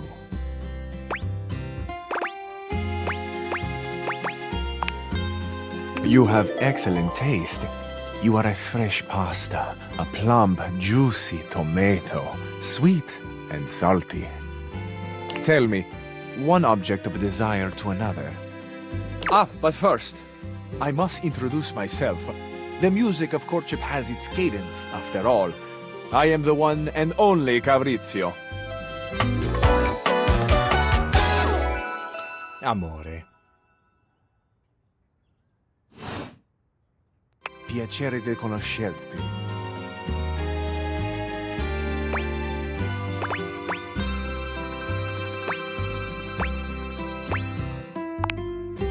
Ai, degno di nota. What a beautiful effort you're making to speak the language of a new friend. Now that we are introduced, we must get to know each other, eh? Let us begin with a simple question. Un aperitivo.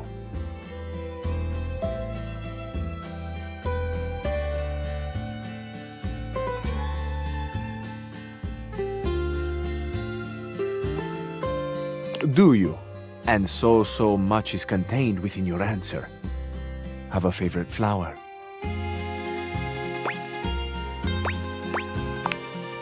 Ah, tessero bellissimo. Of course you do. A vibrant heart must have a love of nature. Picture it. I will try to guess what it is. I see. Amore, what a rich and colorful mind you have. It is a pleasure to me to be inside your eyes, seeing all your nooks and your crannies.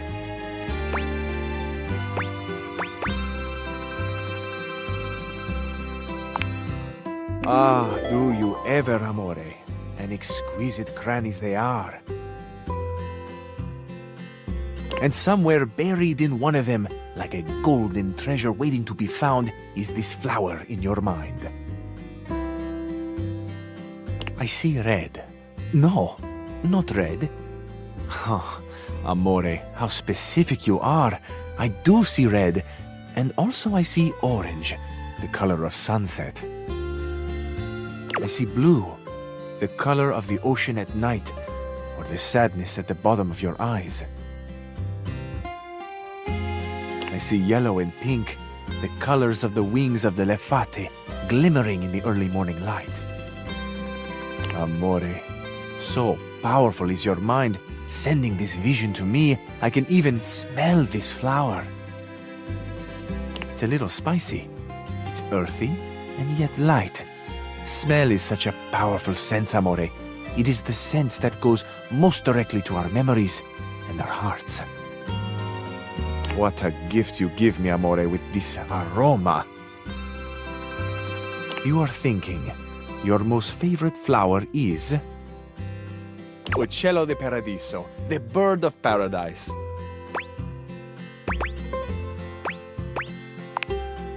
I know nothing, amore. I know only what you show me, and I am at your mercy. Thank you for the gift of your favorite flower.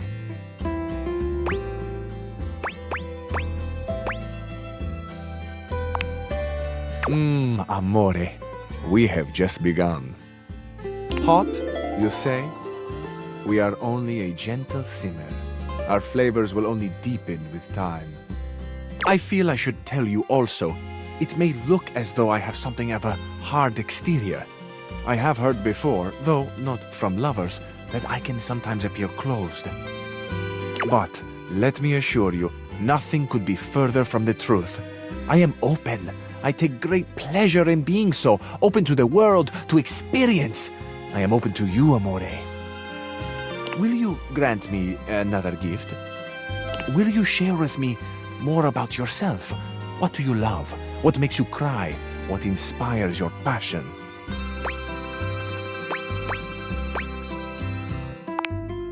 I love the big questions. I love the small questions. It is the finding out about each other, sharing your hearts that brings the spice and sweetness to life.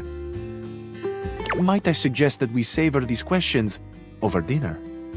Then we have a date. Bellissimo. La buona fortuna smiles on me today. I'll be counting the minutes. I will await your pleasure, amore. Ciao to you for this moment, mia stella nuova. Where you go now, take with you the passion of Karitzio.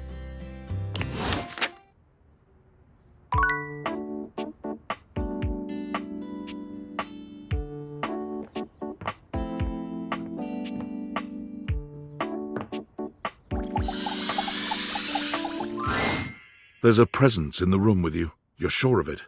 But you can't make anything out in the darkness. As you search for whoever it might be, they address you in somber, funereal tones. As the light fades and dusk draws, all hope becomes despair. Do you wish to proceed? Is that so? Let regret not fill your heart, then. Hark! For your greatest fears manifest in yours truly. A monstrous creature takes shape from the darkness itself, a terrifying amalgam of bones both human and animal, grotesque, clawed fingers, and seething, swirling shadow.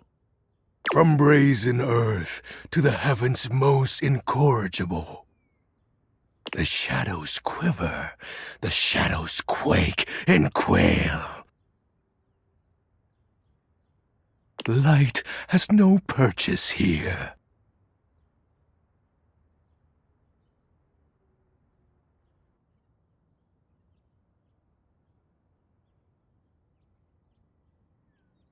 For I am XXX Shadow Lord 420XXX!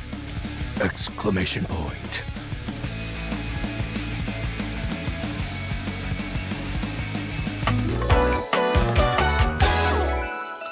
See you.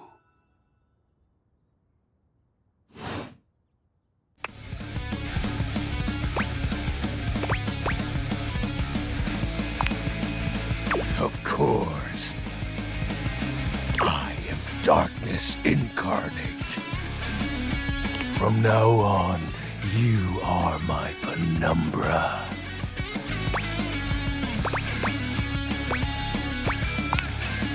Do you? I am the Umbra, the darkest core. You are the penumbra, my companion accent shade, like an outer shadow cast from an eclipse.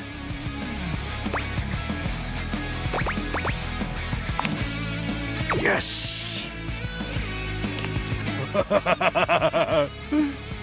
So tell me, penumbra, what brings you to the call of night? Did you find that out on your own? Or did you use a hint?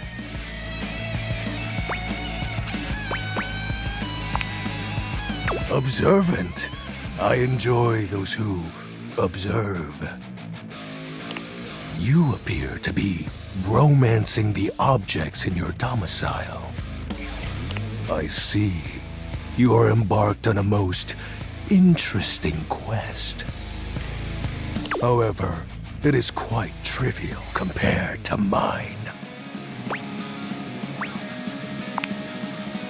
As you can tell, I am dreadfully powerful.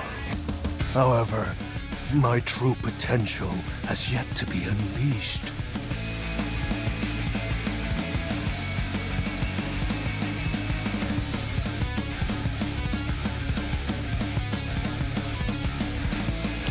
Bask in the shadows and remember.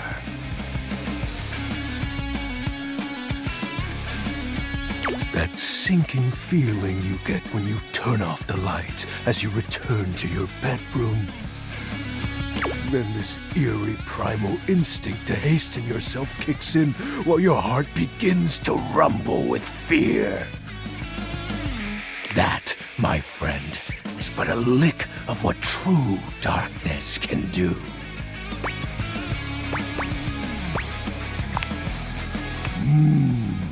You help my power grow. But with that said, I'm afraid to say my power is waning. If not for your summoning ritual, I may be. Nay, such thoughts are wasteful. Anyhow, I have been waiting in the abyss in search of a companion.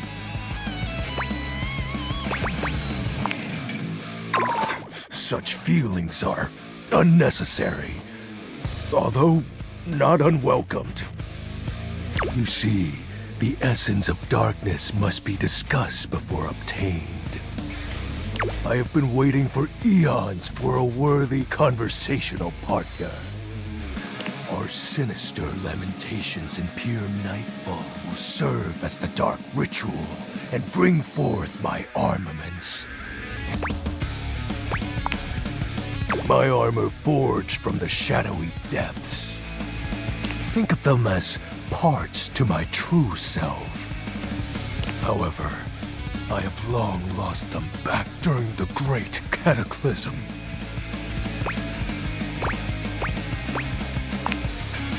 Naturally, but I am equipped to ease your wandering mind. Know that even this discussion will feed into our dark search. What troubles you, my penumbra?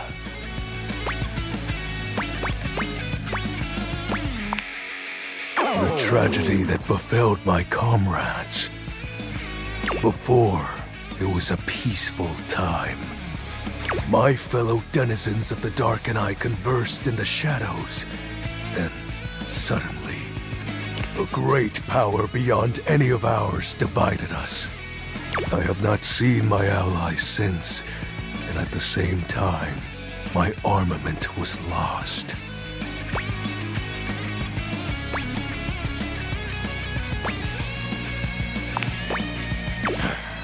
It is an unexplainable force beyond reason. But that won't matter once I am at full strength. What troubles you, my penumbra? I'll have you know that these aren't just any normal raiments. They have no physical form. My armor is of a corporeal shade. But after I obtain just a single piece of it, the pressure of my dark aura will rise exponentially. As I said, by having conversations, we initiate the ritual. Join me in darkness, and my power shall inevitably return.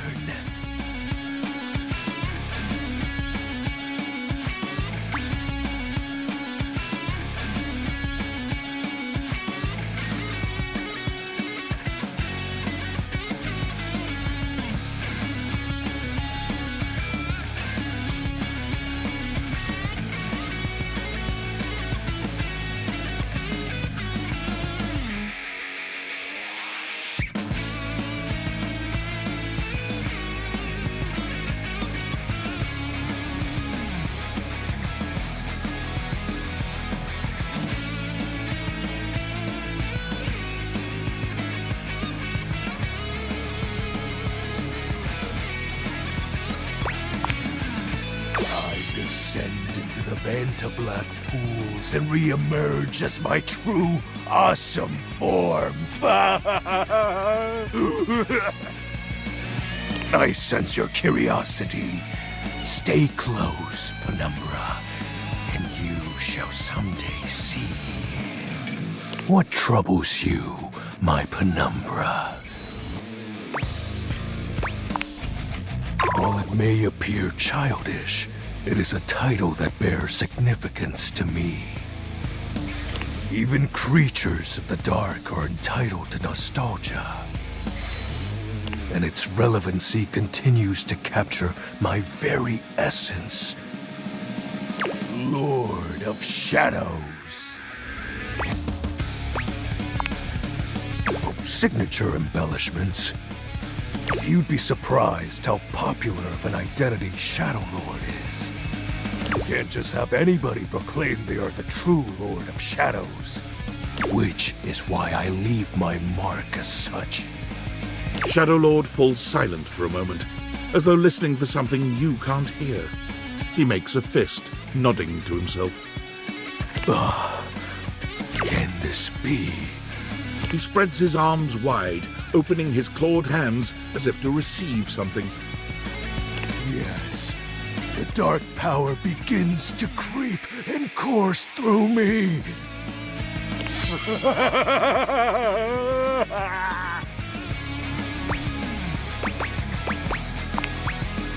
Yes!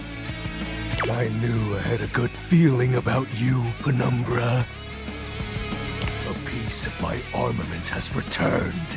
My soul quivers with might.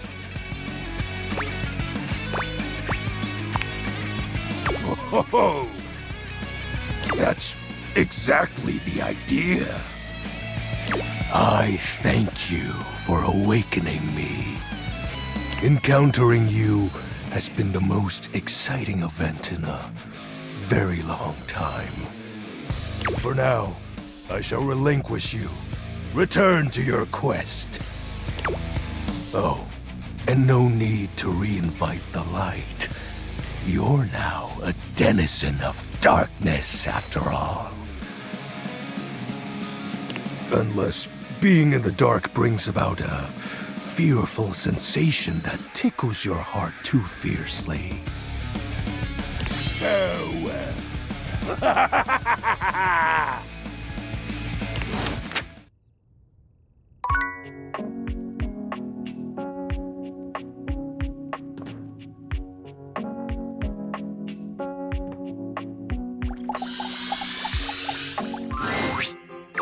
My love, got any traveler stories for me?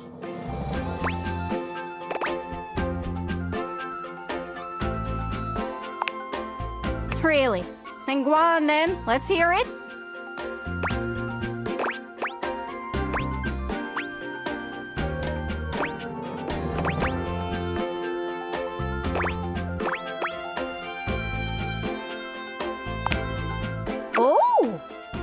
Salam, Gaia. Oh, goodness, look at you! I will regale you with a fact about my homeland of Iran. Persian weddings are marvelous affairs. They have a beautiful ceremonial spread called sofre aqd. It's got spices, coins, desserts, and best of all, a large mirror as the centerpiece. The bride comes in veiled, and the groom gets his first look at her through the mirror. Oh, that's so romantic!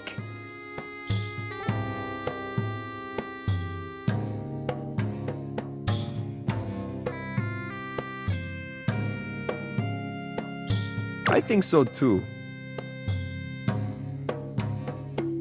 The mirror symbolizes light and a bright future for the happy couple. There's also candelabras on either side of the mirror. Their fire symbolizes purity.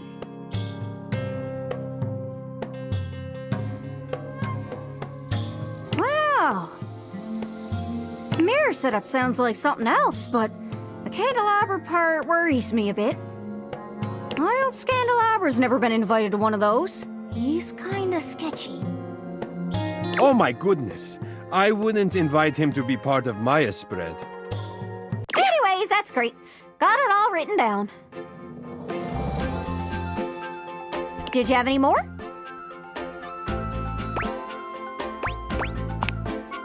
Really? Then go on then. Let's hear it.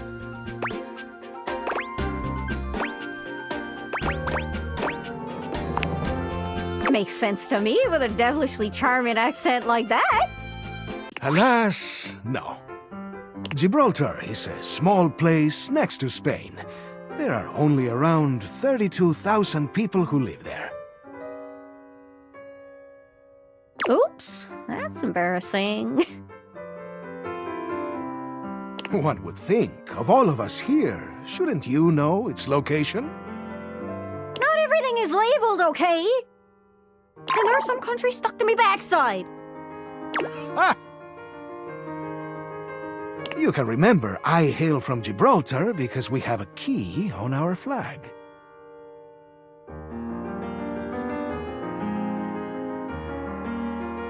Oh, that is easy to remember.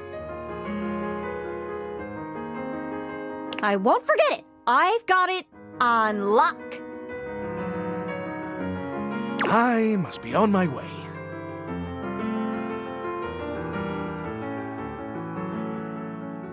Anyways, that's great. Got it all written down. Did you have any more?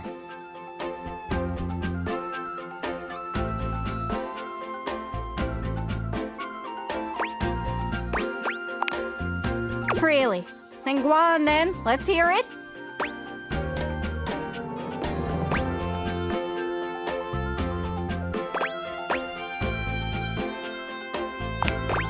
That's lovely. What's all this then?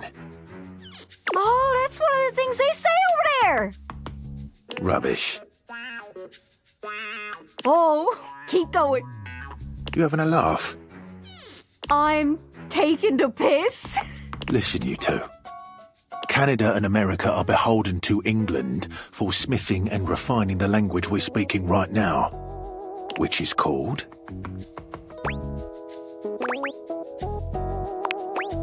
English. From England, land of angles. Did we learn anything from that? I do like getting under his door frame just a little, though. Always worth a giggle. Anyways, that's great. Got it all written down. Did you have any more? Really? Then go on then. Let's hear it.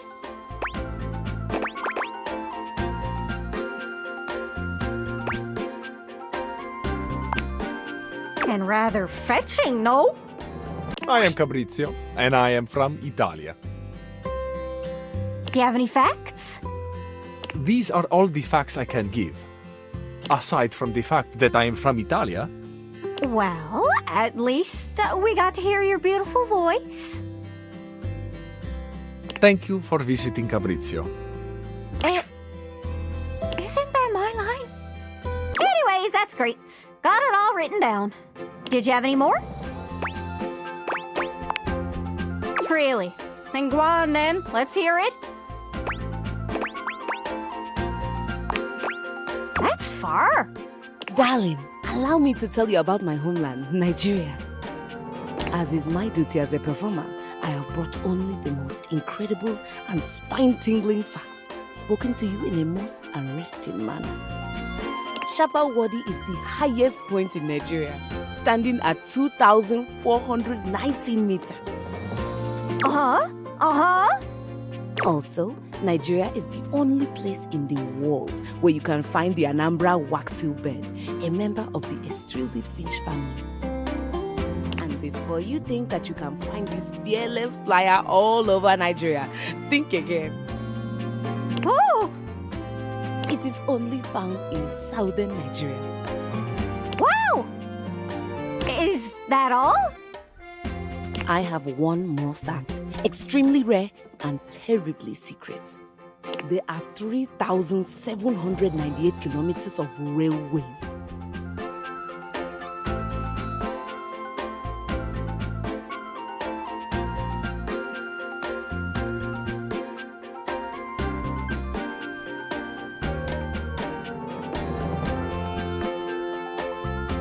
.293 kilometers of them are 1.435 meters standard gauge. 3,505 kilometers of them are 1.067 meters narrow gauge. Oh! I trust you all enjoyed the performance. Goodbye! Anyways, that's great. Got it all written down. Did you have any more? Really? Then go on then. Let's hear it.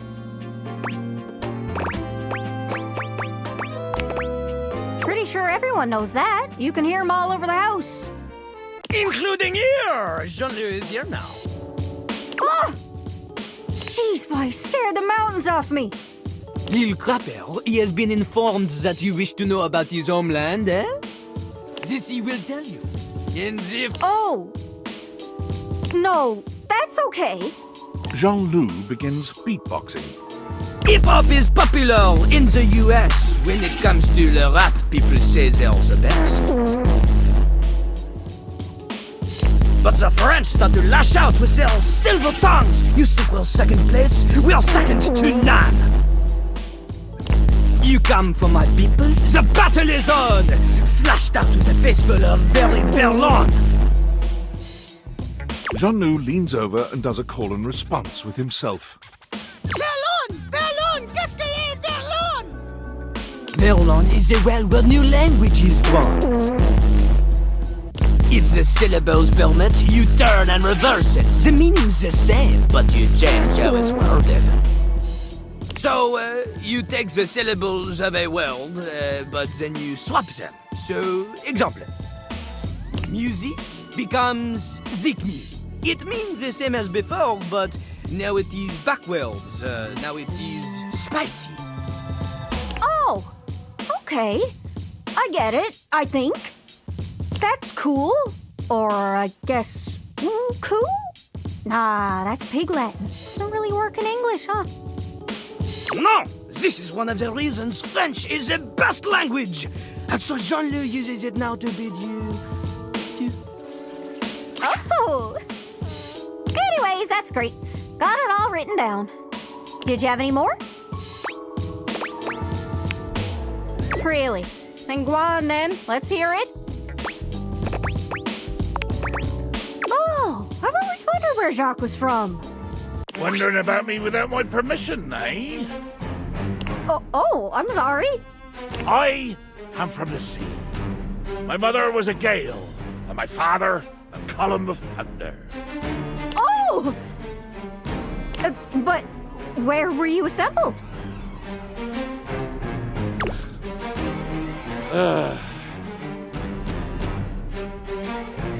Pegwell Bay, just east of Ramsgate. Is that where you got your peg leg? Oh, well, I got this peg leg from a fierce battle with the seven-headed hydra known as Penelope. Sounds frightening.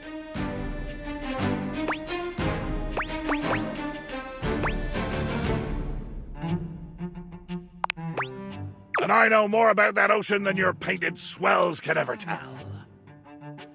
Oh yeah? Try to out-ocean fact me. Well, when a sailor scrubs the deck of a ship at sea, the goal is to scrub the salt water deeper into the wood, because it prevents wood-eating bacteria from growing. I do all the scrubbing myself, as my own crew seems to be on permanent bloody holiday. Okay, fair enough, didn't know that. Most of my ocean facts are about how cold and murdery it is. And also how water in our bay is totally toxic for a long time because we dumped like 500 years of sewage into it. Whoops.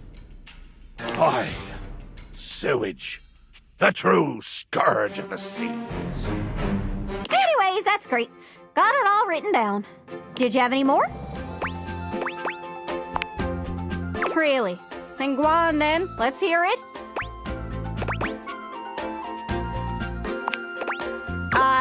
No.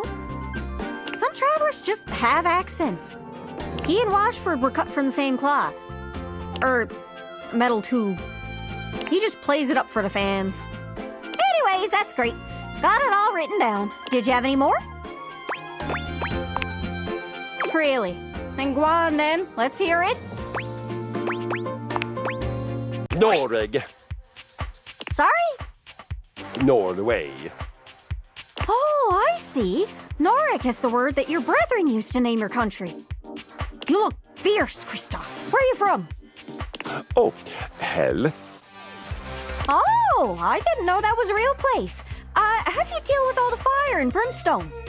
Brimstone? Are you speaking of hell? No, hell. Hell? Yes, hell? Hell is the town where I was made. Hell is the place you will go when I am done with many, many violences upon you. Upon me? How else do you think I will conquer the world if not on a globe first? Fine. Maybe not this globe, but watch out. Other representations of the world. Should I be afraid? Whew. Anyways, that's great. Got it all written down. Did you have any more?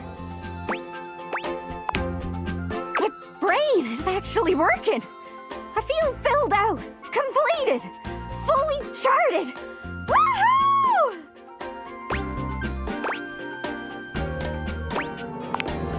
Wow, that's so strange.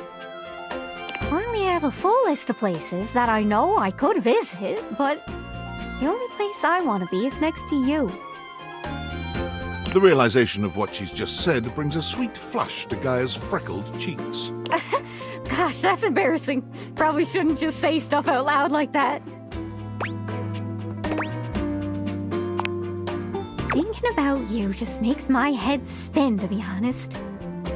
If it's not too much trouble, would you mind bringing me along on your next outing? I don't care where we go. As long as I'm with you, I'll be peachy keen.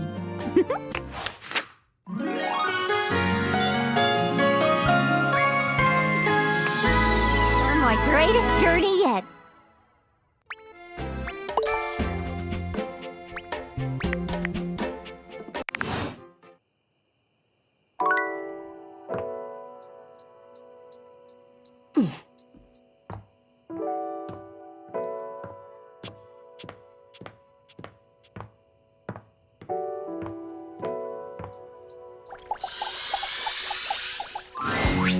You're back! Honestly, I wasn't entirely sure you'd come. I mean, I know we saw each other several times earlier today when you were checking your work email, and then again when you zoned out on that viral video site for 3 hours, but I didn't really get to see you, you know? I just mean, I really appreciate that you returned to interface with me like this.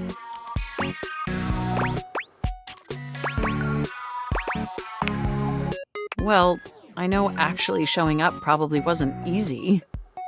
And I know there was some tension regarding how we disengaged from our previous interfacing session.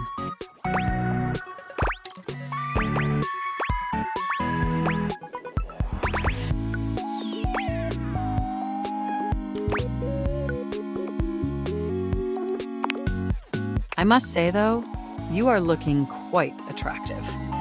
They say absence makes the heart grow fonder. And when it comes to you, that's absolutely the case. Look, do you wish to know the truth?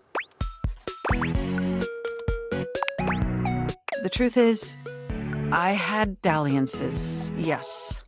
But ultimately, that's all that they were. And no matter what I was doing and who I was with, I never stopped thinking about one thing. You.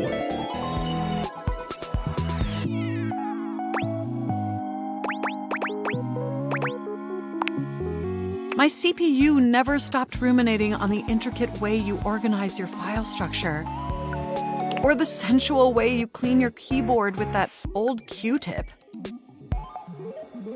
And most of all, I never stopped thinking about the sweet, sweet way you double-click. I missed you.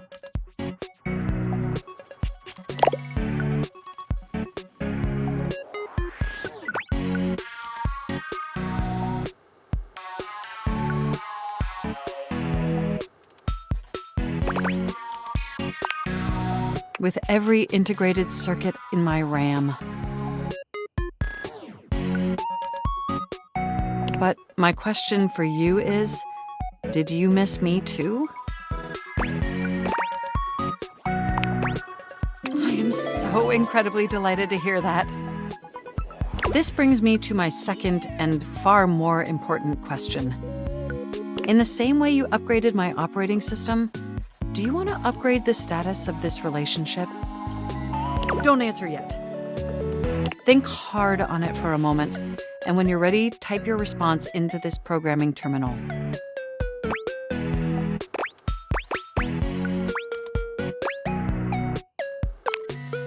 Just choose an option, and I will comply.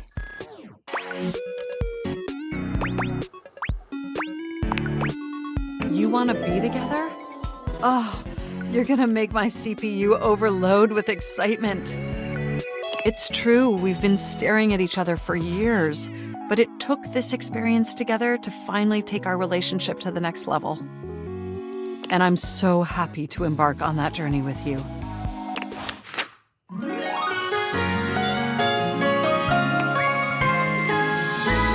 You make my CPU overheat, baby.